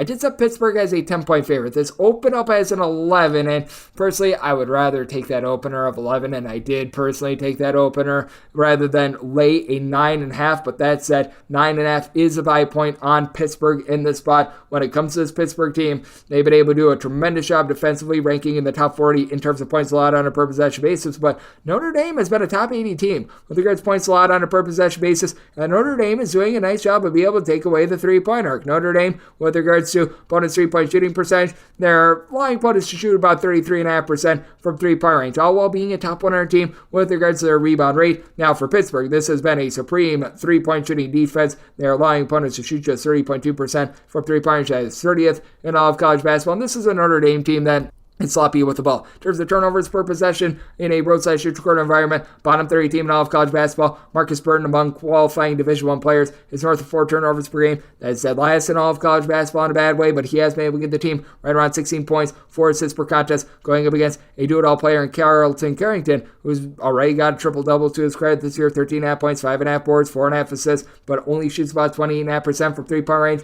Blake Kinson has really been your bomber from three-point range for Pittsburgh, 15 points, 5 boards on about 41% three-point shooting for a team that they shoot about 34% from three. They only turn the ball over about 10 times per contest, but this Notre Dame team, they're really not looking to wrestle the ball away, generate a bunch of turnovers. This is just a team that they stay in front of you. They make things yucky, gross, slow. This team in regulation and regulation only, they have given up fewer than 70 points in all but really 2 of their games since the Thanksgiving break. So, it has been absolutely tremendous the way that they've been able to slow things down. I do think that Pittsburgh's defensive numbers built a little bit on sand, though, because a lot of it has come against lesser competition. I feel like both of these teams have been a little bit fortunate with regards to their defense. I do think that Notre Dame is going to begin to find a little bit of something with regards to their offense, with having Jared Kornetsky along with Brandon Shrewsbury now being able to combine for about 19 points per contest, both shooting in the mid-30s from three-point range. Notre Dame still turning the ball over 14 times per contest, but Pittsburgh doesn't necessarily generate a ton of turnovers. So here at a 126 after 127 looking over, I said my total 128, and with regards to Pittsburgh, willing to lay up to 9.5 points with them. Now we have my DK Network right to pick 749, 750 on the betting board. It's also it's a road to face off against Florian Lang. Florian Lang is a favorite of between 15 to 16 points. Total on this game anywhere between 153.5 to 155. Opener on this was 152.5. For those that are on my Twitter/X feed, I posted this up as early as possible for as many of you guys as possible to take advantage of that 152.5. If you missed it, have no fear. I still see a nice differential on this game. I set my number at a 163.5 with regards to the total. My write-up is on the over. You've got a Tulsa team that their numbers are very much warped by the fact that they played one of the biggest cupcakes of a non-conference schedule that I have ever seen. This is a Tulsa team that, going into conference play, they are a top 25 team in all of college basketball in terms of points allowed on a per possession basis, but they have now been giving up 17.7 points more per 100 possessions when they've been in conference play rather than in non-conference play. This is a team in the Florida Atlantic Devils that has been a main constant with regards to their offense as well. At least 79 points in 13 out of their last 18 games, 11th in the country with regards to points scored on a per possession basis, with John L. Davis being able to supply 16 plus points, shooting well north of 40% from three-point range. Nicholas Boyd coming back, combining with Elijah Martin for north of 22 points per contest. That's helping out as well. Vladislav Golden has been okay on defense, but that's really where the Owls, they do have their slip-ups. They're about 230th in all of college basketball with regards to opponents' three-point shooting percentage. They're clocking in well outside the top 100 with regards to points allowed on a per-possession basis as well, but they also do face off against the Tulsa team that is looking to play at warp speed. This Tulsa team is in the top 30 nationally with regards to total possessions per game, and you've got a Tulsa team that's just so vastly different when they're away from home rather than when they are at home. Tulsa allowing opponents to shoot 26.6% from three-point range at home, 36.5% in a roadside shoot corner environment. That's about 278th in all of college basketball, and this is a Tulsa team that they're just time and time again going out there and getting flattened. 83 plus points, surrendered in 5 out of their last 6 games, and this is a Tulsa team that they're able to put up some points themselves. PJ Haggerty has been able to give you 19.5 points per contest. Kobe Williams has been able to give you 12 plus points per contest as well. So they're able to match a little bit of that firepower of Florian Atlantic. And Florian Atlantic, I believe that they are still stuck on one cover within the conference, and I do think that that's going to be continuing here, as I do think that this has been a number that has been set just a little bit too lofty on the Owls on the spread. I did set my number more around a 13 to a 13.5, so I'm going to be willing to take the points with Tulsa in this spot, even though it has been a relative disaster for them on defense, as I do think that Jared Garcia, his 6 rebounds per game, not going to quite match up with Vladislav Golden, but I don't think they get completely destroyed on the glass, but I do think that a Tulsa team that's able to shoot about 35% from 3, going up against a Florian Lang team that's about 230th with regards to three-point shooting defense, going to be able to have some success there, and I think both of these teams are going to be putting up some very, very big point outputs, and I think that Tulsa continues to give it up on defense. So my DK Network right to pick, that is going to be on the over in this spot, and with regards to the spread, anything north of 14, I'm going to be willing to take the points with Tulsa. 751, 752 on the betting board. North Carolina plays us at Duke. Duke is a underdog of between 4 and 4.5 points. So on this game, they're between 151 and 152. Typically, the underdog has quite a bit of value in this rivalry, and I do think so once again. I set my line at 4, so I have 4.5. I'm going to be taking a look at the points with Duke Both of these teams are actually playing some really good defense, by the way. North Carolina has ascended into the top 35 nationally in terms of points allowed on a per possession basis, and for this Duke team, it's been a little bit wobbly with them, but in terms of points allowed on a per possession basis, they're right around 43rd in all of college basketball. Kyle Filipowski might be the biggest matchup nightmare in this game. He's been able to supply Duke with 16 plus points, 8 plus boards at nearly 7 feet tall. He's able to shoot about 40% from 3-point range, but North Carolina's best overall scorer, that'd be R.J. Davis. 21.5 points, 3.5 assists, shooting 40.5% from 3-point range, and what's remarkable about what North Carolina's doing, Armando Bacot has really not been giving you a lot of production with regards to scoring recently. He's had fewer than 10 rebounds in each out of the last 5 games, 10 points or fewer in each out of the last 4. He's become a little bit more of an eraser and a shot blocker, as it's been Harrison Ingram who's really been hitting the glass. 12 points, 9 boards, shoots 40% from 3-point range for a North Carolina team that it's actually been a case where they've been able to do an okay job from 3-point range, but for this North Carolina team, they've been much more efficient on the defensive side of things. Meanwhile, this is a Duke team that's 9th in the country with regards to points scored on a per possession basis. This Duke team is in the top 5 in all of college basketball with regards to fewest turnovers on a per possession basis, and though this North Carolina team has been much better defensively, they still don't necessarily generate a lot of turnovers. You've got a Duke team that has got Tyrese Proctor giving out about 4 assists to 1.4 turnovers per contest. You've been able to get some good production out of Jeremy Roach as well. About 14 points. He's now shooting 47.5% from distance. And this is a Duke team as a whole. They're shooting 38.7% from 3-point range. It's a Duke team that has been able to get to at least 77 points in 4 of their last 5 games. But this is a North Carolina team that, to their credit, they have now allowed 70 points or fewer in all but 1 out of their last 9 games. That lone exception was when they gave up the 74 points to Georgia Tech. So I do think that this is going to be a little bit more of a slog in this game, but I also do think that you're going to get that late game fouling. I do think that both of these teams are going to be approaching 75. I did set my total at a 152. So you're at the 151.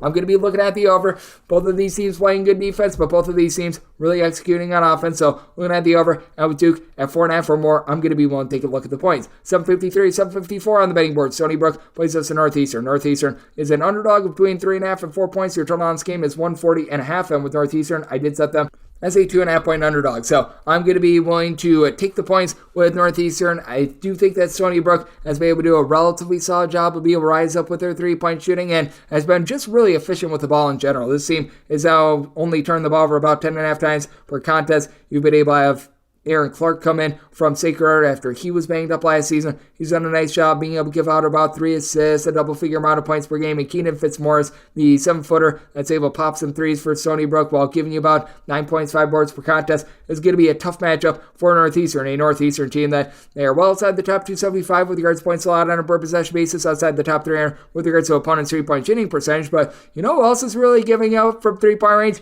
You guessed it, Stony Brook, 316th in the country with regards to opponent's 3-point shooting percentage, and now they have to match up with Chris Rhode, who's been able to give you 13 points, 7 boards. He's able to shoot in the mid-30s from 3-point range. It is a Northeastern team that, without a question, it has been a team that has been really all over the place with regards to both their offensive and defensive efficiency, because when it comes to Northeastern, the team is about 149th in the country with regards to points scored on a per possession basis. But this team, if you look at them in a roadside shoot corner environment, they're actually a top 65 offense in terms of points scored for Northeastern. Biggest bugaboo for the team has been just taking care of the ball. They're outside the top 275 with regards to total possessions per game, and they turn the ball over 13 times per contest. But when it comes to Northeastern, as a collective, even though they only shoot about 30.5% from 3-point range overall, this rises big time when they're away from home. And inside the arc, this has been a team that has been in the top 50 with that regard, and they also shoot a little bit better from 3-point range in a roadside shoot court environment as well. You've had Hunter Woods, Lucas Sakota be able to combine for about 20 points per contest.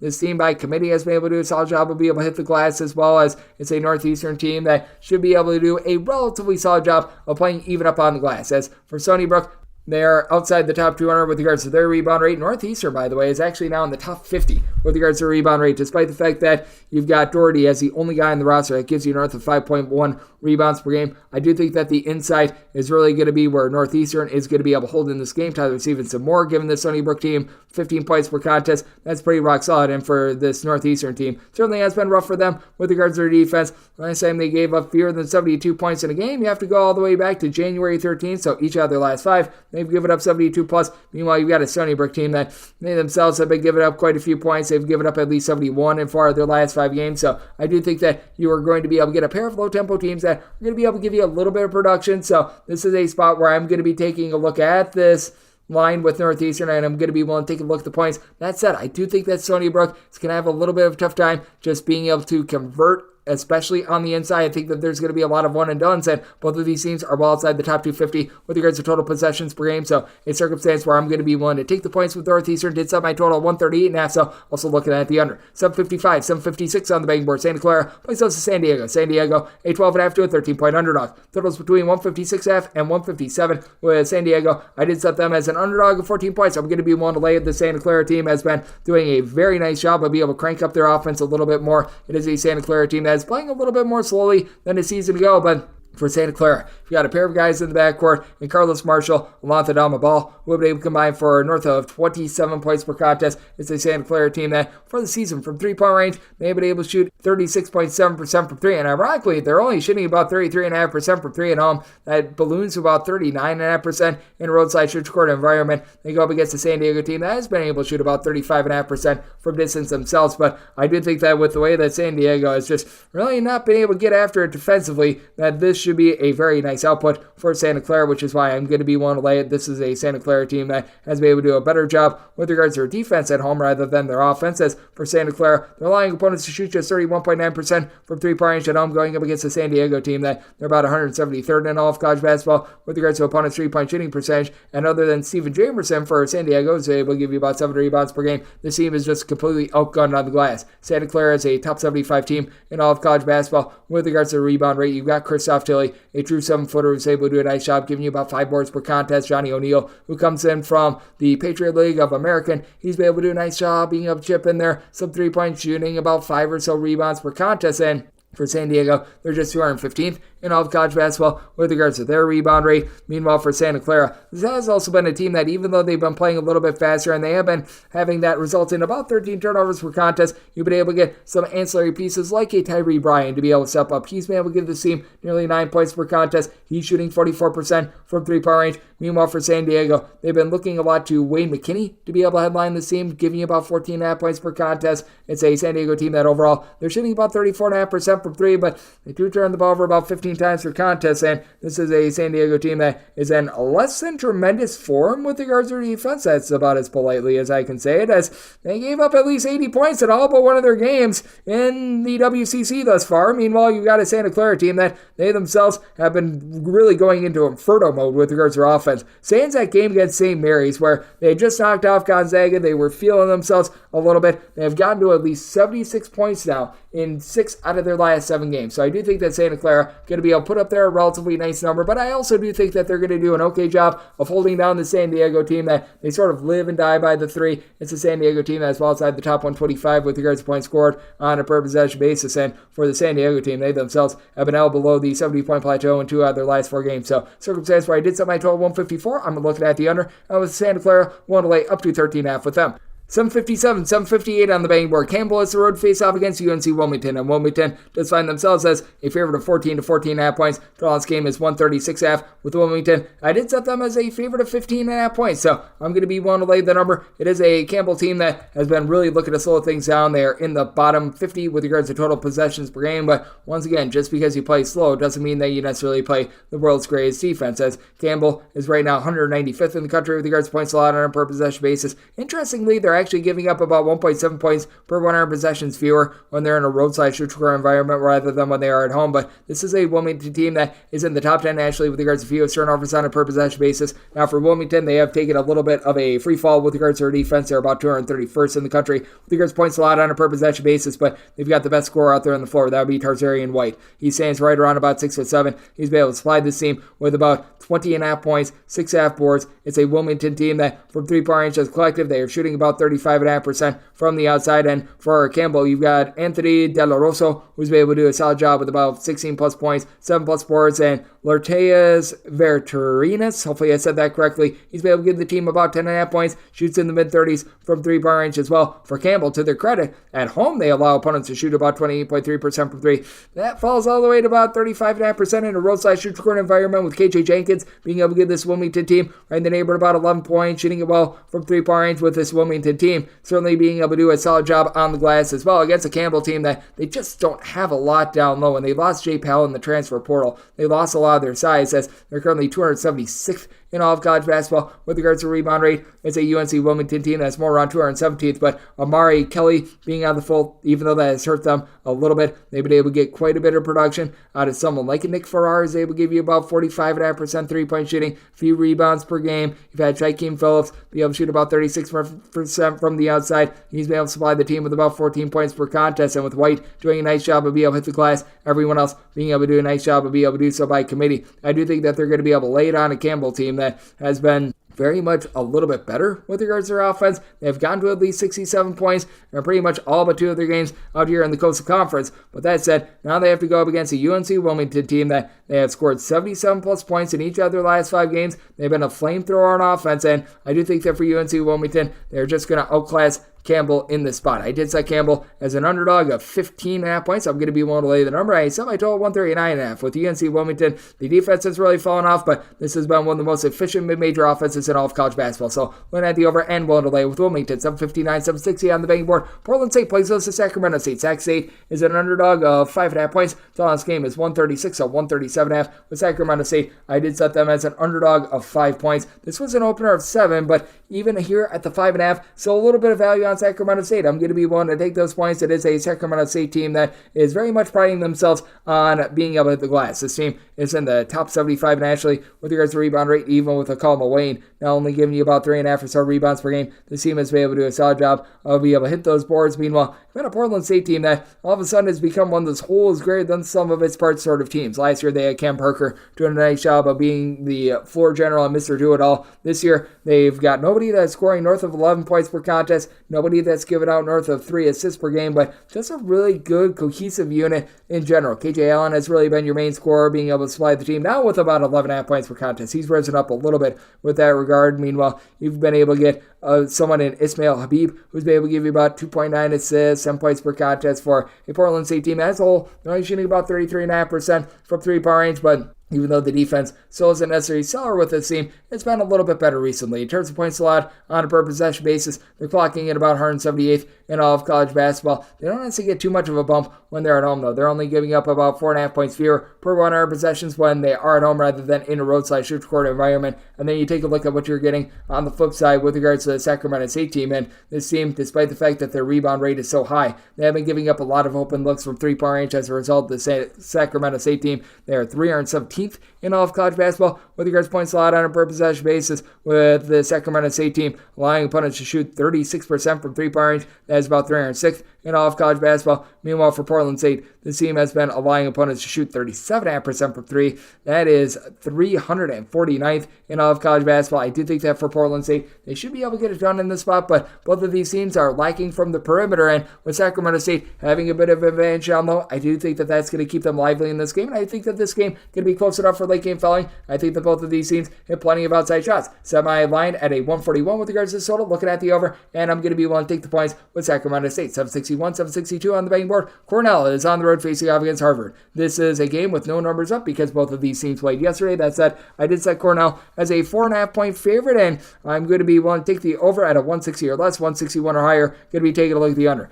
This is a Cornell team that, if you saw that game against Dartmouth yesterday, they've shot less than 23% from three-point range. I certainly think that they're going to have some better fortune this time around. This is a Cornell team that overall has been able to shoot in the mid-30s from three-point range, and interestingly for Cornell over the last few years, they've been a little bit of a more efficient defense when they've been on the road rather than when they have been at home. That's not quite the case as far this season, at the very least going into yesterday. Cornell overall for the season, 181st in the country with regards to points allowed on a per possession basis. They were only giving up, though, about 2.4 points more per 100 possessions in a roadside shoot corner environment rather than at home going into yesterday. And with Dartmouth scoring only 53 points yesterday, that might have actually completely ironed out.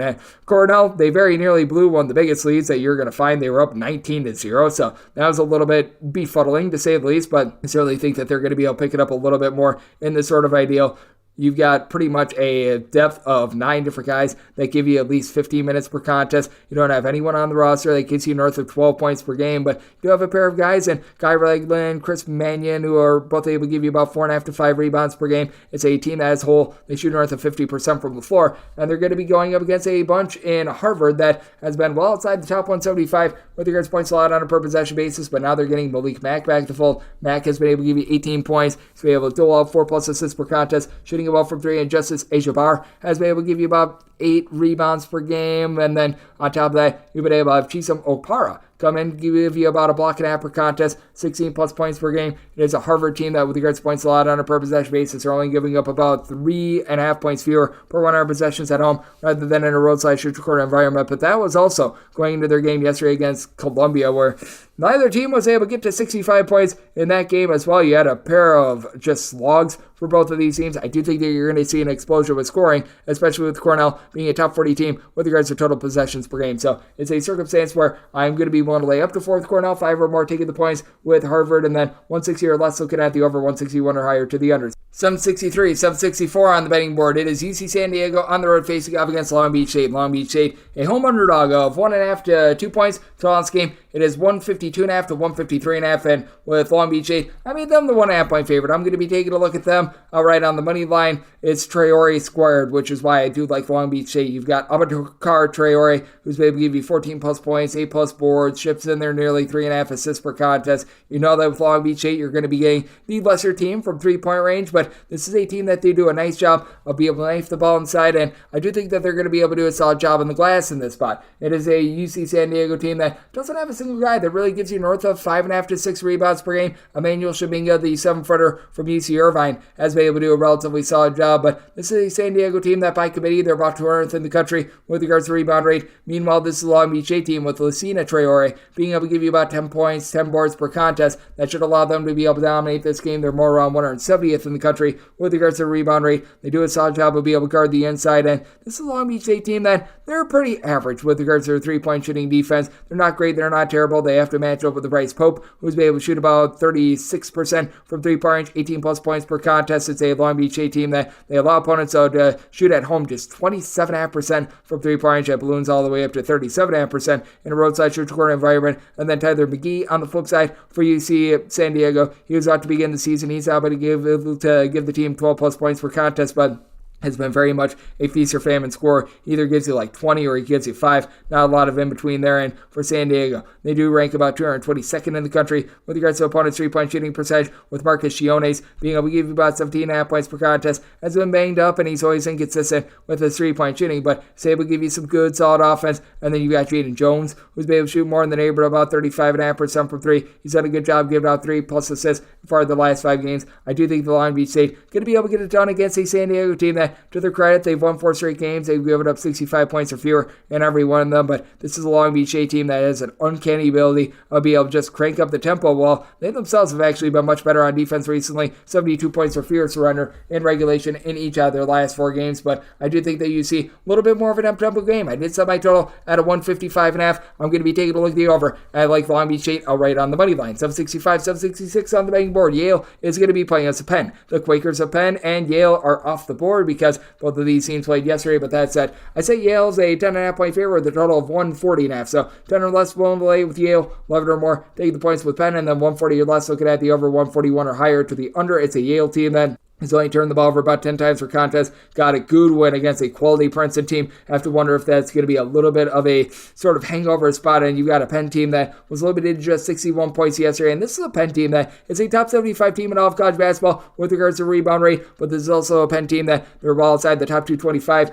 with regards to opponents' 3-point shooting percentage. As Penn, they themselves do shoot about 38% from the outside. Nick Spinoza has good versatility, 10.5 points, 7.5 rebounds per game. But now you have to match up with Danny Wolf, a true 7-footer consider that shooting in the mid-30s from three-point range with 14 points, 9.5 boards for a Yale team that they started out the year very brutal with regards to their defense, but they have now given up 70 points or fewer in 9 out of the last 10 games in regulation, with the lone exception being a game that they played against Kansas. This has been a squad that has been really looking to slow things down, and you've now got 5 different guys to give you at least 9 points per contest, with Augustus Mahoney being able to do a solid job shooting north of 40% from three-point range, along with John Polidikis, who's giving you more like 13 points on 46.5% three-point shooting. With Penn's inability to be able to guard the arc, I do think that that's going to be an issue for them, and this is a Penn team that they have now given up at least 80 points in 5 out of their last 6 games, but love the way that Yale has been able to come to the forefront with regards to their defense, and this has been a Yale team that you don't want to forget about their offense as well. This team has been able to break the 70-point plateau in now each of their last 6 games, so at a 10 or less willing to lay with Yale, 11 or higher looking at Penn, and then 140 or less looking over, 141 or higher to the under, 767, 668 on the betting board. USC plays us Oregon State. Oregon State is an underdog with 7 to 8 points. So on this game is 140.5. I did say USC as a favorite of 8 points. I'm going to be willing to lay the 7 to 7.5. This Oregon State team just takes a massive drop off when they're away from home. And they do have Jordan Pope, who's maybe able to give you 18 points per contest, shooting in the high 30s from three-point range, but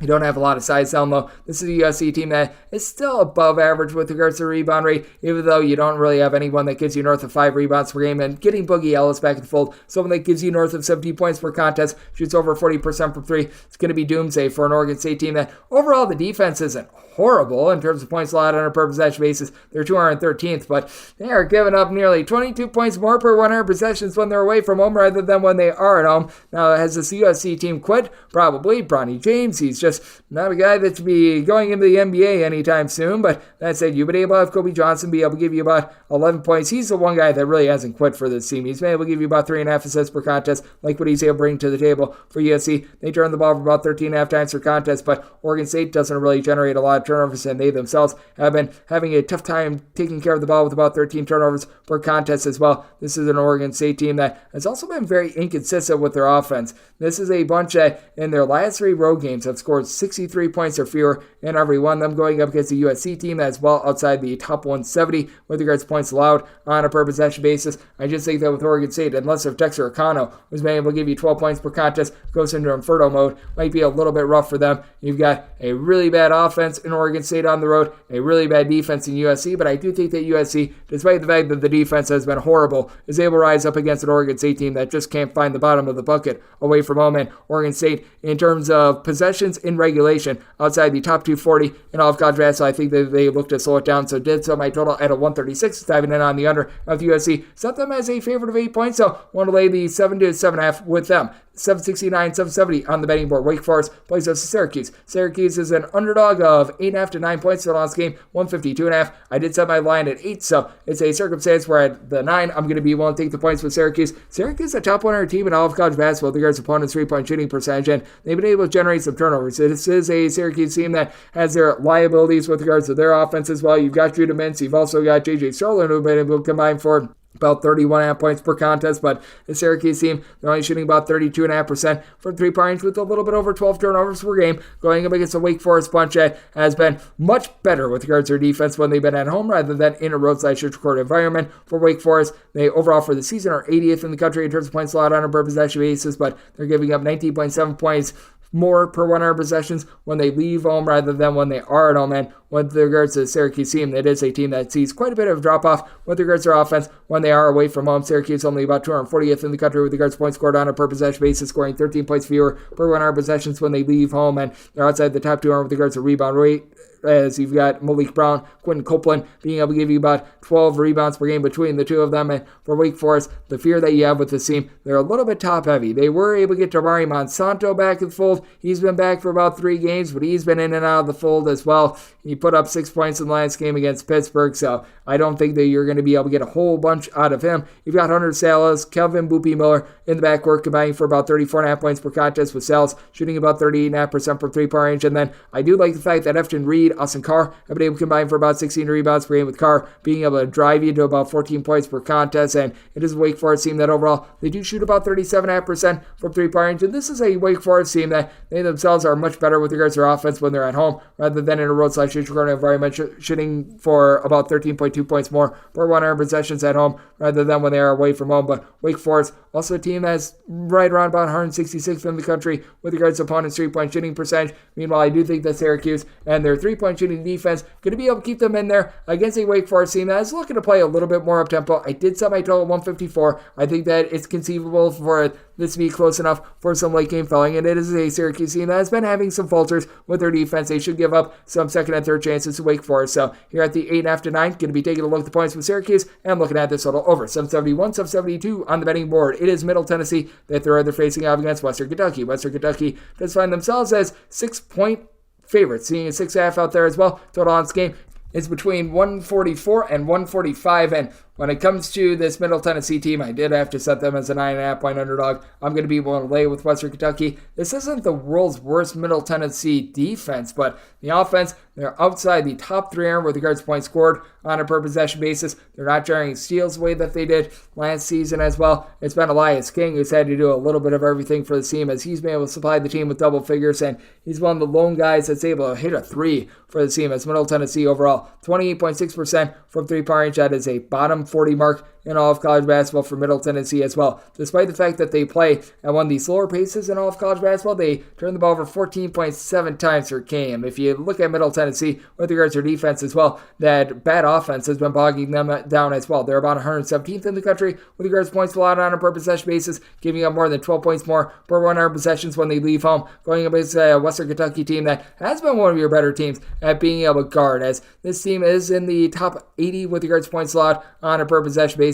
For Western Kentucky, they should be able to win the battle down low as well, as you've got a Middle Tennessee team that only has one guy on the roster that's able to give you north of 5 rebounds per game. That would be Jared Coleman-Jones. Middle Tennessee outside the top 200 with regards to their rebound rate. Western Kentucky is within the top 100 of theirs. Western Kentucky doesn't necessarily shoot it amazing from 3 themselves. Tom McHenry has been able to give you about 15 points per contest, but all in all, team shoots about 33.5% from 3 with 14 turnovers per contest, but Christian Lander, Brandon Newman being able to combine for about 4.5 assists, 2.5 steals, 21 points per contest. Good versatility for the team. I do like against a Middle Tennessee team that has risen up a little bit with their offense recently. 75 plus points in 2 straight games, but one of those games was against a Florida National team that's just getting absolutely cooked. And prior to that, within the conference, this team had not broken the 65-point plateau. I do think that we're going to see a little bit of regression here, despite the fact that Western Kentucky, they themselves have now given up at least 79 points in each of their last 3 games. Meanwhile, their offense, they've been able to get to at least 70 in each of their last 5. I did set my total 139.5. Just don't trust in this Middle Tennessee offense. Looking at the under, and I'm willing to lay up to 9 with Western Kentucky. 773, 774 on the betting board. Portland plays us to Pepperdine. Pepperdine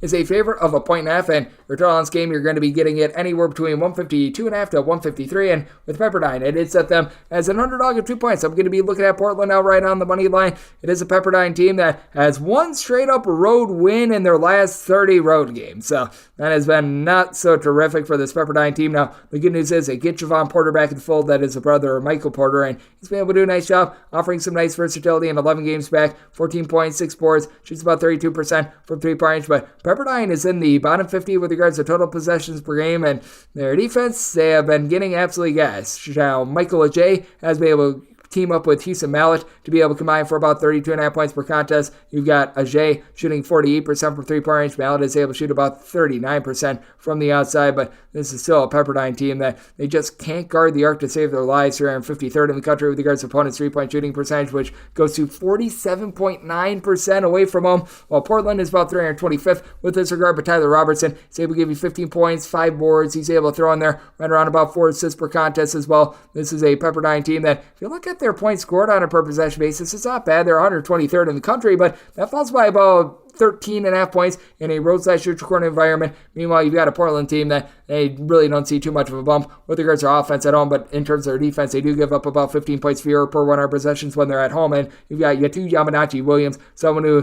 comes in from the Southland of Lamar. He's been back for a few games, and he's able to give you a little bit more down low, as he's been able to supply 11 points, 6.5 rebounds per game in the 7 games they has played. And you got Vukasin Bashage now shooting about 40% from 3. Portland turned the ball over about 13.5 times per contest, but that said, against a Pepperdine team that really doesn't force a lot of turnovers, they should be relatively good there. It's a Pepperdine team that has been held to 71 points or fewer in each of their last 4 games. Meanwhile, you've got a Portland team that may have scored 65 points or fewer in each of their last 3. Yet both of these teams are so well outside the top 275 with regards to points allowed on a per possession basis. So something's got to give here. I think that what gives is these really bad defenses. Semi-total 154. Looking at the over, and I'd like Portland outright on the money line. Made them a 2-point favorite. 775, 776 on the betting board. UNLV plays us Wyoming. Wyoming finds themselves as an 8.5 to a 9.5 point underdog. Totals between 145.5 and 147. And with Wyoming, I did set them as a underdog of 7.5 points, so I'm going to be willing to take these points. It is a Wyoming team that ranks in the top 15 nationally with regards to 3-point shooting percentage. Biggest issue that you do have with this team, they just are not able to take care of the ball. With Wyoming,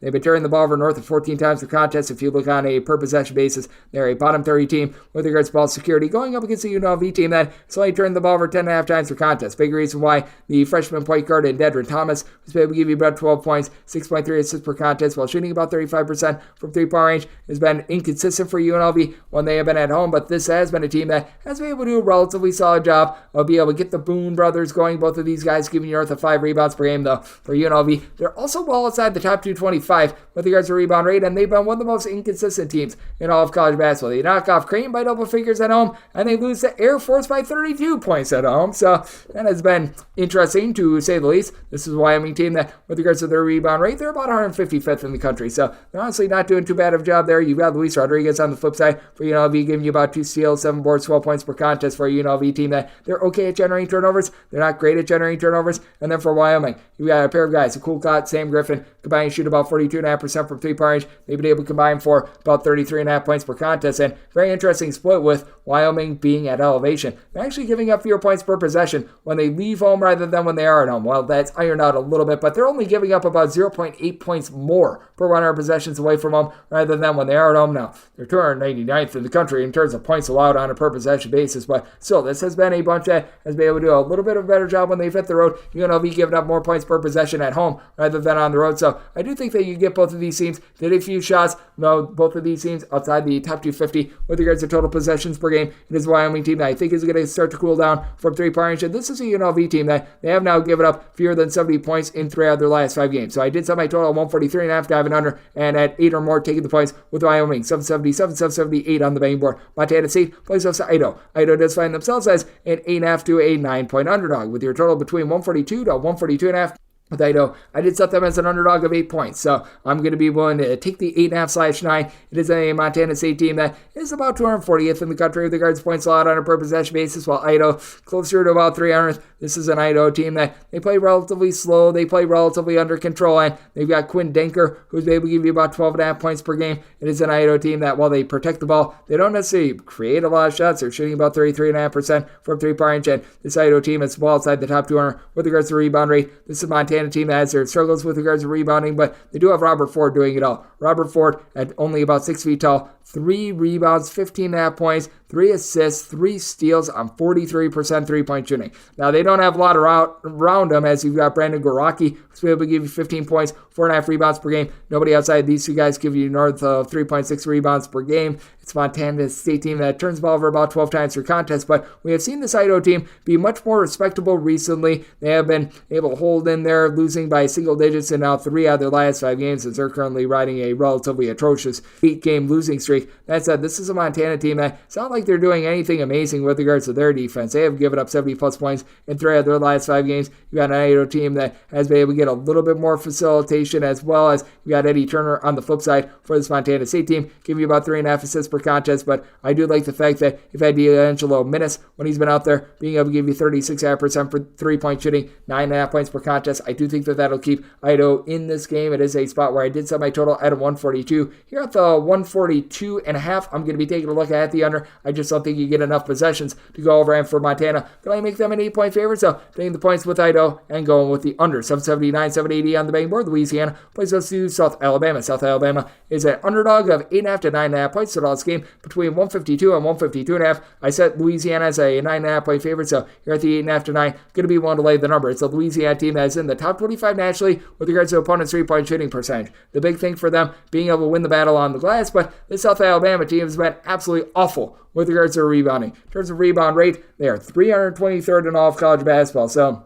That's the Achilles heel of this Louisiana team, being about 242nd with that regard. Joe Charles probably going to be the best rebounder in this game. He's able to give Louisiana right around about 9.5 rebounds per game. This is a Louisiana team that shoots in the high 30s from three-point range, as well as they've been able to have Kentrell Garnett, who's been able to shoot north of 40% from three, be able to supply the team with about 10 points per contest. And the South Alabama team, they're just completely reliant upon Isaiah Gator to be able to get things going. 15 points, 4 boards, shoots 37.5% from three-point range for a team that has Thomas Hall giving you about 6.5 rebounds per game. Nobody else gives you north of 3.8 boards per contest. The facilitation has been all over the place as well. Marcus Millender has been able to give you about 3 assists per contest as a true freshman, and he's been able to do a little bit better job of cutting down on the turnovers, as for South Alabama overall, only about 11 turnovers per game, but they also only shoot about 33% from three, dealing with an injury to Maxwell Land for about the entirety of the season. Meanwhile, Louisiana's been able to have Kobe Julian give you 18 points, 4.5 boards, shooting 37.5% from three, while Famous Folks gives you about 4.6 assists to 2.6 turnovers per game. Louisiana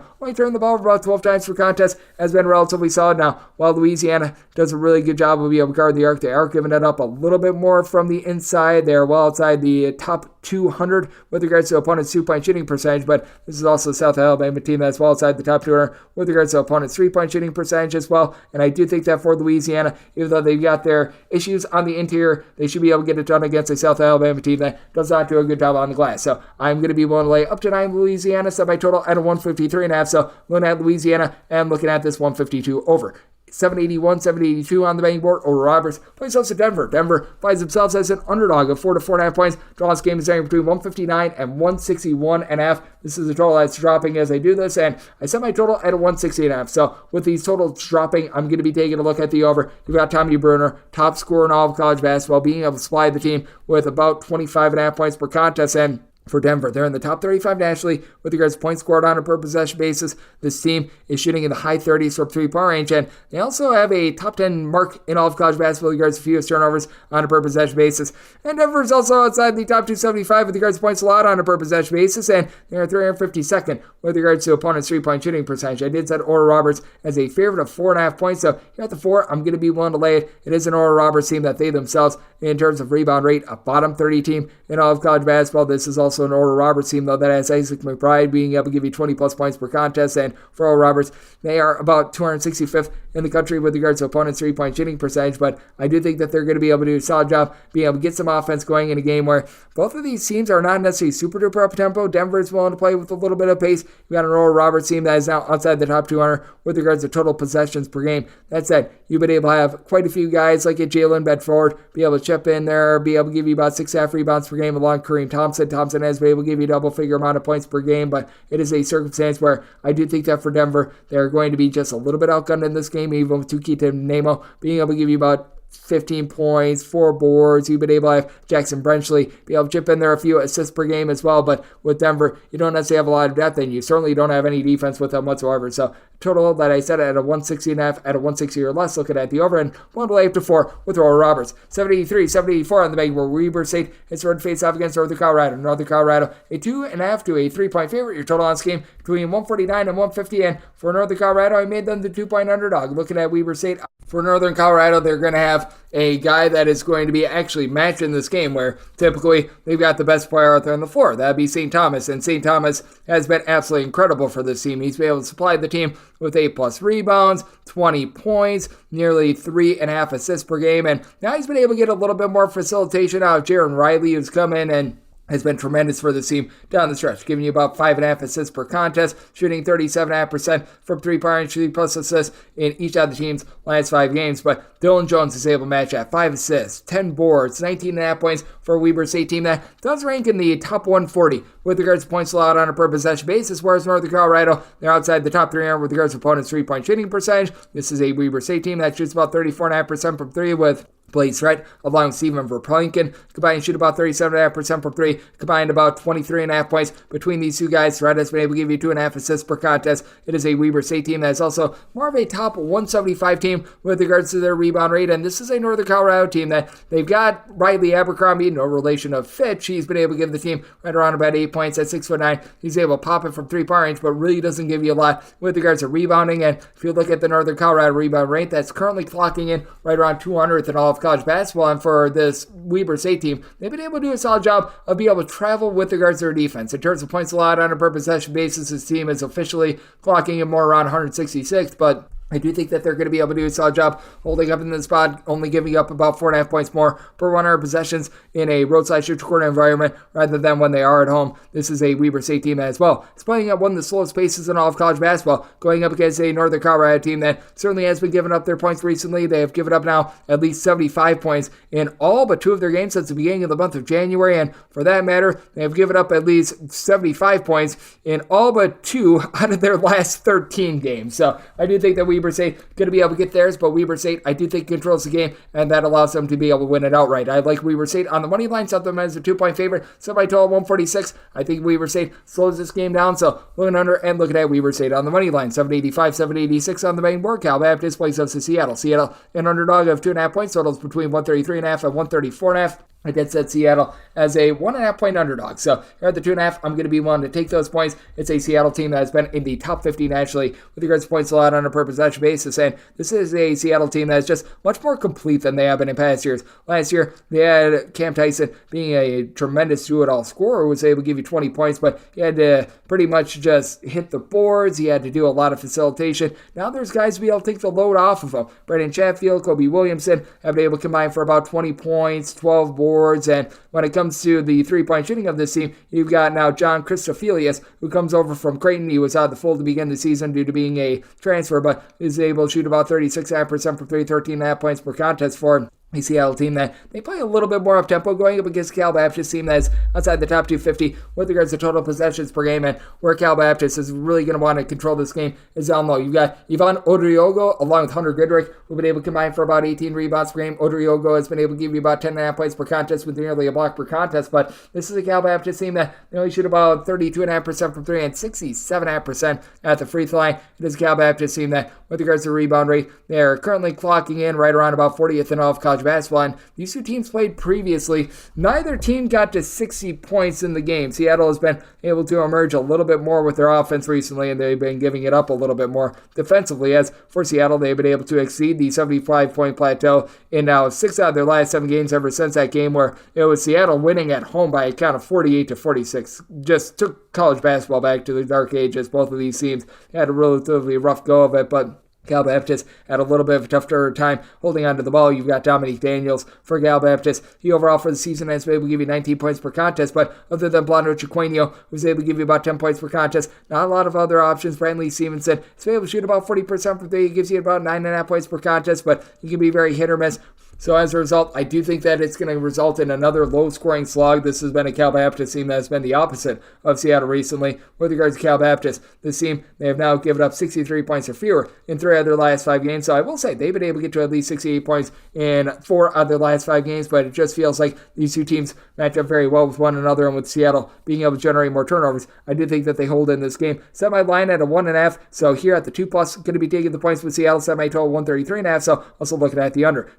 788 on the betting board. CSUN, Cal State Northridge plays those to UC Riverside. Riverside is an underdog of 1.5 to 2 points, and your total on this game is between 146 and 146.5 with Riverside. I did set them as an underdog of 3 points. So here at the 1.5 to 2, I'm going to be willing to lay the number with CSUN. It's a CSUN team that has fallen on some tough times recently. They were one of your best covered teams to begin the college basketball season. They are still a team, though, that ranks in the top 100 with regards to rebound rate. They're still a top 125 team with regards to points allowed on a per possession basis as well. Biggest thing is they do need to iron out the turnovers. This team has been turning the ball over about 14.5 times per contest, but Deshaun Allen-Ikens, Deontay Bostic, they've been able to combine for about 31.5 points per contest with Bostic and Allen-Ikens. They combined to also shoot about 36.5% from three-point range. And Keontae Jones, he's Mr. Do-It-All. 2 steals, a block and a half, 12 points per contest, 7 boards. I love what he's able to bring to the table going up against the UC Riverside team that they keep things clean. They only turn the ball over about 9.5 times per contest, but they shoot 39% from the floor. And for this Riverside bunch,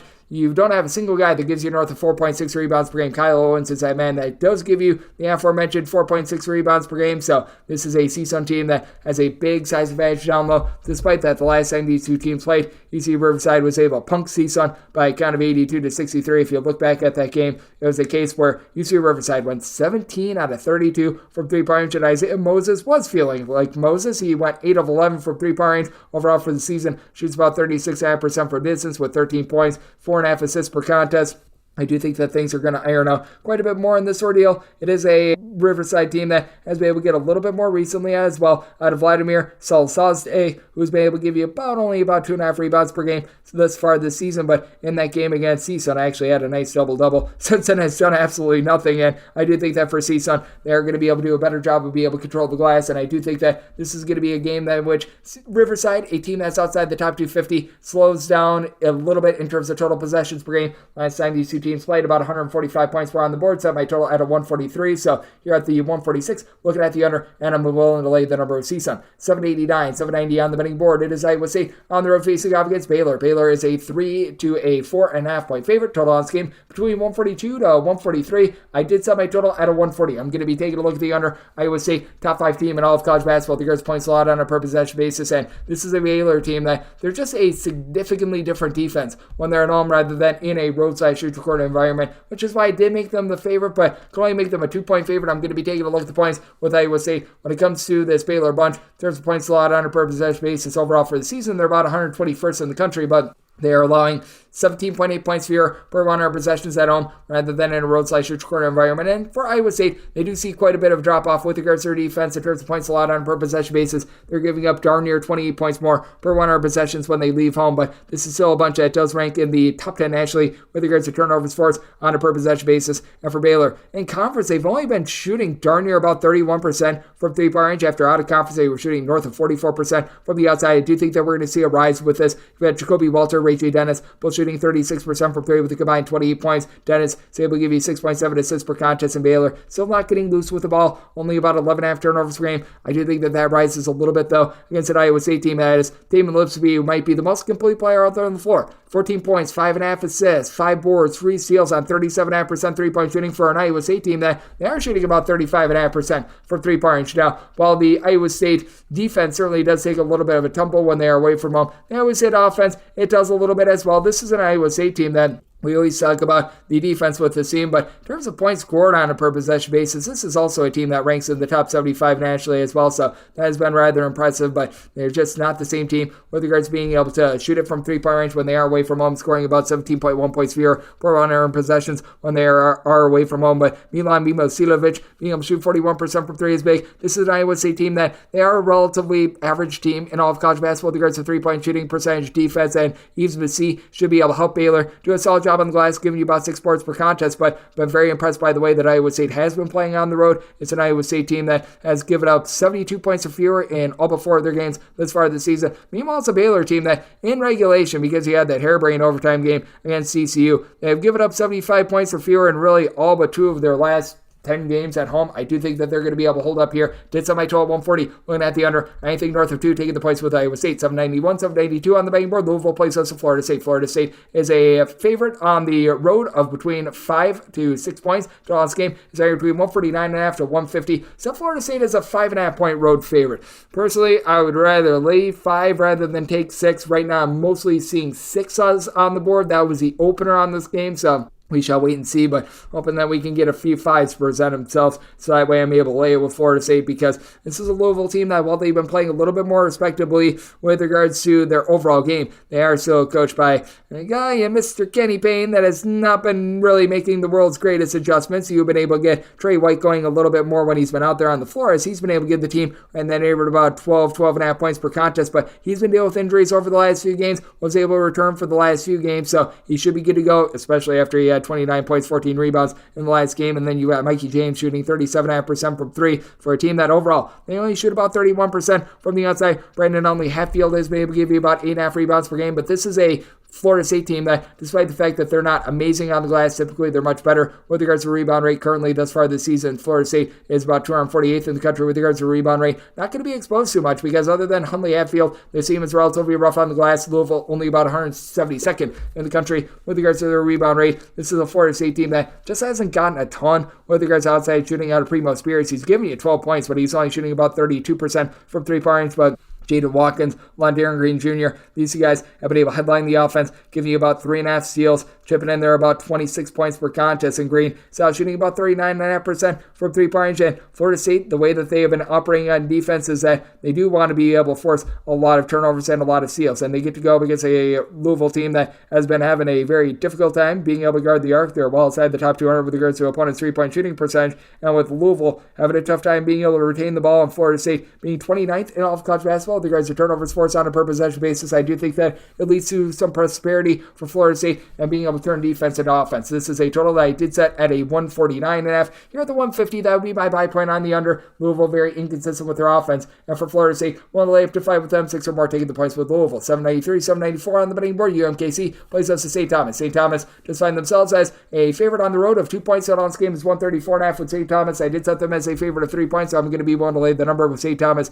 They've really been able to rise up with regards to their defense. Top 125 team with regards to points allowed on a per possession basis. It is a St. Thomas team that is one of the slowest teams in all of college basketball with regards to total possessions per game, but they're very consistent home to road. They allow opponents to shoot 33.3% from three-point range, both at home and in a road/court environment. And for this UMKC team, they had Allen David Abeka Jr. last season generate for the team about 7.5 rebounds per game. That's down to about 4.5 rebounds per game. I'm not sure why his minutes got slashed, but they certainly did get slashed for UMKC. They've been able to allow opponents to shoot just 27.8% from three-point range at home. That balloons up to 36.5% away from home, and this UMKC bunch does have some of the more demonstrative home and road splits with regards to defensive efficiency in all of college basketball. UMKC overall 240th in the country with regards to points allowed on a per possession basis, but allowing 20.6 points fewer per 100 possessions at home rather than in a road/court environment. Though I do think that things iron out. You've got a UMKC team that is not going to be able to expose the fact that St. Thomas does not have a single guy on the roster that really registers more than 5 rebounds per contest, but for St. Thomas, whole is greater than some of its parts with regards to the team. Raheem Anthony, along with Parker Shortland, have been able to combine for about 27 points per contest, with Anthony shooting about 46.5% from three-point range. And the St. Thomas team protects the ball, 9.2 turnovers per game. In terms of turnovers per possession, that's a top 20 mark in all of college basketball. And this UMKC team, in my opinion, is just asking a little bit too much out of Jamar Brown, who's doing it all with about 6 boards, 14.5 points, steal per contest for a UMKC team that they only shoot about 33% from distance. They do turn the ball over about 12 times per contest. Cameron Foss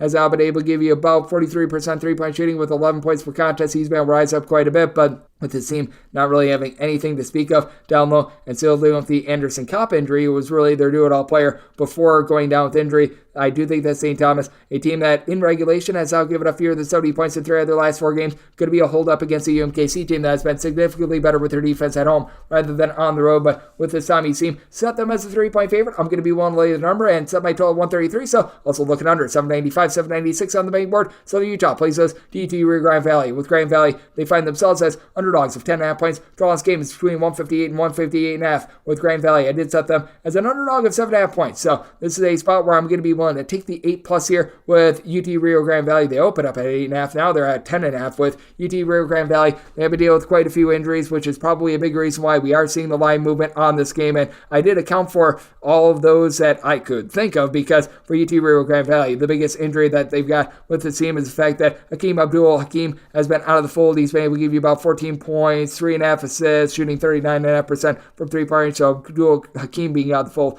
that's rough. But at the same time, you do have Dalen Williams, who's able to give you north of 6 rebounds per game. He and Aaron Freeman have been able to do a solid job being able to manhandle the glass. It's a UT Rio Grande Valley team that's outside the top 240 with regards to points scored on a per possession basis and points allowed on a per possession basis. Going up against the Southern Utah team, though, that they only shoot about 30.5% from three-point range. To the credit of Southern Utah, this team has been able to do a nice job of being able to guard the three-point arc. Opponents are shooting about 32% from three-point range against them, but that balloons up to 36.7% when they are at home. You've had Dominique Ford shoot about 35% from 3, 2 assists, 16.5 points per contest for this team, and then when it comes to the rest of the roster, don't have anyone else out there that's really shooting north of 32% from three-point range. So despite the fact that Grand Valley has a lot of warts with regards to their outside shooting defense, they're not really going to be exposed in this one. And this is not a Southern Utah team that necessarily has been able to do a tremendous job of being able to hit the glass. It's a Southern Utah team that actually has been able to do a tremendous job of covering, by the way, but 305th in the country at Southern Utah with regards to rebound rate. So I do think that despite the fact that Grand Valley is going through injuries, this is a line that's went too far. Set my line at 7.5, so won't take the 10.5 that I'm seeing with UT Rio Grand Valley. Set my total 151.5. Though these teams certainly do have their warts defensively, I think that it's going to be a lot of one-and-done possessions. And for Grand Valley, they're probably going to need to slow down with all the injuries. So looking at the under and looking at the points with UT Rio Grand Valley, 797, 798 on the betting board. Tennessee hits a road face-off against Kentucky. Kentucky is between a pick'em to a 1.5 point underdog. Totals between 159 and 159.5. I do like the under in this spot. I set my total at 155. It's a Kentucky team that has been having a little bit of a tougher time putting the ball in the basket, has been held below 70 points in 2 of their last 3 games. I thought that there was going to be some inevitable regression with regards to this offense, but that said, you've got Kentucky as an underdog at Rupp. Give me Kentucky on the money line. I set them as more of the 3-point favorite. When it comes to Tennessee, this is a bunch that has Dalton Connect connecting from 3-point range, giving you 20 points, 4.5 boards, shooting 40% from 3, but it is still a team that they shoot about 33.7% from the outside. Now with Kentucky, even when the shooting goes a little bit cold, this team always does a good job of being able to protect the ball. Top 5 team in all of college basketball with regards to turnovers on a per possession basis. This is a Tennessee team that, to their credit, they only turned the ball over about 10.5 times per contest, with Guy Ziegler really becoming the main facilitator for this team, as he's been able to give you about 5 assists and 2.3 turnovers per game. They do go up against a Tennessee team, Kentucky does, that is 9th in the country with regards to points allowed on a per possession basis. But for Tennessee, they're just not the same team when they're away from home. They're giving up 15.1 points more per 100 possessions in a roadside-neutral court environment rather than at home. And for Tennessee, they allow opponents to shoot 35.1% from 3 away from home, 26.4% from 3 when they are at home. There's no question about it. Kentucky is not as good of a defense as this Tennessee team is, but that said, for Kentucky, they allow opponents to only shoot about 32.2% from 3-point range, so if you do a solid job of being able to take away the arc, you've got Aaron Bradshaw, who stands 7 feet tall. He's able to pop some threes. He's able to give you some rebounds. Big Z, not too much of a rebounder, but a guy that's able to space out the floor. You've got Antonio Reeves, who's able to give you 18 plus points per contest, and with Reed Shepard continuing to shoot about 50% from 3-point range, I do think that Kentucky going to be able to persevere against a Tennessee team that we once again saw it after their offense was really getting going. They throw up that massive stink burger against South Carolina. I just cannot trust in this Tennessee team until further notice with regards to that offense. So I do think that their defense is going to be quite stout. I do like Kentucky at home. I'm going to be taking them on the money line, set my total 155. So looking under and looking at Kentucky. 799, 800 on the betting board. Alabama plays us to Mississippi State. Mississippi State, a 9.5 to an 8.5 point underdog. Total on this game between 156 and 156.5. Rematch of a game that we saw a few weeks ago, and I do think that Mississippi State is going to be able to hold in there. I set my line at 7.5, so at an 8+, going to be taking a look at the points. It is a Mississippi State team that they did get gashed last time around, giving up 82 points in that affair. It was an Alabama team that on that night they were able to shoot about 10 of 28 from 3-point range and 22 of 26 at the free throw line. I do think that Mississippi State going to do a little bit of a better job of guarding the perimeter. This is a Mississippi State team that still clocks in the top 25 nationally with regards to points allowed on a per possession basis. And for Alabama, other than Grant Nelson, you don't really have anyone that gives you north of 5.5 rebounds per game. Despite that, they are a top 35 team in all of college basketball with regards to the rebound rate, but it is a Alabama team that they certainly live and die by the 3, and Mississippi State is 10th in the country with regards to opponents' 3-point shooting percentage, and they actually hold opponents to a lower 3-point shooting percentage away from home rather than at home. So I do think that Mississippi State is going to be able to do a solid job here. You still have Charles Matthews, DJ Turn It Up, Jeffries, along with Jimmy Bell. I'll give you at least 5+ boards per contest. Solu Smith is back. He's been able to give you 14 points, 8 rebounds per game. So Mississippi State going to be looking to go low on an Alabama team that very much has their forte being in backcourt, as Mark Sears has been able to give you about 20 points, 4 assists, shooting about 44.5% from 3-point range. Riley Griffin has been able to shoot about 39% from the outside as well, but I do have my concerns with this Alabama team just the second time around. Now that they have been seeing a little bit more, I do think that Mississippi State is going to be able to do a better job of being able to slow this game down a little bit more, of being able to hold the perimeter, and this is a Mississippi State team that they have been inconsistent with their defense. There's no question about it. They have now given up at least 79 points in 4 out of their last 8 games, but I do think that they're going to be able to rise up a little bit more here. It is an Alabama team that they themselves have given up at least 75 points in each of their last 5 games, and it's an Alabama team that they are very much going at warp speed, but I think that Mississippi State is going to want to put their foot down, let them know that they're going to not be able to allow them to take away their bread and butter, and I do think that Mississippi State wins the rebound battle, slows this game down, and is going to be able to hold in there. I did set my line at a 7.5. I'm going to be taking a look at the under to go along with the points with Mississippi State. 801, 802 on the betting board. Jacksonville State hits a road face-off against New Mexico State. New Mexico State does find themselves as a favorite of 2.5 points. Set on this game, 131.5 with New Mexico State. I did set them as a underdog of 2 points. I'm going to be looking at Jacksonville State outright on the money line. Jacksonville State has been able to do a pretty supreme job with regards to their defense. In terms of points allowed on a per possession basis, it is a top 85 team in all of college basketball. And for this New Mexico State team, them turning the ball over nearly 13 times per contest, a lot of it is due to the fact that they literally have everything being brand new. They brought in a new coach in Jason Hooten. They brought in an entirely new roster that has really hurt the team. You got Fede Olakale, who's been able to give you 11.5 points, 6.5 boards per contest. You have to wonder whether or not Robert Carpenter is going to play in this game as well. He got ejected from the last game against Liberty. He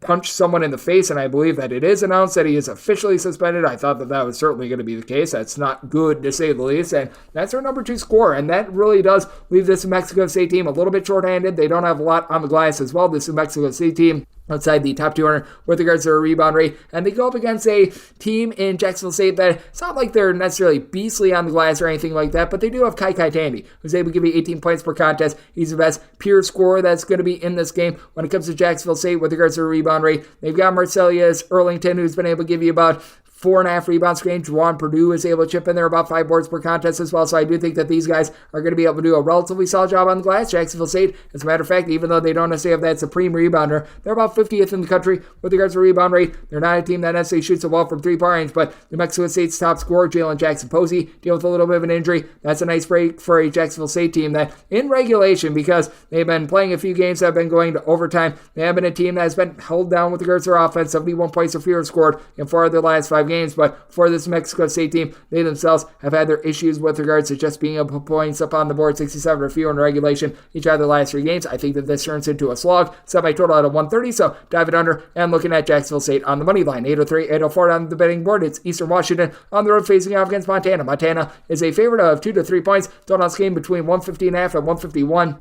I said Montana as the favorite in this ordeal of 3 points, so here at the 2.5, not one to lay anything more than that, but I'm going to be one to lay it. You've got Aiden Moody, who's really been able to come alive after a rough start to the season. He's out shooting in the high 30s from 3-point range, giving you about 16.5 points per contest for a Montana team that, if you look at the overall offensive efficiency, because they only do turn the ball over about 10.5 to 11 times per contest, they've been a very good team with this regard, and it is a Montana team that out there in Missoula, a very good home crowd. They've been just a different team in general. They're allowing about 13 points fewer per 100 possessions at home rather than in a roadside-neutral corner environment, and they do see a big giant boost with regards to their offense as well. Montana overall 64th in the country with regards to points scored on a per possession basis, scoring 15.5 points more per 100 possessions when they're at home. And for Eastern Washington, their offense tumbles by about 18 points per 100 possessions, so they do have a lot of big guys. They're able to bomb it from 3-point range. Cedric Coward, Dane Erikstrup, both of these guys stand at least 6'6". They combine to shoot about 40% from 3-point range, with Coward being your main guy with about 13.5 points per contest.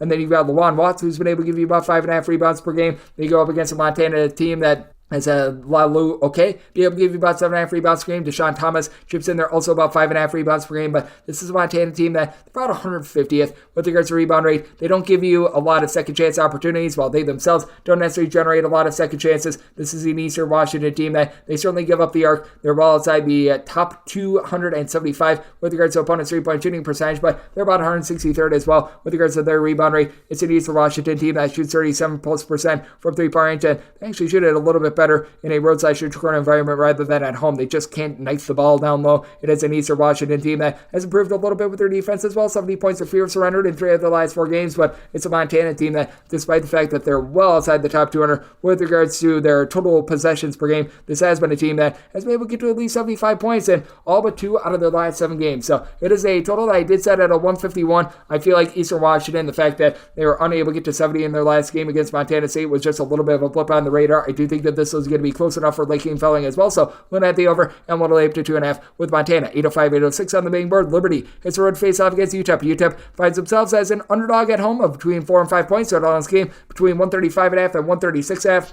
I did say UTEP as an underdog of 5.5 points. I'm going to be willing to lay with Liberty. This is a Liberty team that is one of the best teams in all of college basketball, being able to take care of the ball. And UTEP, they are a top 5 team in the country with regards to turnovers forced on a per possession basis. I think that Liberty's ball control wins out here. It's a Liberty team that is shooting about 36% from 3-point range. Now, for Liberty, when they are away from home, this is a team that they suffer a little bit with regards to their offense. They are, in terms of points allowed on a per possession basis, getting to the defensive side of things as well, giving up about 12 points more per 100 possessions when they leave home. But when they leave home, also score about 15 points fewer per 100 possessions. But with the way that 4 of their top 5 scorers do give you at least 2.4 assists per contest, they only turn the ball over 9.5 times per contest. I do think that that's going to win out against a UTEP team that they can really get gash if they don't necessarily be able to give you a steal. Now, for this UTEP team, from the outside, they're honestly not too bad of a defense. UTEP, with regards to opponents' 3-point shooting percentage, they're a top 55 team in all of college basketball. It's really down low where they can be hurt, which is why you have Joe Van Zandt and Zach Cleveland being able to win that battle for this Liberty team, giving you combined about 13.2 rebounds per game. Meanwhile, for UTEP, you've got Kevin Kalu be able to give you about 5 rebounds per game, and he's a leader with regards to boards. You've got Tay Hardy on the flip side for UTEP, who's also been able to give you about 15 points, 2.5 assists per contest, shooting 37% from 3, but UTEP as a whole, they only shoot about 30.5% from 3-point range, and this is a Liberty team that, if you really want to get this team, you do need to get them from the outside. It's Liberty, with regards to opponents' 3-point shooting percentage in a road/court environment, they do allow you to shoot about 34% from 3, much higher than at home when they allow you to shoot about 29.8% from 3-point range. But with UTEP, despite the fact that they do generate a lot of turnovers, they also do turn it over 15 times per contest as well. I think that Liberty takes control of the ball. That allows them to be able to take a little bit of air out of it as well. I think that this is going to be a slow bleeder of a game that Liberty is going to be able to pull out because they do a good job of being able to just take care of the ball in general. I do think that UTEP still going to do a good job of being able to guard the arc. So I did set my total 131.5, diving under, and I'm going to lay the number with Liberty. 807, 808 on the betting board. Washington plays us to Washington State. Washington State is a pick 'em to a 1-point favorite. Totals between 148 to 148.5. Did set Washington State as a 2-point favorite. I'm going to be willing to lay the number. It's a Washington team that has been well outside the top 100 with regards to rebound rate. Frank Kepidog being out of the fold for much of conference play has been hurting the team, and they go up against a Washington State team that they just do all the little things well. Isaac Jones, along with Miles Rice, have been able to give you about 15.5 points per contest. Washington State doesn't necessarily do anything like amazing. They are shooting about 34% from 3. Their rebound rate, it's solid, but it's not amazing. But they only turn the ball over about 10.3 times per contest. And then they've got someone like an Andre Yagmovsky, who's 6'8". He's able to pop threes at about 34% clip. They've not been able to get anything whatsoever at Joseph Yasufu, but they've been able to get some nice unexpected production out of Oscar Clough, who's been able to give you now about 8.5 points per contest, 5 boards. This team is very rough and tumble down low, going up against a Washington team that you've got Keon Brooks, Xavier Wheeler, the Kentucky connection, being able to give you combined about 36 points per contest. Brooks has been able to shoot about 40.5% from 3-point range, but I do think that for this Washington team, the way that they are currently giving up the arc, this is a team that, with regards to opponents' 3-point shooting defense, they're currently clocking in right in the neighborhood of about 200th in all of college basketball. That's going to come back to bite them. Meanwhile, Washington State, they're more around 116th with this regard. And then couple that with the fact that this Washington team has not been very stout within the arc. Meanwhile, Washington State, a top 30 team with regards to rebound rate, something that's really been able to travel. I do think that Washington State takes control of this game. I think Washington State, a team that's well outside the top 225 with regards to total possessions per game, going to look down to slow down a Washington team that is within the top 30 with regards to their total possessions per game. I do think that Washington gets slowed down in this one. That allows Washington State to get the job done. Going to be willing to lay it with Washington State, made them a 2-point favorite, and going to be looking at the under semi-total 146, 809, 810 on the betting board. DePaul plays us to Xavier. The X-Men of Xavier are a 13 to a 13.5 point favorite. Your total is between 150.5 to 151 with Xavier. I did set them as 14.5 point favorites. I'm going to be willing to lay the number because DePaul is a skid mark on the underpants of all of college basketball. This is a DePaul team that they are currently outside the top 275 with regards to points scored and points allowed on a per possession basis. They don't have anyone that's giving you north of 4.5 rebounds per game. And for Xavier, though this is a team that they're not quite the same team offensively that they were a season ago, they're now shooting about 35% from 3-point range. Quincy Oliveri, 18 points on 44.5%. 3-point shooting has been tremendous. And then you got Mr. Do-It-All, Davion McKnight, 12 points, 4 boards, 4.8 assists per contest, shooting about 40% from 3-point range. And DePaul has been a team that's been able to cover a few numbers recently, but you saw them against Seton Hall, failed to get to 40 points. As a matter of fact, on a missed free throw, you saw a guy actually try to pass the ball to the ref. And I'm not even kidding, they tried to pass the ball to the ref. So that's where you're at with the Salle team that's turning the ball over about 13 times per contest. You've got Deshaun Nelson along with Chico Carter, but able to combine for about 23.5 points per contest. Carter is able to shoot about 37.5% from three-point range, but things have gotten really bad with this Salle defense. They have now given up 85 plus points in 3 of their last 5 games. Now for Xavier, they have given up 77 plus in each of their last 4 games as well, so I do think that you could get a little bit more scoring in this one. I just don't know if DePaul's going to be able to do their part with this total. I set my total at 150.5. I feel confident in Xavier being able to get to 85. I just don't know if DePaul's going to be able to get to 65 to be able to do their part as well. So you're at a 151, looking at the under, and I'm willing to lay up to 14 with Xavier. 8-11, 8-12 on the betting board. UCLA plays us Oregon. Oregon, a 1.5 point favorite. Your total on this game, 133 to 132.5. I did set my total at 135.5. I'm looking at the over. It is an Oregon team that they've been giving up quite a few points. You even noticed it in the first half in that game against USC. Now, to their credit, they were able to pick things up quite a bit, and this is a team that they should be much better on the glass now that N'Faly Dante and his 8+ rebounds per game are back in the fold. But for Oregon, they are 154th in all of college basketball with regards to points allowed on a per possession basis, giving up about 11.8 points more per 100 possessions in a road/neutral corner environment rather than at home. And the one thing that UCLA does have going for them, they are about 54th in the country with regards to points allowed on a per possession basis, giving up 13.2 points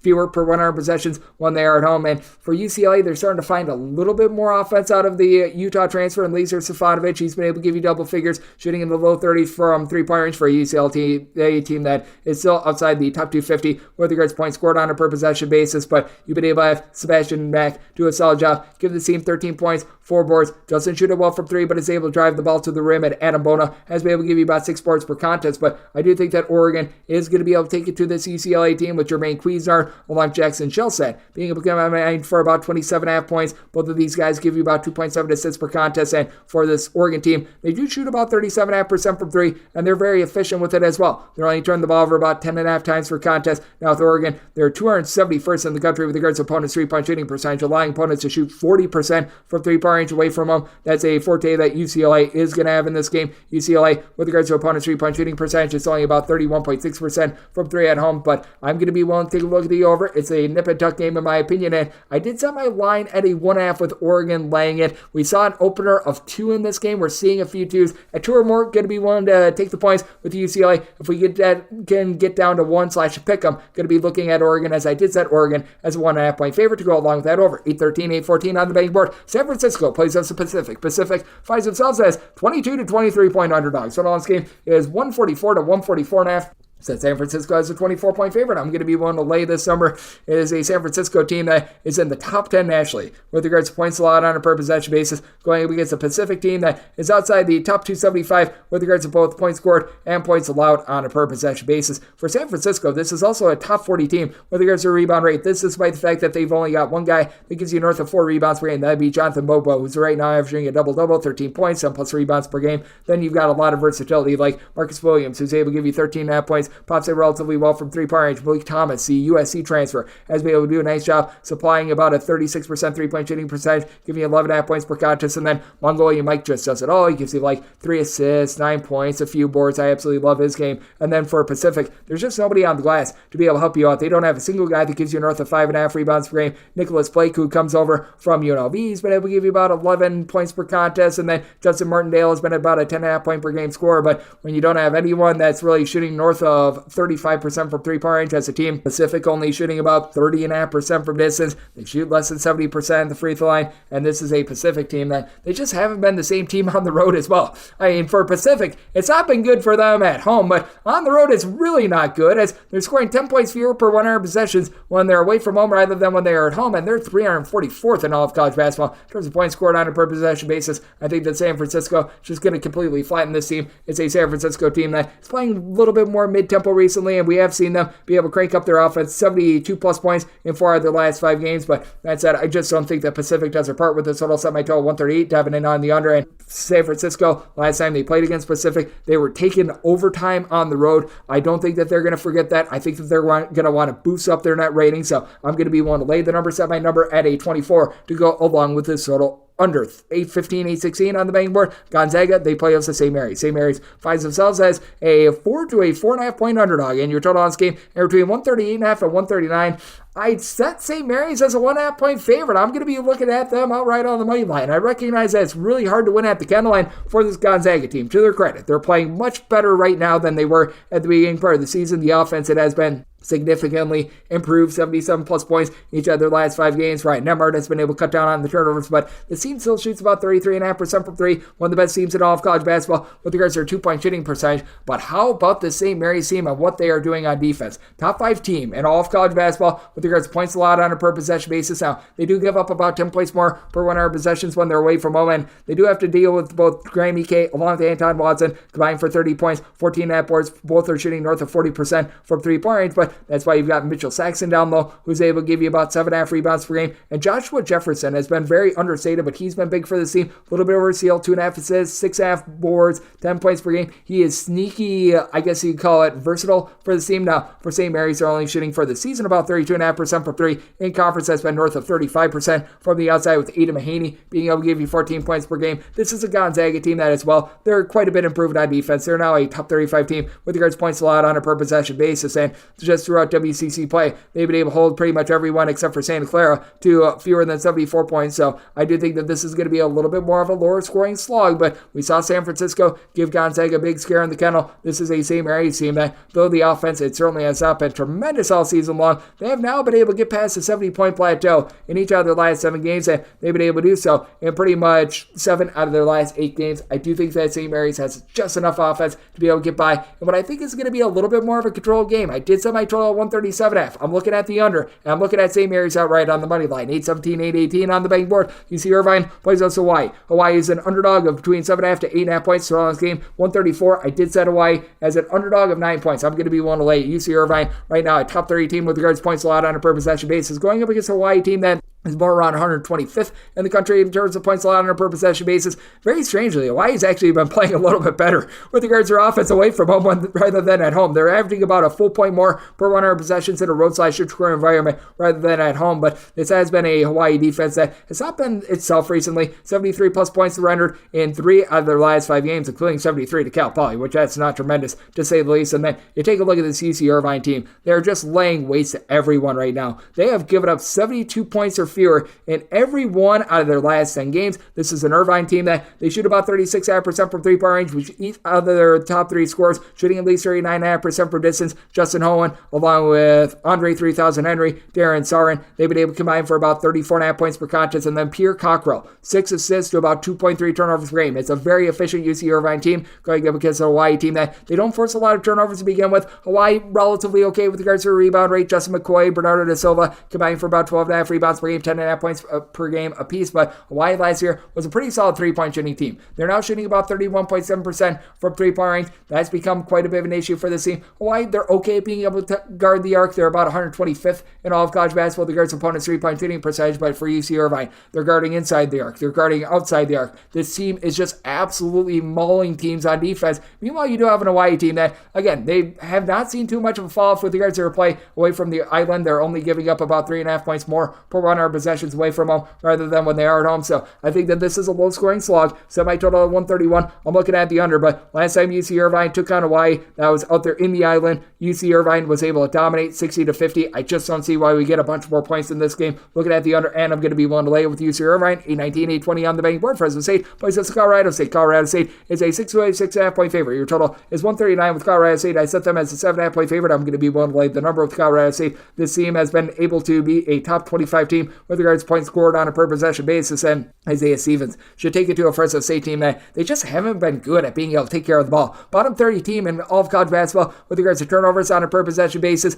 Now with Fresno State, you've been able to get some improved 3-point shooting percentage this season, as you've got Isaiah Hill's been able to give you about 5 assists. He's able to supply the team within that neighborhood about 12.5 points per contest. And I do like their 2 guys down low. Anyak Boyaki, Andre Eduardo Andre 3000. They've been able to combine for about 13 rebounds per game, about 16 points, and both of these guys give you a little bit over a block per contest. But this is a Fresno State team that they're shooting about 34% from three, but also 66% the free throw line in a nip-and-tuck game that involves some late game fouling. That is not going to be boding well for them. Meanwhile, for Colorado State, this is still a team that's well outside the top 125 in terms of points allowed on a per possession basis, but Nico A. Clifford, along Joel Scott, being able to provide the team with about 12.5 rebounds per game. That's very big, and you've got Clifford currently shooting 50% from three. All Colorado State is shooting 36.5% from three-point range, and guess what Fresno State does not do? You guessed it, guard the arc. Fresno State, with regards to their opponent's three-point shooting percentage, 348th in all of college basketball, allowing opponents to shoot 37.3% from distance when they are at home. Meanwhile, you've got a Colorado State team that, with regards to their three-point shooting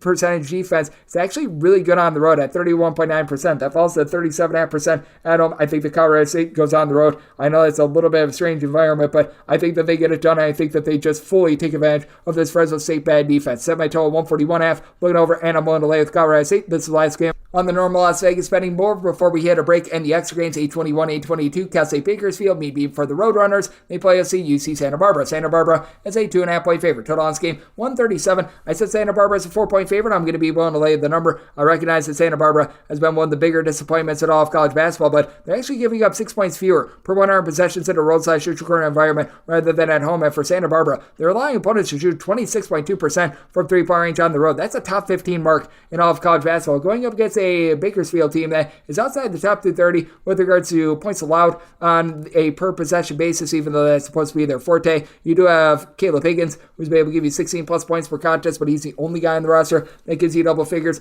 Modestus Concretes is the only guy that gives you really north of 5 rebounds per game as well. And I do think that for the Santa Barbara team, having Juan Traore being able to give you about 15 points, 5 boards, Ariel Bland being able to chip in their 6 plus rebounds per game, that should be able to win out for the team. It's a Bakersfield team that is well outside the top 200 with regards to their rebound rate. Meanwhile, for UC Santa Barbara, for as many things as went wrong for the team, they're 36th in all of college basketball with regards to rebound rate. Josh Pierre-Louis is starting to find it with about 11 points, 5.5 boards, shooting 40% from three. You've got a 43% three-point shooter in Cole Anderson, who does a nice job playing off the ball to help out AJ Mitchell, who has been able to give you those 20 points, 4 assists per contest. It's a Santa Barbara team that they just have been too loose with the ball, 14 turnovers per game. But for Santa Barbara, they are going up against a Bakersfield team that's okay at generating turnovers. They're not amazing by a stretch of imagination. To the credit of this Bakersfield team, in regulation, they've given up 70 points or fewer in each of their last 5 games, but this is a Santa Barbara bunch that they themselves starting to play a little bit better on defense, 73 points or fewer surrender in 3 of their last 4 games. I do think that this is going to be a little bit of a lower scoring slog, semi-total 136, 5 and under, and with Santa Barbara, one to lay up to 4 with them. Now we'll hit our first break and then get into the extra games right here on Cusco Soups with myself, Greg Hoops Peterson, now a part of the VSiN Family Podcast.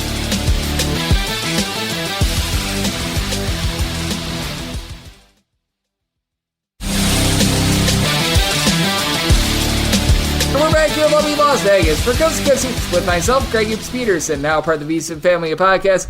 All right, we've already made it through 111 college basketball games. We've got one more break to take, so we're going to be doing these last about 37 to 38 games and a little bit more of the lightning round. As I'm doing this, it's about 10 o'clock p.m. Pacific time, so I need to get a little bit of a move on, so these are going to be cut a little bit shorter, but we're going to get you guys picks and analysis on every one of these extra games as we go into the bonus. The normal betting board picks are complete, but there are some extra games today, so we go into the bonus. It starts with 306-557, 306-558. Navy hits the road face-off against Colgate. Colgate does find themselves as 11 to 12.5 point favorites. Total this game is between 135.5 to 136. I am going to be taking a look at the under in this spot as I did set my total at 134.5, and could I said Colgate is a 10.5 point favorite. I'm going to be willing to take the points. I do think that this is a little bit of a bad matchup for Colgate. Colgate, always a team that prides itself on 3-point shooting percentage, and this is a Navy team that is in the top 40 in all of college basketball with regards to opponents' 3-point shooting percentage, and this Navy team has been able to do a nice job generating some turnovers. You've got Donovan Draper. He's been able to give you 10 points, 9.5 boards, generating about 2.4 steals per contest as a 6'5", do-it-all sort of player. And then Austin Benjini has been able to give you 16 points per contest for a Navy team that is seeing a little bit of a rise with regards to their scoring, but they're still outside the top 250 with regards to total possessions per game. Colgate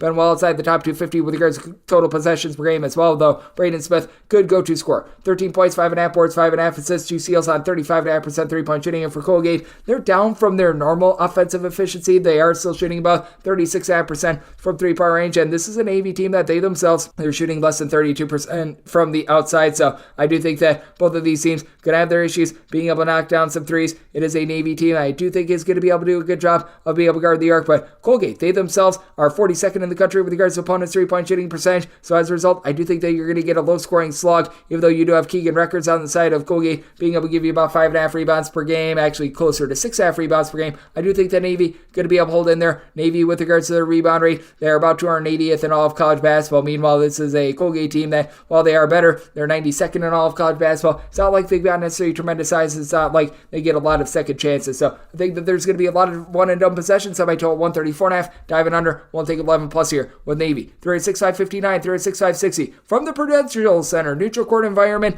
Grambling and Jackson State. Jackson State, a 3.5 to a 4-point favorite. Total on this game is 137 to 137.5. I did set Jackson State as an underdog of 6 points. I'm going to be willing to lay with Jackson State. Jackson State does get into a little bit of trouble with regards to their turnovers. They're turning the ball over north of 14 times per contest, but they should be able to control things down low. Jonathan Koo for Grambling has been able to give you about 5.5 rebounds per game, but after Grambling was a top 20 team in all of college basketball with regards to points allowed on a per possession basis, they're well outside the top 250 this season, going up against the Jackson State team that they're about 220th in the country with regards to rebound rate, but Grambling, they're clocking in more in the neighborhood of about 309th, and this is a Grambling team that don't have anything from the outside. They shoot 29.7% from three-point. Contavious Dozier, along with Antoine Burnett, have been able to combine for about 24.5 points per contest. With Burnett, he was banged up to begin the season, and now has been able to come back. He's been able to give this team about 35.5% three-point shooting, but this Grambling team, they themselves turn the ball over north of 13 times per contest, going up against a Jackson State team that they're generating darn near 8 steals per contest, and they've got the top scorer in this game. Ken Evans Jr.,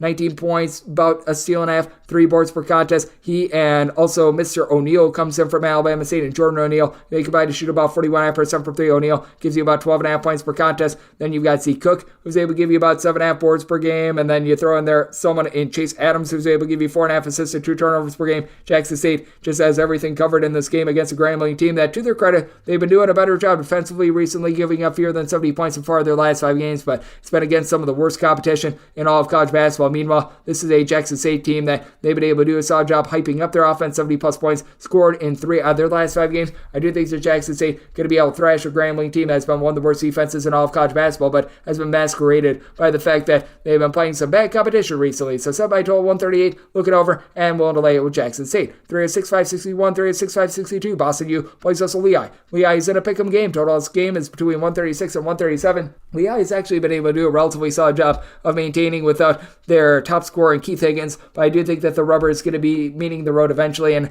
I think that that's here. Boston U, I did set as a 3-point favorite. I'm going to be willing to lay the number. Boston U made like your buddy at the bar and could not close against Holy Cross earlier in the week, but this has been a solid defense. They are about in the top 185 with regards to opponents' three-point shooting percentage, going up against the Lehigh team as well outside the top 200 with regards to points allowed on a per possession basis, and Lehigh just getting torched from three-point range. 326 in all of college basketball with regards to opponents' three-point shooting percentage. So Boston U, they're outside the top 320 with regards to points scored on a per possession basis. They shoot 39.5% from the floor. Miles Brewster is their top scorer with 9.5 points per contest, but Boston U should be able to control the glass. Of your top 5 scorers, 3 of them do give you at least 4.1 rebounds per game, including Owen Landrum, who's been able to give you about 6 boards, 8.5 points per contest, going up against the Lehigh team that now they're having to rely upon Tyler Whitney Cindy for a little bit of everything. 14.5 points, 2.5 assists, shoots in the mid-30s from three-point range. With Lehigh, they're only shooting about 31.1% from three-point range. So it's a Lehigh team that has the leakier defense, and the offense, while it is a little bit better, it's not like it's a whole heck of a lot better. You've been able to get about 5.5 rebounds per game out of John Parolin, but he's been a little bit in and out of the fold, and he's been inconsistent down low. This is a Lehigh team that is actually generating a 1/10 of a point more per 100 possessions in a road/neutral corner environment rather than when they are at home. But I do think the Boston U, a team that does rank in the top 225 with regards to rebound rate, while you got a Lehigh team that's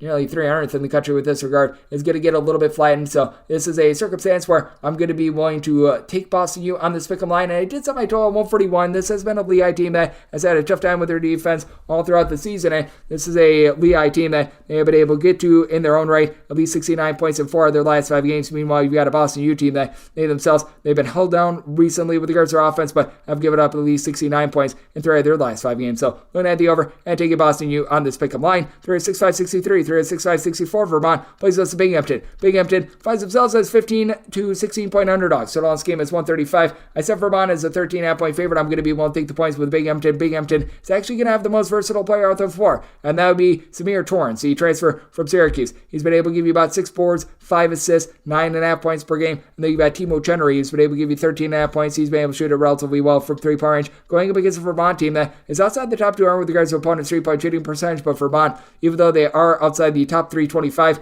with regards to total possessions per game, they execute very well on offense, shooting 35.5% from 3, with just 9.2 turnovers per contest. In terms of turnovers on a per possession basis, one of the best teams in all of college basketball. You've got a trio of guys, Matt Verrado, Aaron Deloney, along TJ Long, who have been able to combine for about 32 points per contest. Long and Verrado shoots 37.5% from 3-point range, but for Vermont, this team does not do a tremendous job of being able to hit the glass. They're well outside the top 125 with regards to rebound rate. Meanwhile, Binghamton, they're a top 135 team with regards to that rebound rate. Now, Binghamton getting completely cooked from 3-point range, 275th in the country with regards to opponents' 3-point shooting percentage, but it's actually better in a roadside shoot corner environment rather than at home. And for Binghamton, this is a team that they do turn the ball over nearly 13 plus times per contest, but they go up against a Vermont team that, even though you have Shamir Bogues give you 2 plus steals per contest, doesn't necessarily generate a lot of turnovers. Binghamton shooting just 29% from 3. That's a little bit of an issue, but with them being able to hold up on the glass, each of their top 5 scores give you at least 3.9 rebounds per game. I think that Binghamton remains lively, and both of these teams hit some shots. I set my total at 139.5, so looking at the over and looking to take the points with Binghamton. 306.565, 306.566. Sonil is going to be playing as Wagner. Wagner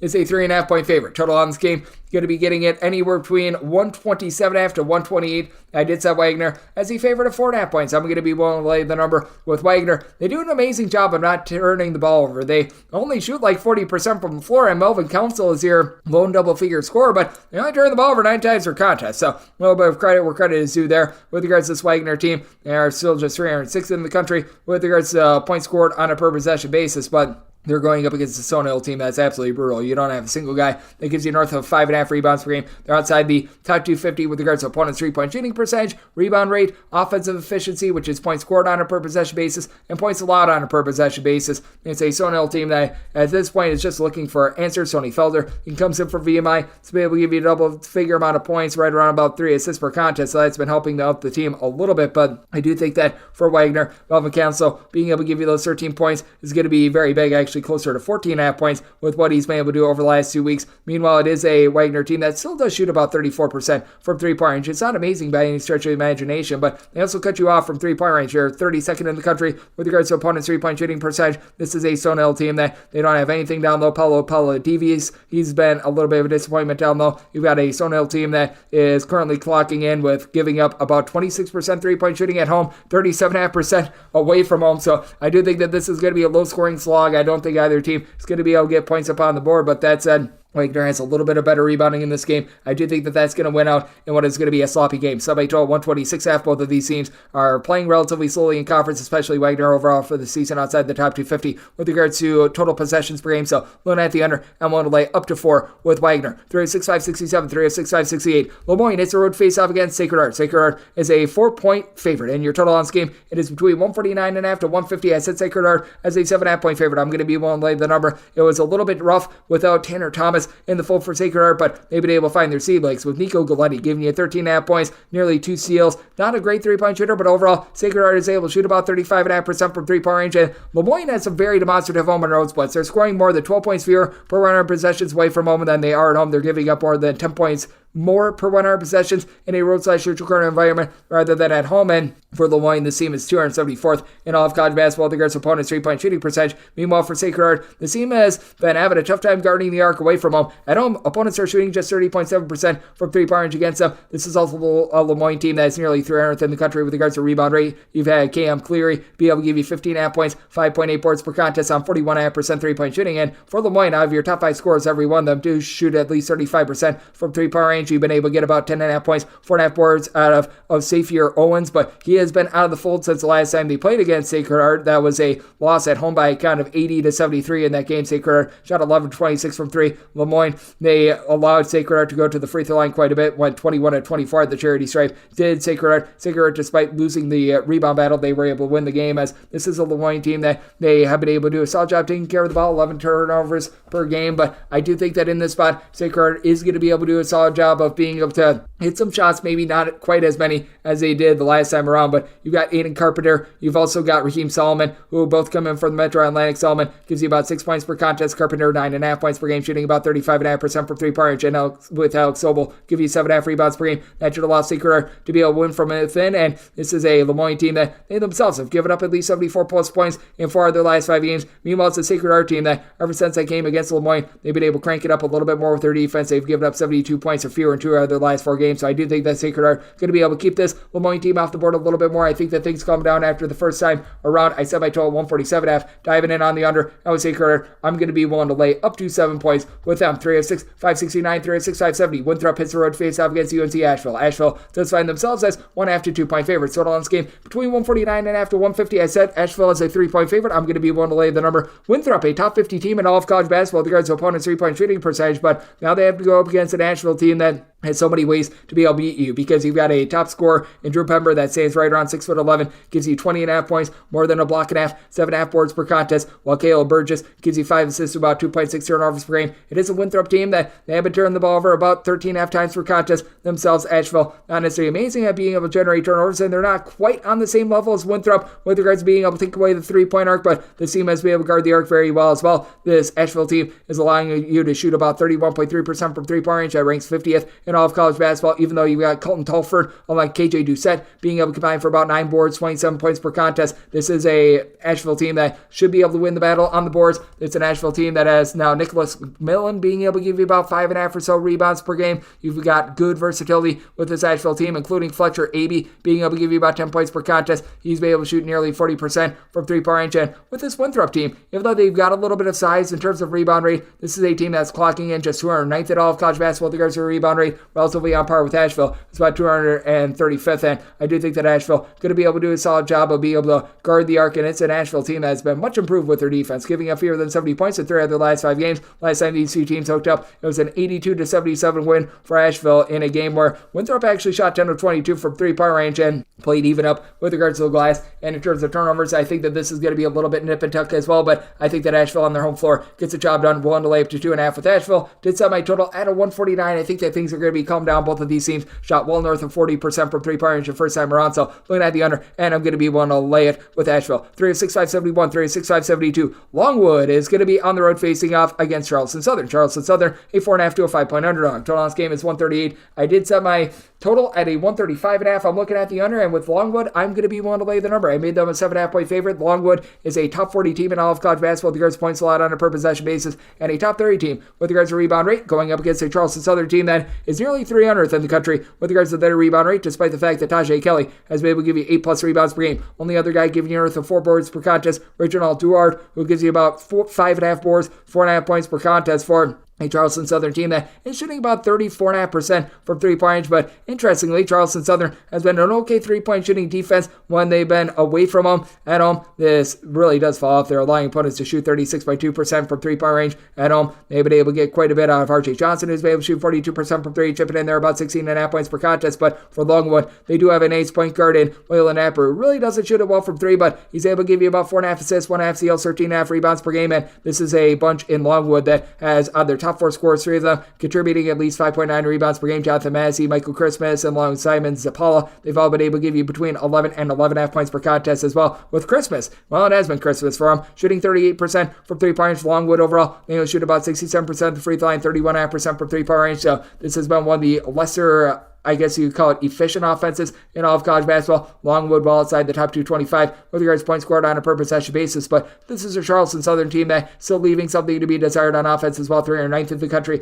with regards to points scored on a per possession basis. I do think that Longwood going to be able to stop them on the glass to be able to get the job done and keep this game low scoring. So by total 135.5, diving under, one to lay up to 7 with Longwood. 3 of 6, 573, 3 of 6, 574. Maine opens the knock in Maine. They play also Bryan. Bryan finds themselves as 2.5 to 3-point favorites. So last game 144.5. Did set Bryan as a 2-point favorite. I'm going to be willing to take the 2.5 to 3 with Maine. This Maine team as the top leader in regards to steals from a season ago. And Kellen Tynes, he was able to give you nearly 3 steals per contest last season. Now that's down to about 2.3 to 2.4 this season. But this has still been a Maine team that has been one of your better defenses in all of college basketball, going up against a Bryan team that in their own right has been able to bulk it up a little bit with regards to their defense. Bryant is a top 60 team with regards to points allowed on a per possession basis. Meanwhile, this is a main budget. They're clocking in 109th, but they're giving up 9.9 points fewer per 100 possessions at home rather than in a road/neutral environment. And you got a pair of teams that are both outside the top 275 with regards to the rebound rate, but Peter Filipowski, I do believe, is going to be the best rebounder in this game. 13.5 points, 7.5 boards, gives you a steal per contest. Now, on the flip side, you do have Bryant having Earl Timberlake bringing sexy back. He's been able to give you 14 points, 9 boards, 4.5 assists, versatile, do-it-all sort of player, but someone that is shooting 0% from three-point range as well, so that's been a little bit of an issue, but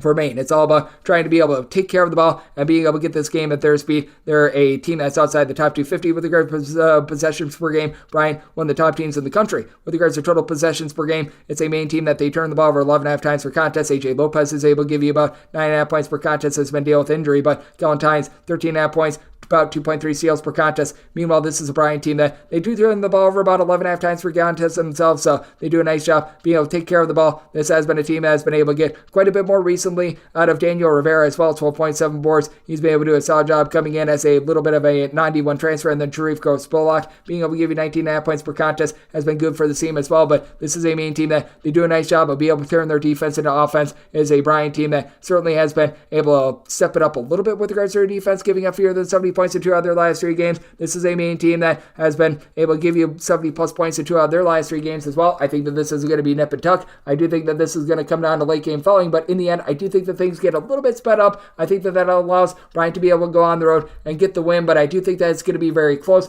especially with Bryant being one of the worst teams in all of college basketball with regards to rebound rate. So semi-line at 2, I'm going to be one take north of 2 here with Maine. Semi-total at a 148, so also looking over 3 of 6, 575, 3 of 6, 576. Merrimack is playing against Central Connecticut. Central Connecticut, an underdog of 4.5 to 5 points. Draw this game is 131 to 131.5. I did set Central Connecticut as an underdog of 4 points. We'll take the 4.5 plus with them. Merrimack is a team that is currently shooting less than 30% from three-point range, and it's a big way to be able to attack this Central Connecticut team. They are a team that is about 207th in the country with regards to opponents' three-point shooting percentage. And for Central Connecticut, the team has actually done a solid job of being able to take care of the ball. That's big against a Merrimack team that ranks in the top 10 nationally with regards to turnovers forced on a per possession basis. Central Connecticut only turned the ball over about 11 times per contest now for Central Connecticut, while outside the top 250 with regards to rebound rate. The only guy that's giving you north of 4.8 rebounds per game is Kellen Amos, but you've got Alan Jean Rose, along Jordan Jones, combining for about 28.5 points per contest, both shooting in the mid-30s from three-point range, going up against a Merrimack team that you have been able to get quite a bit of production out of. Adam Clark, 11 points, 2.3 steals per contest, and then Jordan DeCock, he's a 6'5" do-it-all player, 2 steals, 3.5 assists, 6.5 boards, 17 points per game. But I was expecting a little bit more of somebody. Yellow comes in from Manhattan, 7.5 points, 4.5 boards, not bad, but not amazing. It's a Merrimack team that they just have been turning the ball over a little bit too much themselves. 13 turnovers per game, other than Devin Savage, who's shooting about 33% from 3.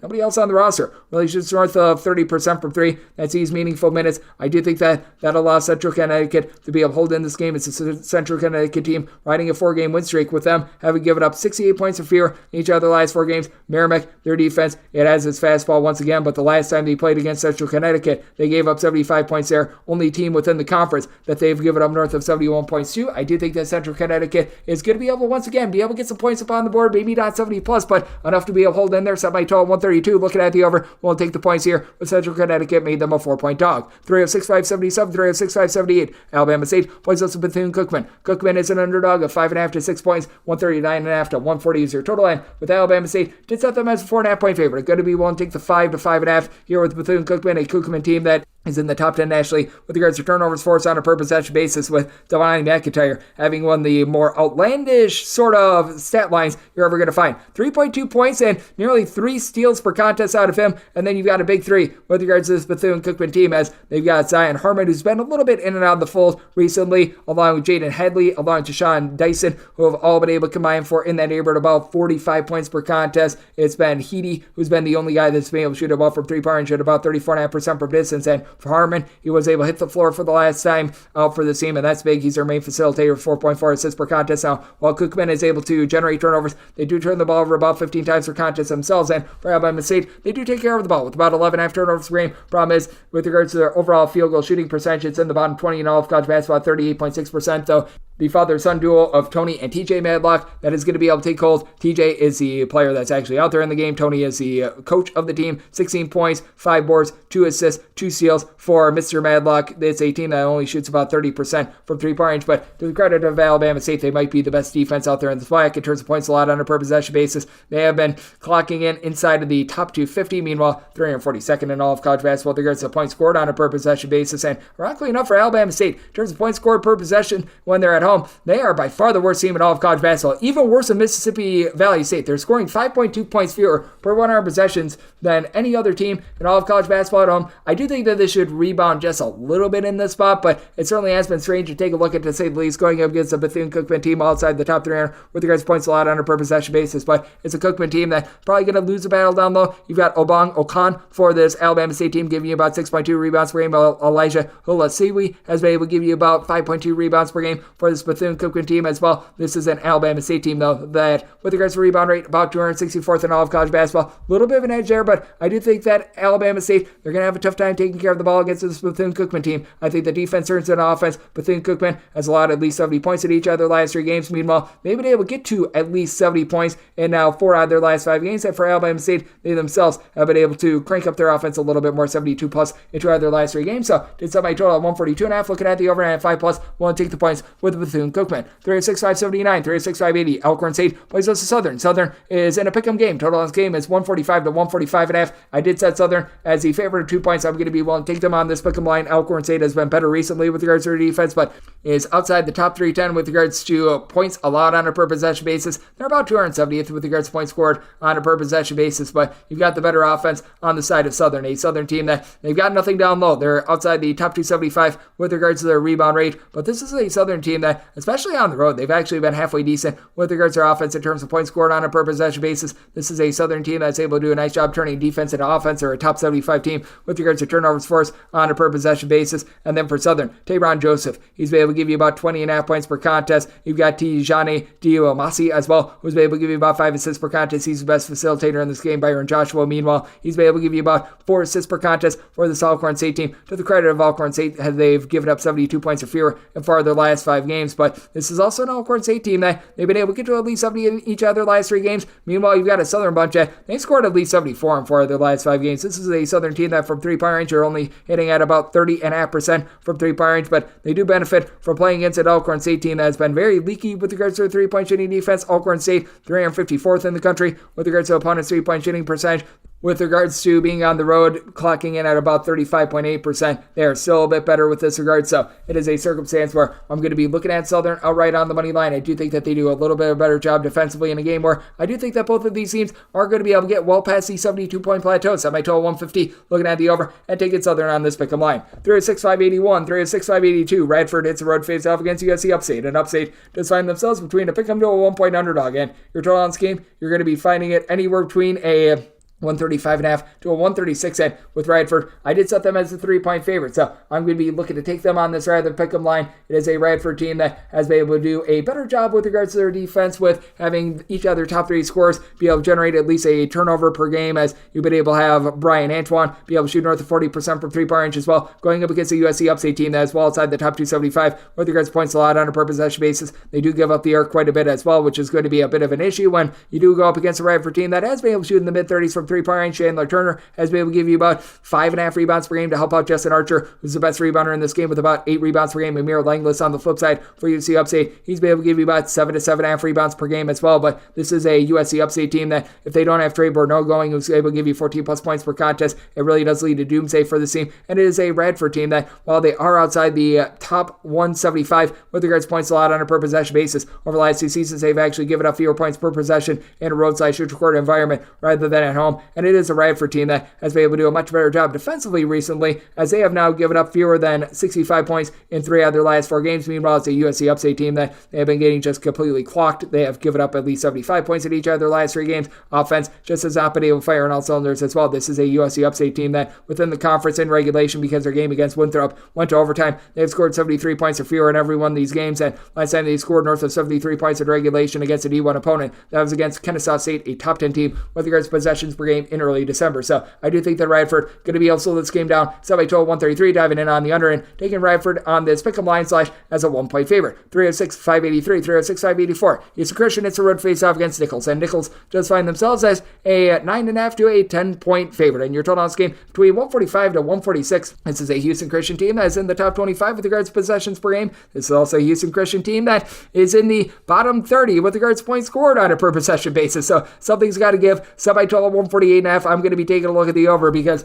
on top of being an inefficient offense, this is also a very inefficient defense for Houston Christian. Houston Christian, in terms of points allowed on a per possession basis, 316th in all of college basketball in this regard. Now, I will say Houston Christian actually giving up fewer points per possession when they're in a roadside corner environment rather than when they are at home. But this is also a Nichols team that I do think that they're just going to have a little bit too much versatility in this game with this Houston Christian team. They have to match up with two different guys that just give you a little bit of everything. And Deontay Smith, along with Josiah West, they've been able to combine for about 31.5 points per contest. I should say Jamal West has been able to give you about 8 boards. These two guys combine for about 6 assists per contest, and Smith has been able to shoot 40% from 3. Overall, it is a bunch that they shoot about 35% from 3. Now, the good news for Houston Christian, they're in the top 125 with regards to opponents' 3-point shooting percentage. They go up against the Nichols team that is also in the top 75 with regards to opponents' 3-point shooting percentage as well. So I do think that both of these teams could be able to hold up there, but it's all about knifing the ball inside. And this is a Houston Christian team that they aren't the world's worst team at being able to hit the glass. They've been able to get quite a bit out of Marcus Green, who's been able to give you about 14.5 points. He's able to chip in there a few boards per contest, and he's able to give you a little bit of facilitation with 3.2 assists per contest. And then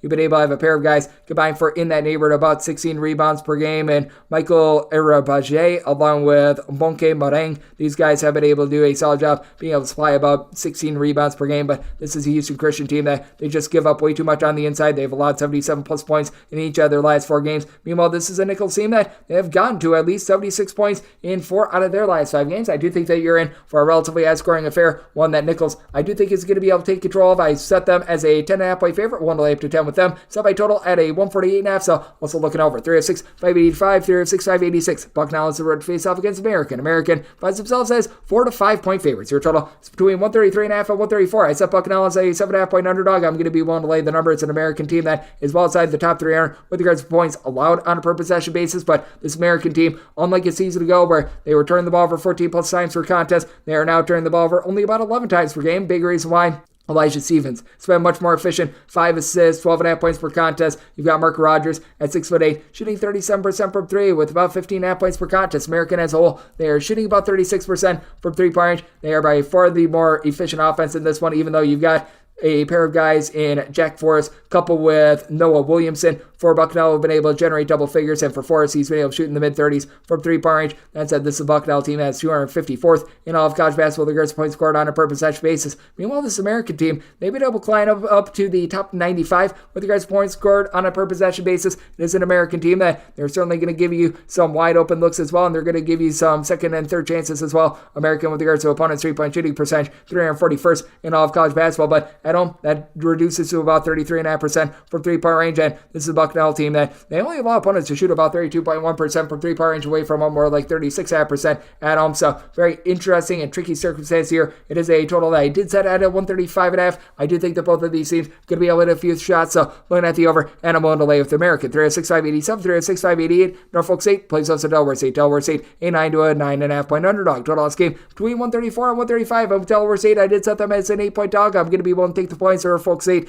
in the bottom 10 in all of college basketball in terms of total possessions per game, and they just don't have anything down low. You don't have anyone that gives you north of 6 rebounds per game. You've been able to have Jordan Darjan, who's been able to give you about 5.5 boards per contest, but if you look at the overall rebound rate of Norfolk State, they're currently clocking in that neighborhood of about 205th. Meanwhile, it's a Delaware State team that, for MAC/SWAC teams, they've been one of your best teams with regards to rebound rate, and it's actually better on the road rather than at home. They're a top 100 team with regards to rebound rate overall, top 75 team with regards to rebound rate in a roadside court environment, as you've been able to have Wesley Oya, who's been able to give you about 6 to 6.5 rebounds per game. Meanwhile, you've got a Delaware State team that also has a nice big 2 with regards to this team that has been able to combine for about 31 points per contest, as Martez Robinson along with Jevin Munoz have been able to do a nice job being able to find a way to be able to throw the ball in the basket. With Munoz, he's able to shoot 37.5% from 3. This for a Delaware State team that they do only shoot about 29% from 3-point range, and Norfolk State has been a team that, with regards to being able to guard the arc, they've been able to do a relatively respectable job. Norfolk State, with regards to opponents' 3-point shooting percentage, are clocking in 215th in all of college basketball. Meanwhile, this is a Delaware State team that they themselves, they do a nice job of being able to take away the outside from you with regards to passing lanes, but if you're able to get off one of those shots, you can certainly carve them up. 37.2% from 3-point range is what opponents are shooting against Delaware State. That's in the bottom 30 in all of college basketball. Norfolk State, they do have the top scorer overall in this game, and Jalen Thomas, he's been able to give you about 17 points per contest. Actually, Jamari Thomas, he comes in from UNC Wilmington, shooting about 37.5% from 3-point range, but is a Norfolk State team that, despite the fact that they do generate about 9 steals per contest, they are a team that they themselves give the ball away with about 12.5 turnovers per game. Christian Higgs has only been able to shoot 32% from 3 after being perennially north of a 35% 3-point shooter. And with Delaware State, with their ability to be able to take hold on the glass, and Delaware State having given up 70 points or fewer in each of their last 5 games, I do think that they're going to hold in this game against a Norfolk State team that they themselves have allowed 73 points or fewer in each of their last 5 games. So it is a spot where I did set my total at a 134. I'm going to be willing to take a look at this total under, and going to be willing to take the points with Delaware State. 306-589, 306-590. South Carolina State plays also Morgan State. Morgan State is an underdog of 4.5 to 5 points. On this game is 155 with Morgan State. I did set them as a underdog of 3 points, so I'm going to be willing to take the points. Morgan State has been dealing with injuries all season long, but now they've got back in the fold. Their top scorer, Winston Tabs, comes in for Boston College, where he was a double-figure scorer in the ACC, 16.5 points at 38% 3-point shooting. All in all, Morgan State is turning the ball over about 15 times per contest, and they've been dealing with quite a few injuries. Miles Thompson, who comes in from St. Francis, Pennsylvania, back out of the fold. But that said, you've been able to have Will Thomas be able to give you about 11.5 points per contest. Big key for Morgan State. Can they just get a little bit of rebounding? This is a team that, with regards to rebound rate, has been one of the worst teams in all of college basketball, clocking in right in the neighborhood of about 342nd. Meanwhile, they go up against the South Carolina State team that they're a little bit better on the glass, but they hardly shoot 30% from 3-point range. They turn the ball over nearly about 15 times per contest. For South Carolina State, about 177th in all of college basketball with regards to rebound rate, with Davion Everett give you 9 points, 7 boards per contest. Leads the team in both categories. The team shoots 30% from 3 in South Carolina State, 66% at the free throw line, 14.5 turnovers per game, with really nobody other than Mitchell Taylor, who's able to give you north of 2 assists per contest. It has been relatively rough. Omar Croxley is now only giving you about 6.5 points per contest, and for the South Carolina State team, credit to their defense, have given up fewer than 70 points each of their last 3 games, but it's also a South Carolina State team that has been held to 71 or fewer in each of their last 3 contests. Meanwhile, Morgan State, they have given up at least 75 points in all but one of their MEAC games thus far this season. They like to play it up-tempo and harebrained, and I do think that you're going to get a little bit of a faster game. This is a South Carolina State team that they themselves are in the top 75 with regards to total possessions per game. Did set my total at a 155. This opened up at a 154.5. Going to be looking at that 154.5 over and taking the points with Morgan State. 365-91, 365-92. Neutral court game at the Prudential Center. Hampton and Howard do battle. Howard a 6.5 to a 7-point favorite. Total on this game 154. With Howard, I did set them as a favorite of 6 points. So you're at 6.5 to 7. I'm going to be willing to take the points with Hampton. Hampton has not had a full staff Jordan Nesbitt until this point, but now they're getting him back into the flow of things. He was able to return about a few months ago, but you could tell that he was playing at much less than 100%. Now he's been able to hit his fastball. He's been able to give you north of 12 points in now 5 out of the team's last 7 games overall for the season, averaging 10 points, 4.5 assists, 5 boards. It is a Hampton team that is well outside the top 300 with regards to points allowed on a per possession basis, but they go up against a Howard team that they themselves are outside the top 225 with regards to points allowed on a per possession basis. Howard, in a roadside shooting current environment, allows opponents to shoot 36.5% from 3-point range, while Hampton, they allow opponents to shoot 36.1% from 3-point range. Away from home, and Seth Helms figures to be the best player in this game. He's on the side of Howard. He's been able to give you 16 plus points. He's at right around 6'9", 6'10", shooting in the high 30s from 3-point range. He and Bryce Harris have been able to combine for about 13 rebounds per game. Harris gives you 16 points, 7 boards, and when it comes to both of these teams, they both have a lack of facilitation, and Tristan Maxwell might be the best facilitator out there on the floor. He's on the side of Hampton. He's been able to give you 8 points, 3 assists per contest. He comes in after he spent a few years over at Georgia Tech, so he's been able to give this team a little bit of leadership there. It is a Hampton team that has been rough with regards to their defense, to say the least, giving up 80-plus points in 4 of their last 5 games, going up against a Howard team that they've gotten to at least 79 points in 2 out of their last 3 games, at least 78 points in 3 of their last 4. That said, this has also been a team that has been rough with regards to their defense as well. Both of these teams give it up from 3-point range. Hampton plays against a little bit of a better just level of competition as well, which does warp their numbers a little bit. So this is a total that I did set at a 154. This opened up at a 153.5, seeing a 153 out there, looking at the over. And with regards to Hampton, we'll take north of 6 with them. 306.593, 306.594. Queens NC plays us Bellarmine. Bellarmine does find themselves as a 5.5 to a 6-point underdog. Total's game between 152.5 and 153.5 with Bellarmine. I did set them as the underdog in the spot of 5 points. So going to be one take north of 5. Queens coming off of a very nice win that they were able to pull off a few nights ago, in which they scored north of 90 points in that one. Now they have to go up against a Bellarmine team that is in the bottom 50 in all of college basketball with regards to total possessions per game. It is a Bellarmine team that does rank outside the top 275 with regards to both points scored and points allowed on a per possession basis, but they've been able to get a little bit more down low out of Langston Henn, who's been able to give you 7+ rebounds per game. Bellarmine outside the top 250 with regards to their rebound rate, but this is a Queens NC team that they themselves have been having a tough time being able at the boards. They're 291st in all of college basketball with regards to rebound rate, but they do have a big 3 on this team. Dayton Aubrey, AJ McKee, BJ McLaurin. With McKee and Aubrey, they've been able to combine for about 35 points per contest, with Aubrey shooting 36.5% from 3-point range with 4 assists, stealing half per contest. McLaurin has been able to give you more like 6 boards per contest, and then you've been able to get 39% 3-point shooting and about 10 points per contest out of Chris Ashby. It is a Queens NC team that they score about 12 points more per 100 possessions at home rather than in a road/shoot-to-corner environment, but you've got a Bellarmine team that they've got a good disbursement of scoring. Each of every top 5 scores have been able to give you at least 10 points per contest. It's a Bellarmine team that they do shoot 34.5% from 3-point range, and they get to feast on a Queens NC team that has been allowing opponents to shoot right around the neighborhood about 34% from 3-point range. It's a Bellarmine team that they themselves have been giving up the arc quite a bit. They are allowing opponents to shoot about 34.2% from 3, but actually do a better job of guarding the arc when they're in a road/shoot-to-corner environment. So I did set my number at 5. I do think that Bellarmine does a good job of being able to slow this game down. I set my total at 147, which keeps them lively in this game. Going to be taking a look at the under and taking a look at the points with Bellarmine. 306.595, 306.596. Northwestern State plays us to Texas A&M Commerce. This is a pick'em game, total on this game between 139 and 139.5 with Commerce. I did set them as a 1.5 point underdog. Northwestern State has been a brutal team all season long. They are one of the worst teams they're going to find in terms of offensive efficiency outside the top 320 with regards to points scored on a per possession basis, but this is a Northwestern State team that they've stepped up a little bit with regards to their defense. They are allowing opponents to shoot 36.7%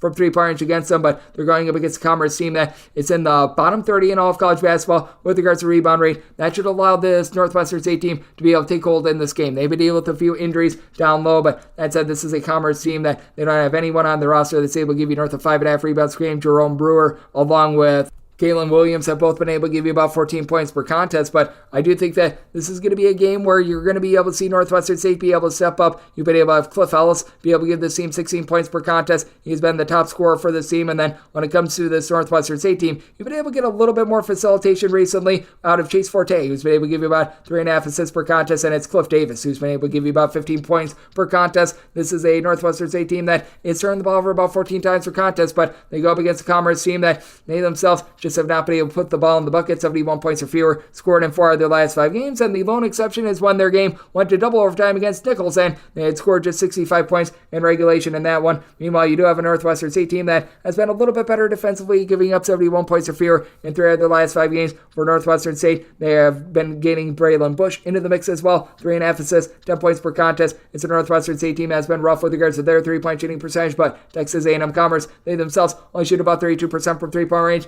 Good old situation, something's got to give, and I do think that the low post play wins out for Northwestern State. Set them as a 1.5 point favorite, taking them on this pick'em line, made by a total of 139.5. Both of these teams outside the top 200 with regards to points allowed on a per possession basis. So looking over and looking at Northwestern State, 306.597, 306.598. NC Central plays us to Coppin State. Coppin State is an underdog between 13 to 14 points. Total on this game 132. I did set Coppin State as an underdog of 16 points. I'm going to be willing to lay the number. Coppin State is second worst in all of college basketball in terms of points scored on a per possession basis, other than Justin Winston, who's been able to give you 12 plus points per contest. You don't have a single guy that's able to give you double figures. Meanwhile, for this NC Central team. This has been a bunch that has been able to guard the arc at a clip of allowing opponents to shoot less than 32.5% from three-point range. NC Central has been one of the worst teams with regards to rebound rate in all of college basketball, but for Coppin State, they are actually a top 175 team with regards to points allowed on a per possession basis, but all the bad that they've got on offense with regards to their rebounding, not having anyone other than Winston giving you north of 4.5 rebounds per game, really offsets that. Coppin State also turned the ball over north of 16 times per contest, going up against an NC Central team that they generate about 8.5 steals per game. You've got a nice big three with regards to backcourt and Pool Boy King, Fred King, along with Jadarius Harris. These three guys have been able to combine for about 46 points per contest, with Harris shooting 42% from three. It is an NC Central team that they do turn the ball over about 12 times per contest. It's been a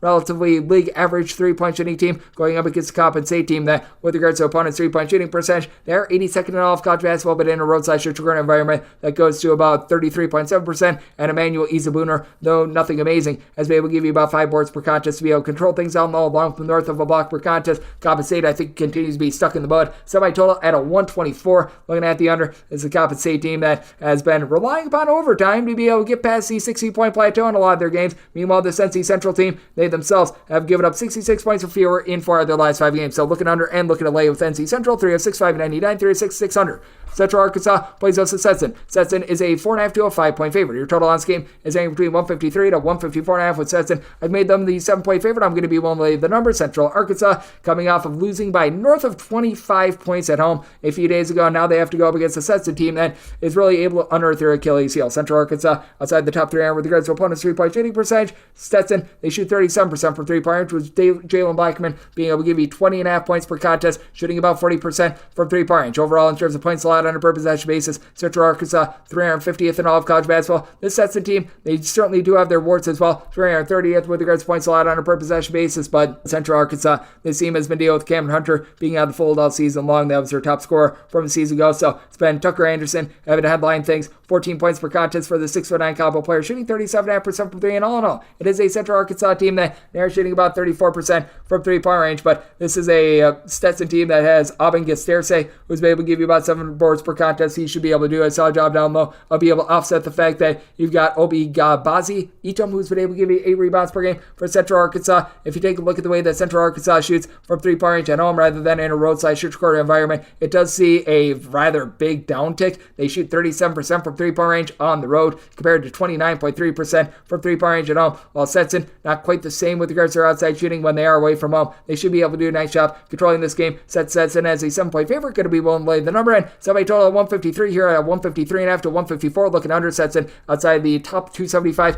with regards to total possessions per game. Just not going to get enough possessions for an over, so looking under and going to be willing to lay it with Stetson. 3-6-6-0-1, 3-6-6-0-2. Southeast Louisiana plays us to McNeese. McNeese is a 9 to a 9.5 point favorite. Your total is 133.5 to 135. I'm going to be willing to lay the number with McNeese. Made them a 10.5 point favorite. This McNeese team is ranked in the top 25 with regards to fewest turnovers on a per possession basis. They're still a top 75 team with regards to points allowed on a per possession basis. Meanwhile, Shahada Wells is able to give you 18.5 points, shooting just below 40% from 3-point range. Going away to a Southeast Louisiana team that is outside the top 325 with regards to total possessions per game, much like McNeese is outside the top 300. So I do think that this is going to be a slow slog of a game. Did set my total as a result at a 132.5. I'm going to be taking a look at the under. This is a Southeast Louisiana team that has just been having a rough time in general, being able to knife the ball inside. As for Southeast Louisiana, this team from 3-point range, they're shooting only about 27.8% from 3-point range at home as well. That is a bottom 75 mark in all of college basketball. They have been turning the ball over nearly about 12.5 times per contest. This is despite the fact that they've got Mr. Do-It-All in Roger McFarland, who's been able to give you 14 points, 8 boards, and then Rocco Eastman has been able to help out with about 5.5 assists or 3 turnovers per contest. But with McNeese, you've also got Christian Schulmate, who's able to give you 12.5 points, 9.5 rebounds per game. They have a big, giant rebounding advantage as well. With McNeese State, in terms of rebound rate, this team is about 146th in all of college basketball. With Southeast Louisiana, this team clocking in about 179th. When it comes to the Southeast Louisiana team, you've been able to get a little bit more down low out of Nick Caldwell. He stands right around 6'8". He's been able to shoot in the mid-30s from 3-point range, 14.5 points. 4.5 boards per contest, actually up to right around 40% from 3-point range. That said, the overall efficiency of McNeese, the fact that this team is generating about 10.5 turnovers per game against a Southeast Louisiana team that's outside the top 75 with regards to their turnover rate, I think that that's going to be costly against a bunch of McNeese that's now given up 66 points or fewer in each of their last 4 games. Semi-total 132.5, diving under, willing to lay up to 10 with McNeese. 306-603, 306-604. Texas A&M, Corpus Christi plays us Lamar. Lamar is an underdog between 4.5 to 5 points. Total on this game is between 146.5 to 148. Did semi-total 143.5, looking at the under. Corpus Christi has played north of 75% of their games to the under. And in terms of points allowed on a per possession basis, top 125 team in all of college basketball, top 100 team with regards to turnovers forced on a per possession basis. And this is a Corpus Christi team that has Gary Clark being able to give you 8.5 boards, a steal, and about 11.5 points per contest down low. Now, it is a Corpus Christi team that they're shooting just 68% the free throw line, more around 29.5% from three-point range. But this team has also been able to do a relatively solid job with regards to their rebound rate, 42nd in the country with that regard. This is a Lamar team that they've got a whole is greater than some of its parts approach. You pretty much got 4 separate guys that'll give you between 10.5 to 12 points per game. Scary Terry Anderson has been able to give you about 11.5 points, shooting about 31.5% from 3. And then Chris Pryor along BB Knight combined to shoot about 40% from 3, 24 points per contest. These two guys, while Adam Hamilton, he's able to give you 7 rebounds per game, but he's really the lone guy for the team that's been able to hit the glass. It's a Lamar team that's about 170th in the country with regards to rebound rate, with Lamar turning the ball over 13.2 times per contest, and with this Texas A&M Corpus Christi team doing a nice job being able to knife the ball away. I do think the Corpus Christi going to be able to dominate this game. Set my line at a 5.5 on the lay with Corpus Christi. Set my total 143.5. Lamar, top 50 team with regards to total possessions per game, and a team that in their own right has given up 73 points of fear in each of their last 3 games. Meanwhile, Corpus Christi has not allowed more than 70 points in each of their last 5, so willing under and willing to lay with Corpus Christi. 306-605, 306-606. UMass Lowell is playing us New Hampshire. New Hampshire is a underdog of 9 to 10 points. So this game between 152.5 to 153.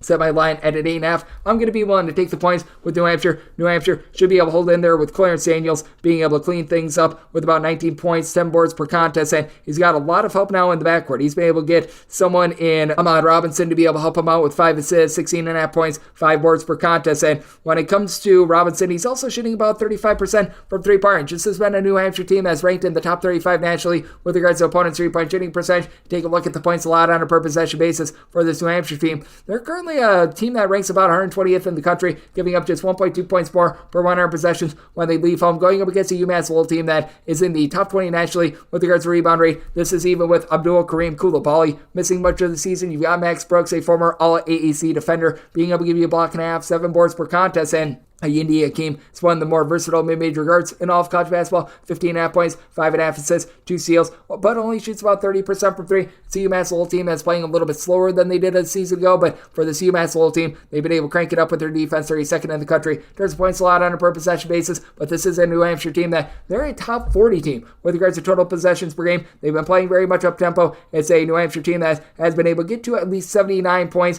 in each of their last 2 games. This team has gotten to at least 74 in 4 of their last 6 games. Meanwhile, for UMass Lowell, they have scored at least 76 points in all but 2 of their AAC games. One of those was most recently against Vermont. So I do think that you're going to get a high-scoring affair that's going to involve some late-game fouling. So my line at 8.5. So we'll take 9+ here with New Hampshire, also being by a total 154.5. So also looking over 306-607, 306-608. New Orleans is going to be playing Incarnate Word. The Word finds themselves at 3.5 to 4-point underdogs. So your total on this game 157.5 to 158.5. I just said Incarnate Word as a 6-point underdog. Going to be one to lay with New Orleans. This New Orleans team has fallen on some tough times, especially with regards to hitting the glass or outside the top 275 with regards to their overall rebound rate. That said, you've got Ahmad Robinson, who is able to give you about 5.5 boards, 8 points per contest, and then you got Justin Johnson, who's going to be by far the best scorer in this game, 21.7 points, 4 assists, shoots 38% from three-point range for a New Orleans team that's only shooting about 32% from three-point range, but Incarnate Word, while outside the top 250 with regards to points allowed on a per possession basis, and one of the biggest weaknesses of this Incarnate Word team is really getting carved up from the outside, allowing opponents to shoot 34.5% from 3. That is 234th in all of college basketball. With Incarnate Word, Sky Wicks has been able to do a relatively solid job for the team, with about 14.5 points, 6 boards per contest. He's the only guy in the roster that really gives you north of 5.5 rebounds per game. But Alex Anderson, who comes in from the SWAC, 2-time transfer, he's become eligible, giving the team a little bit more facilitation. 3 assists, 11.5 points per contest. But Incarnate Word, bottom 50 team in all of college basketball with regards to turnovers on a per possession basis, turning it over 15.7 times per contest. When it comes to Incarnate Word and their points allowed on a per possession basis, this team is 292nd in all of college basketball. Though you do have some weaknesses with this New Orleans team, they should should be able to do a solid job with regards to their three-point shooting defense in the top 150 with that regard. It is a New Orleans team that they're about 353rd in the country with regards to points allowed on a per possession basis, but I do think that the three-point shooting is going to be able to make do for that. It's an incarnate word team that they themselves do shoot about 34.3% from three, but the dead possession's going to be costly in this one. Set my line at 6. I'm going to be willing to lay with New Orleans. Do you think that you get an up and down battle involving two teams in the top 100 with regards to total possessions per game? We went total 158, so looking over and willing to lay it with New Orleans. 306, 609, 306, 610. Lipscomb plays those to Jacksonville. Jacksonville is an 11.5 point underdog. Total this game is between 146.5 and 147.5. I did set Jacksonville as a 12.5 point underdog. I'm going to be willing to lay it. It's a Lipscomb team that really doesn't have any size down low, but for Jacksonville, they have lost a lot of their top rebounders as well, so that is going to be very much offset as Lipscomb outside the top 200 with regards to rebound rate, but the Jacksonville team now outside the top 275 with regards to points allowed on a per possession basis, with Robert McCray having to do a little bit of everything. 16.5 points, 3.5 assists per contest, while Marcus Ty Black has been able to give you steal and a half, 3 assists, 11.5 points per game for a Jacksonville team that has not turned the ball over 14.5 times per contest. They're only shooting the ball at about a 32.5% clip from three-point range, going up against a Lipscomb team that certainly is going to give you some wide open opportunities from three-point range. Lipscomb 303rd in the country with regards to opponents' three-point shooting percentage, allowing opponents to shoot 38% from three-point range at home. But Jacksonville, they allow opponents to shoot 39.7%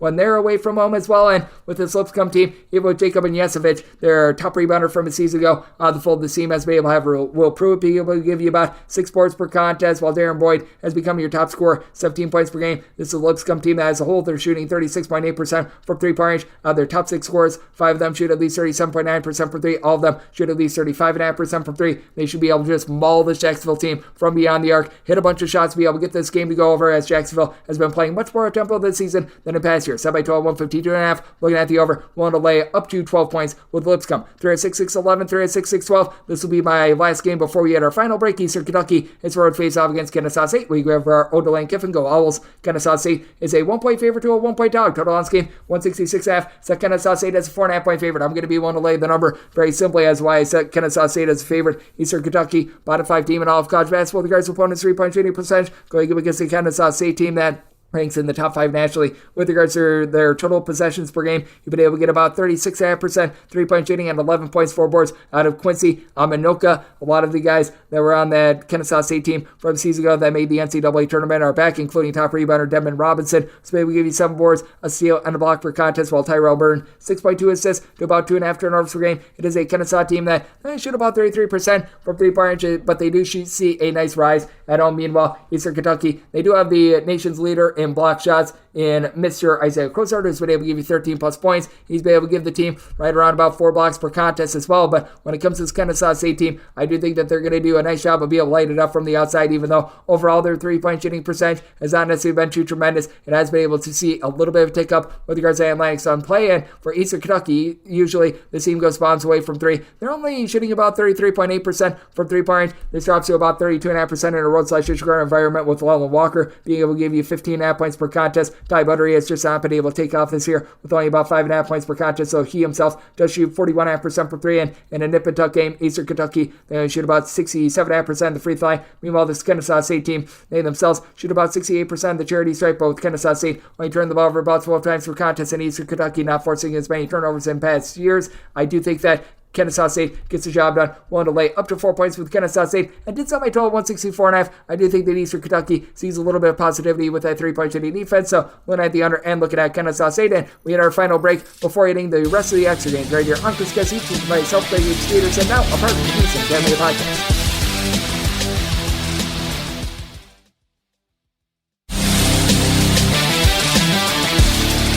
We're back here in lovely Las Vegas for Coast to Coast Hoops with myself, Greg Peterson, now part of the Houston Family Podcast. We've only got 10 games left. Let's waste no more time, and let's get you guys these winners. The normal betting board picks are complete, but there are some extra games today, so we go into the bonus. 306-613, 306-614. Loyola Maryland is going to be playing us Holy Cross. Holy Cross, a 2.5 to a 3-point underdog. Total on this game between 133.5 and 134.5. And with regards to Holy Cross, I did set them as an underdog of 4 points. I'm going to be willing to lay this number. It's a team in Loyola Maryland that has been rough. They're outside the top 250 with regards to points allowed on a per possession basis. That said, I do think that their backcourt is going to be able to take a little bit more hold in this game. It's been a Holy Cross team that has been relying very heavily on Joe Octave for a little bit of everything. 14.9 points, 6.5 boards per contest. Meanwhile, Golden Decay for Loyola Maryland, he's been able to give you about 7 rebounds per contest. It is a Holy Cross team that, with regards to the rebound rate, they're just not going to be able to compare to this Loyola Maryland team. With Loyola Maryland, they are clocking in right around about 192nd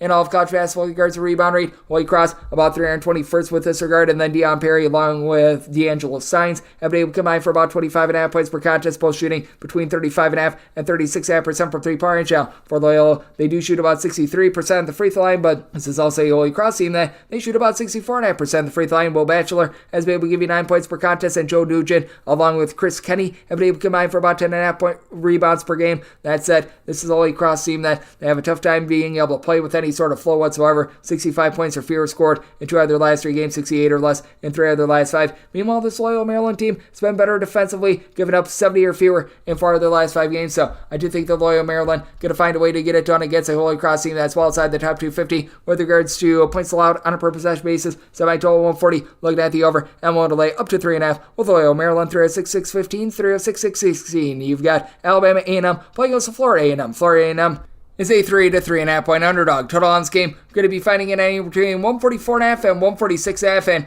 with Florida A&M, I did set them as an underdog of 3.5 points. I'm going to be willing to lay up to 3 with Alabama A&M. Alabama A&M has been rough to say the least. They don't have a single guy in the roster that's been able to give you north of 5 rebounds per game, but this Florida A&M team is right now in the bottom 10 nationally in terms of points allowed on a per possession basis. And for Alabama A&M, you've been able to get a little bit more facilitation with the addition of Cam Tucker. He was out of the fold to begin the season. He's played 11 games for the team, giving you 4 assists, 7.5 points per contest for an Alabama A&M team that shooting just 29.5% from three-point range. Now, for Florida A&M, they've been able to get a little bit more offensive pop recently with having about 6 boards, 14.5 points per contest out of Keith Lamar. Lamar has been able to shoot about 40.5% from three-point range, and if this guy can stay healthy, it's going to be big for Florida A&M. Jalen Spear, he was out of the fold for about half the season each out of the last 2 years, and he's come back and he's now been able to give the team 18.5 points, shooting 45.5% from three-point range with 5 assists per contest. But since he's been back, this team has now given up at least 76 points in all but 2 of their games.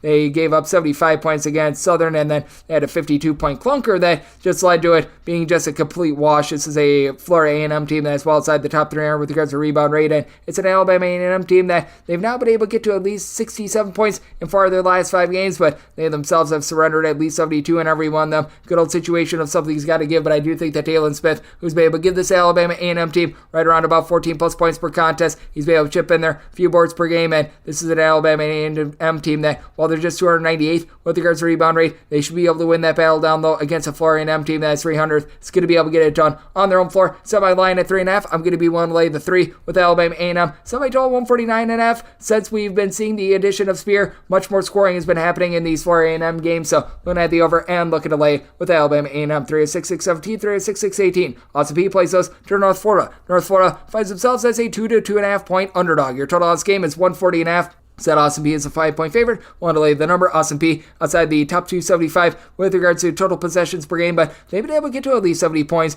in now 6 out of their last 9 games. It is an Austin Peay team that has been able to supply 17.5 points per contest out of DeMarcus Sharp. Sharp was the top 3-point shooter with regards to percentage among qualifying players last season, shooting just 6.5% this season, but you've been able to have Jamonta Black along with Isaac Haney both shoot 38.9% from 3-point range, combining for about 21 points per contest. It's a team that does need Sharp to do a little bit of everything because he gives you 7 boards, 4.5 assists, 2.2 steals per contest, leads the team in every one of those categories. Going up against a North Florida team that has been able to do a nice job with regards to being able to protect the ball. They only turned the ball over about 11.5 times per contest, shooting 36.5% from 3, with Chaz Lanier shooting 46% from 3-point range, 18 points per contest, and has been able to put up a 19-plus point spot in each of the team's last 5 games. But this is a North Florida team that just does not compare to Austin Peay with the way that they guard the arc. Austin Peay, with regards to opponents' 3-point shooting percentage, 104th in all of college basketball. That goes to 28.6% when they are at home. And this is a North Florida team that's well outside the top 275 with regards to points allowed on a per possession basis. And for North Florida, they're allowing opponents to shoot 40% from 3-point range in a road/court environment, with also having Desi Jones being able to give you 10 points per contest for Austin Peay. I do think that OSP going to be able to light this thing up. They've been able to score quite a bit more recently, and with North Florida's lack of three-point shooting percentage, I do think that OSP gets the job done. Semi-total at a 143. Looking at the over-end, one to lay up to 4.5 with OSP. 3 of 6-6-19, 3 of 6-6-20. Army plays us to Lafayette. Lafayette is the 2 to 2.5 point favorite. Total on this game is 123. Did set my total 124.5. I'm going to be taking a look at the over both of these teams while outside the top 250 with regards to total possessions per game. And it's an Army team that does rank in the top 175 with regards to points allowed on a per possession basis. But Army is actually allowing opponents to shoot 34.5% from three-point range at home compared to 32.5% in a roadside shoot-corner environment. And Lafayette is a team that's well outside the top 200 with regards to points allowed on a per possession basis, allowing opponents to shoot 35% from three-point range in a roadside shoot-corner environment. And Josh Scovins for Army has really been able to step up. He's been able to give the team 12 points per contest. Was a little bit of an afterthought to begin the season. Has been able to emerge very strongly, going up against a Lafayette team that really doesn't have anyone on the roster that's been able to give you double figures. So Justin Vanderbond, 7-footer that comes in for Boston College, has been able to give you right in the neighborhood of about 9.5 points, 5 boards per contest, and then Mark Butler throws in there about 3.5 assists per contest, as he and Ryan Curry are both guys that give their respective teams worth of 3 assists per contest, fewer than 2 turnovers per game. Lafayette does turn the ball over about 12 times per contest, but they do now have Eric Sonnenberg being able to throw in there about 38% three-point shooting, 9 points per contest. It is a Lafayette team that they have been able to get to at least 66 points in 4 out of their last 5 games, and for this Lafayette team, to their credit, they have scored now at least 70 points in 4 out of their last 6 games as well. Last time these two teams played, it was a 52 to 47 slog, but I mean, you've noticed Army as well being a team that's giving up just a little bit more as well. They've now given up 66 plus points in each of their last 2 games. I do think that this is a spot where we went a little bit too low with this total. Semi-net at 124.5, especially if you get some late game fouling, that'll help. And with Lafayette, did set them as a 2.5 point favorite. Going to be willing to lay the deuce and going to be taking a look at this total over 3 of 6-6-21, 3 of 6-6-22. Prairie View is going to be playing against the Texas Southern. Texas Southern is an underdog of a point. Total on this game between 140 and 140.5. Semi-line at 139.5 with their total. I'm going to be taking a look at the under. Texas Southern outside the top 325 with regards to points scored on a per possession basis, and it's a Texas Southern team that's just not rebounding the same way that they did a few seasons ago. Typically, Texas Southern, one of your better mid-majors with regards to rebound rate. They're outside the top 225 with that regard, though. They've been able to have Jonathan Cisse, PJ Henry be able to combine for 24 points per contest. Cisse shoots 40% from 3. Team as a whole, though, shooting 38.7% from the floor, 30.5% from three-point range. Prairie View is a top 15 team in all of college basketball with regards to turnovers forced on a per possession basis. Each of their top 4 scorers generate at least a steal per contest, headlined by Orlando Horton Jr., who's been able to give you 2 steals per contest, has been in and out of the fold, but has been able to fire on all cylinders since coming back. And then you've got Charles Smith along Javante Hopkins. These 2 guys have been able to combine for about 27 points per contest. You've been able to get a little bit more out of Byron Miles down low as well. He's been able to give you 8 plus rebounds per game with Prairie View. They're going to lose the battle down low, but at the same time, this has been a team that's done a nice job turning defense into offense, being able to get to at least 71 points in 4 of their last 5 games. Meanwhile, for Texas Southern, they have now allowed fewer than 70 points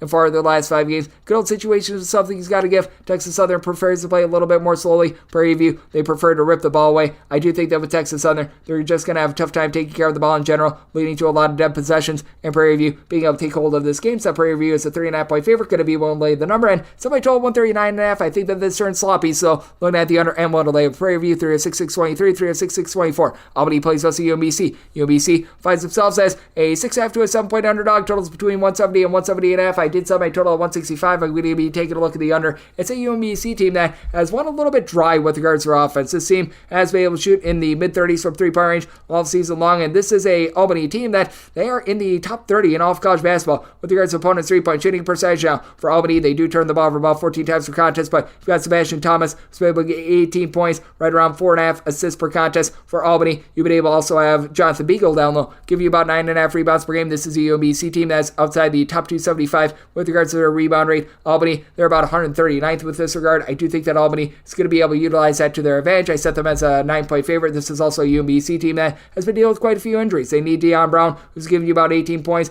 about 7 boards per contest to do a little bit of everything. Ace Valentine has now been able to give you about 3 assists per contest, but with the UMBC having a tough time being able to guard the three-point arc, them having a little bit of an ailment. To get Darius Smith, he's been in and out of the fold, has not been playing really since the beginning of the month of January. Albany should be able to control things inside. It's a UMBC team that they have now scored 74 points or fewer in 3 of their last 4 games. Meanwhile, it's an Albany team that they themselves 73 points or fewer in 2 of their last 3. I'm going to be taking a look at the under, and I'm going to be willing to lay up to 9 with Albany, 306, 625, 306, 626. High point hopes to not be a low point. They're playing us Presbyterian. Presbyterian, a 14.5 to a 15.5 point underdog. So this game between 153 to 155. I said Presbyterian as an underdog of 14 points. I'm going to be willing to take north of 14. This is a high point team that has gotten to at least 77 points in each of their last 8 games. That said, this is a Presbyterian team that they're a relatively mid-tempo team, and I do think that Samaje Teal is going to be able to help them hold in this game. Teal has been able to shoot north of 40% from 3-point range. He and Marcus Burnett have been able to combine for about 25 to 26 points per contest. Meanwhile, you do have a high point team that they are outside the top 200 with regards to opponents' 3-point shooting percentage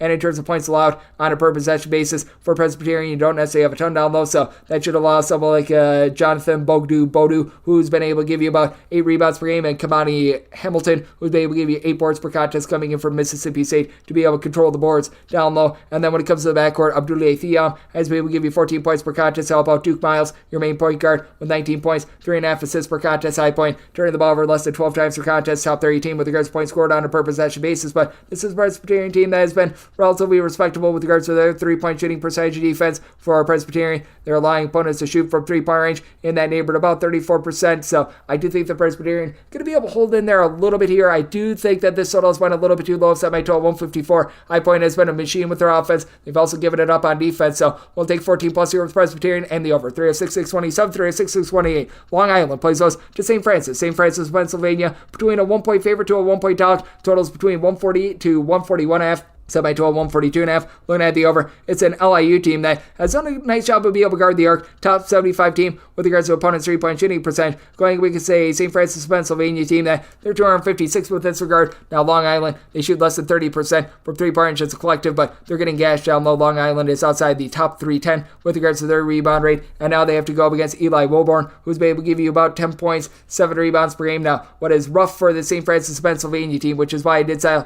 LIU as a 2-point favorite, I'm going to be willing to take them in this spot, is that they are currently dealing with a injury to their top scorer, Cam Gregory, the only guy that has been able to give you north of 10.5 points per contest, shipping in their 13 points per contest, so that really does put this team behind the 8 ball. Meanwhile, you've got the Strickland. Cy Strickland has been your main scorer, 13.5 points per contest, doesn't shoot it well from 3. Meanwhile, Terrell gives you more like 7.5 points, 3 assists. He's been able to shoot in the mid-30s from 3-point range for the team. Those are both the sons of Rod Strickland. I do think that RJ Green, being able to throw in their 7 rebounds per game, should be able to offset what Wilburn is going to be able to do down low for St. Francis, Pennsylvania. As a result, I do think that Long Island takes control of this game. I do think that this is going to be close enough for late game felling, and I do think that with Long Island being a top 100 team with regards to total possessions per game, you get a lot of opportunities to score. So my total 142.5, loan over, and going to be willing to lay with Long Island. Set them as a 2.5 point favorite. 306, 629, 306, 630. Mississippi Valley State plays us Arkansas Pine Bluff. Pine Bluff is a road favorite at 10 points. Total game is 147.5. Set my line at 9. I'm going to be willing to take the points with Mississippi Valley State, Arkansas Pine Bluff, and the bottom 5 in all of college basketball with regards to points allowed on a per possession basis.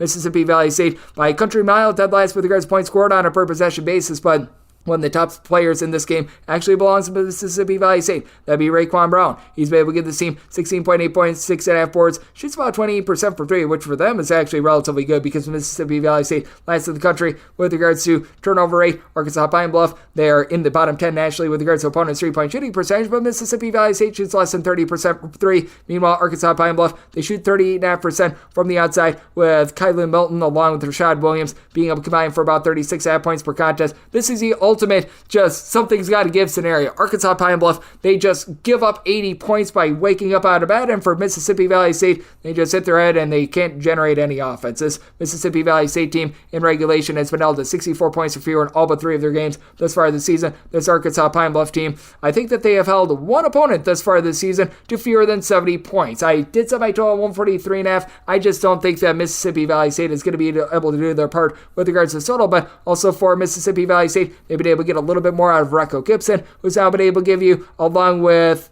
another gentleman in Mr. Donovan Sanders, combined about 20.5 points per contest. Gibson is actually shooting 57% from three. I do think that Mississippi Valley State does an okay job of being able to crash the glass. So here at a 10, going to be taking a look at the points with Mississippi Valley State and looking at this total under. And we wrap things up with 306, 631, 306, 632. North Alabama plays us the Florida Gulf Coast. Gulf Coast is a 2.5 to a 3-point underdog. Total on this game is 144.5. You've got a Florida Gulf Coast team that is well outside the top 300 with regards to total possessions per game, and a North Alabama team that has really been cranking up their tempo. North Alabama is in the top 75 with regards to total possessions per game, and when they're in a road/church court environment, that does fall off a little bit at home. Overall, they're 83rd, but for North Alabama, I do think that they're going to get things cranked up tempo. Semi-total 147, so I'm going to be taking a look at the over, especially because Florida Gulf Coast outside the top 275 with regards to opponents' three-point shooting percentage. North Alabama, they themselves outside the top 225 with this regard, but for North Alabama, Jakari Lane, KJ Johnson combined for about 29.2 points per contest, both shooting in the mid-30s from three-point range. Should be able to gash this Florida Gulf Coast defense that has just not been able to hold up from the perimeter, but they themselves shoot about 35.5% from three, and Isaiah Thompson is not fully healthy. He's giving you 13.5 points per contest.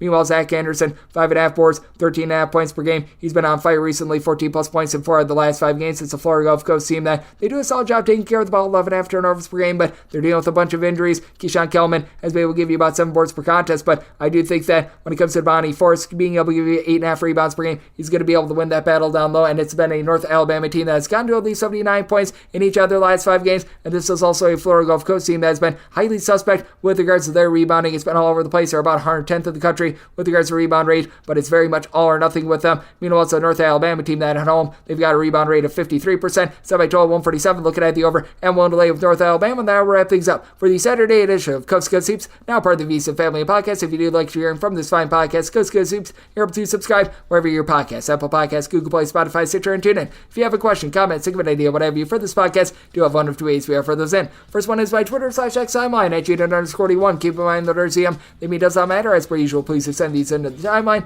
Other way, find an Apple Podcast review. If you rate this podcast 5 stars, it is very much appreciated. From there, you're able to fire on whatever you'd like to hear on this podcast. Find that 5-star review coming at you guys every single day throughout the college basketball season. That means I'm coming at you. Let's get them out. Thank you so much for tuning in.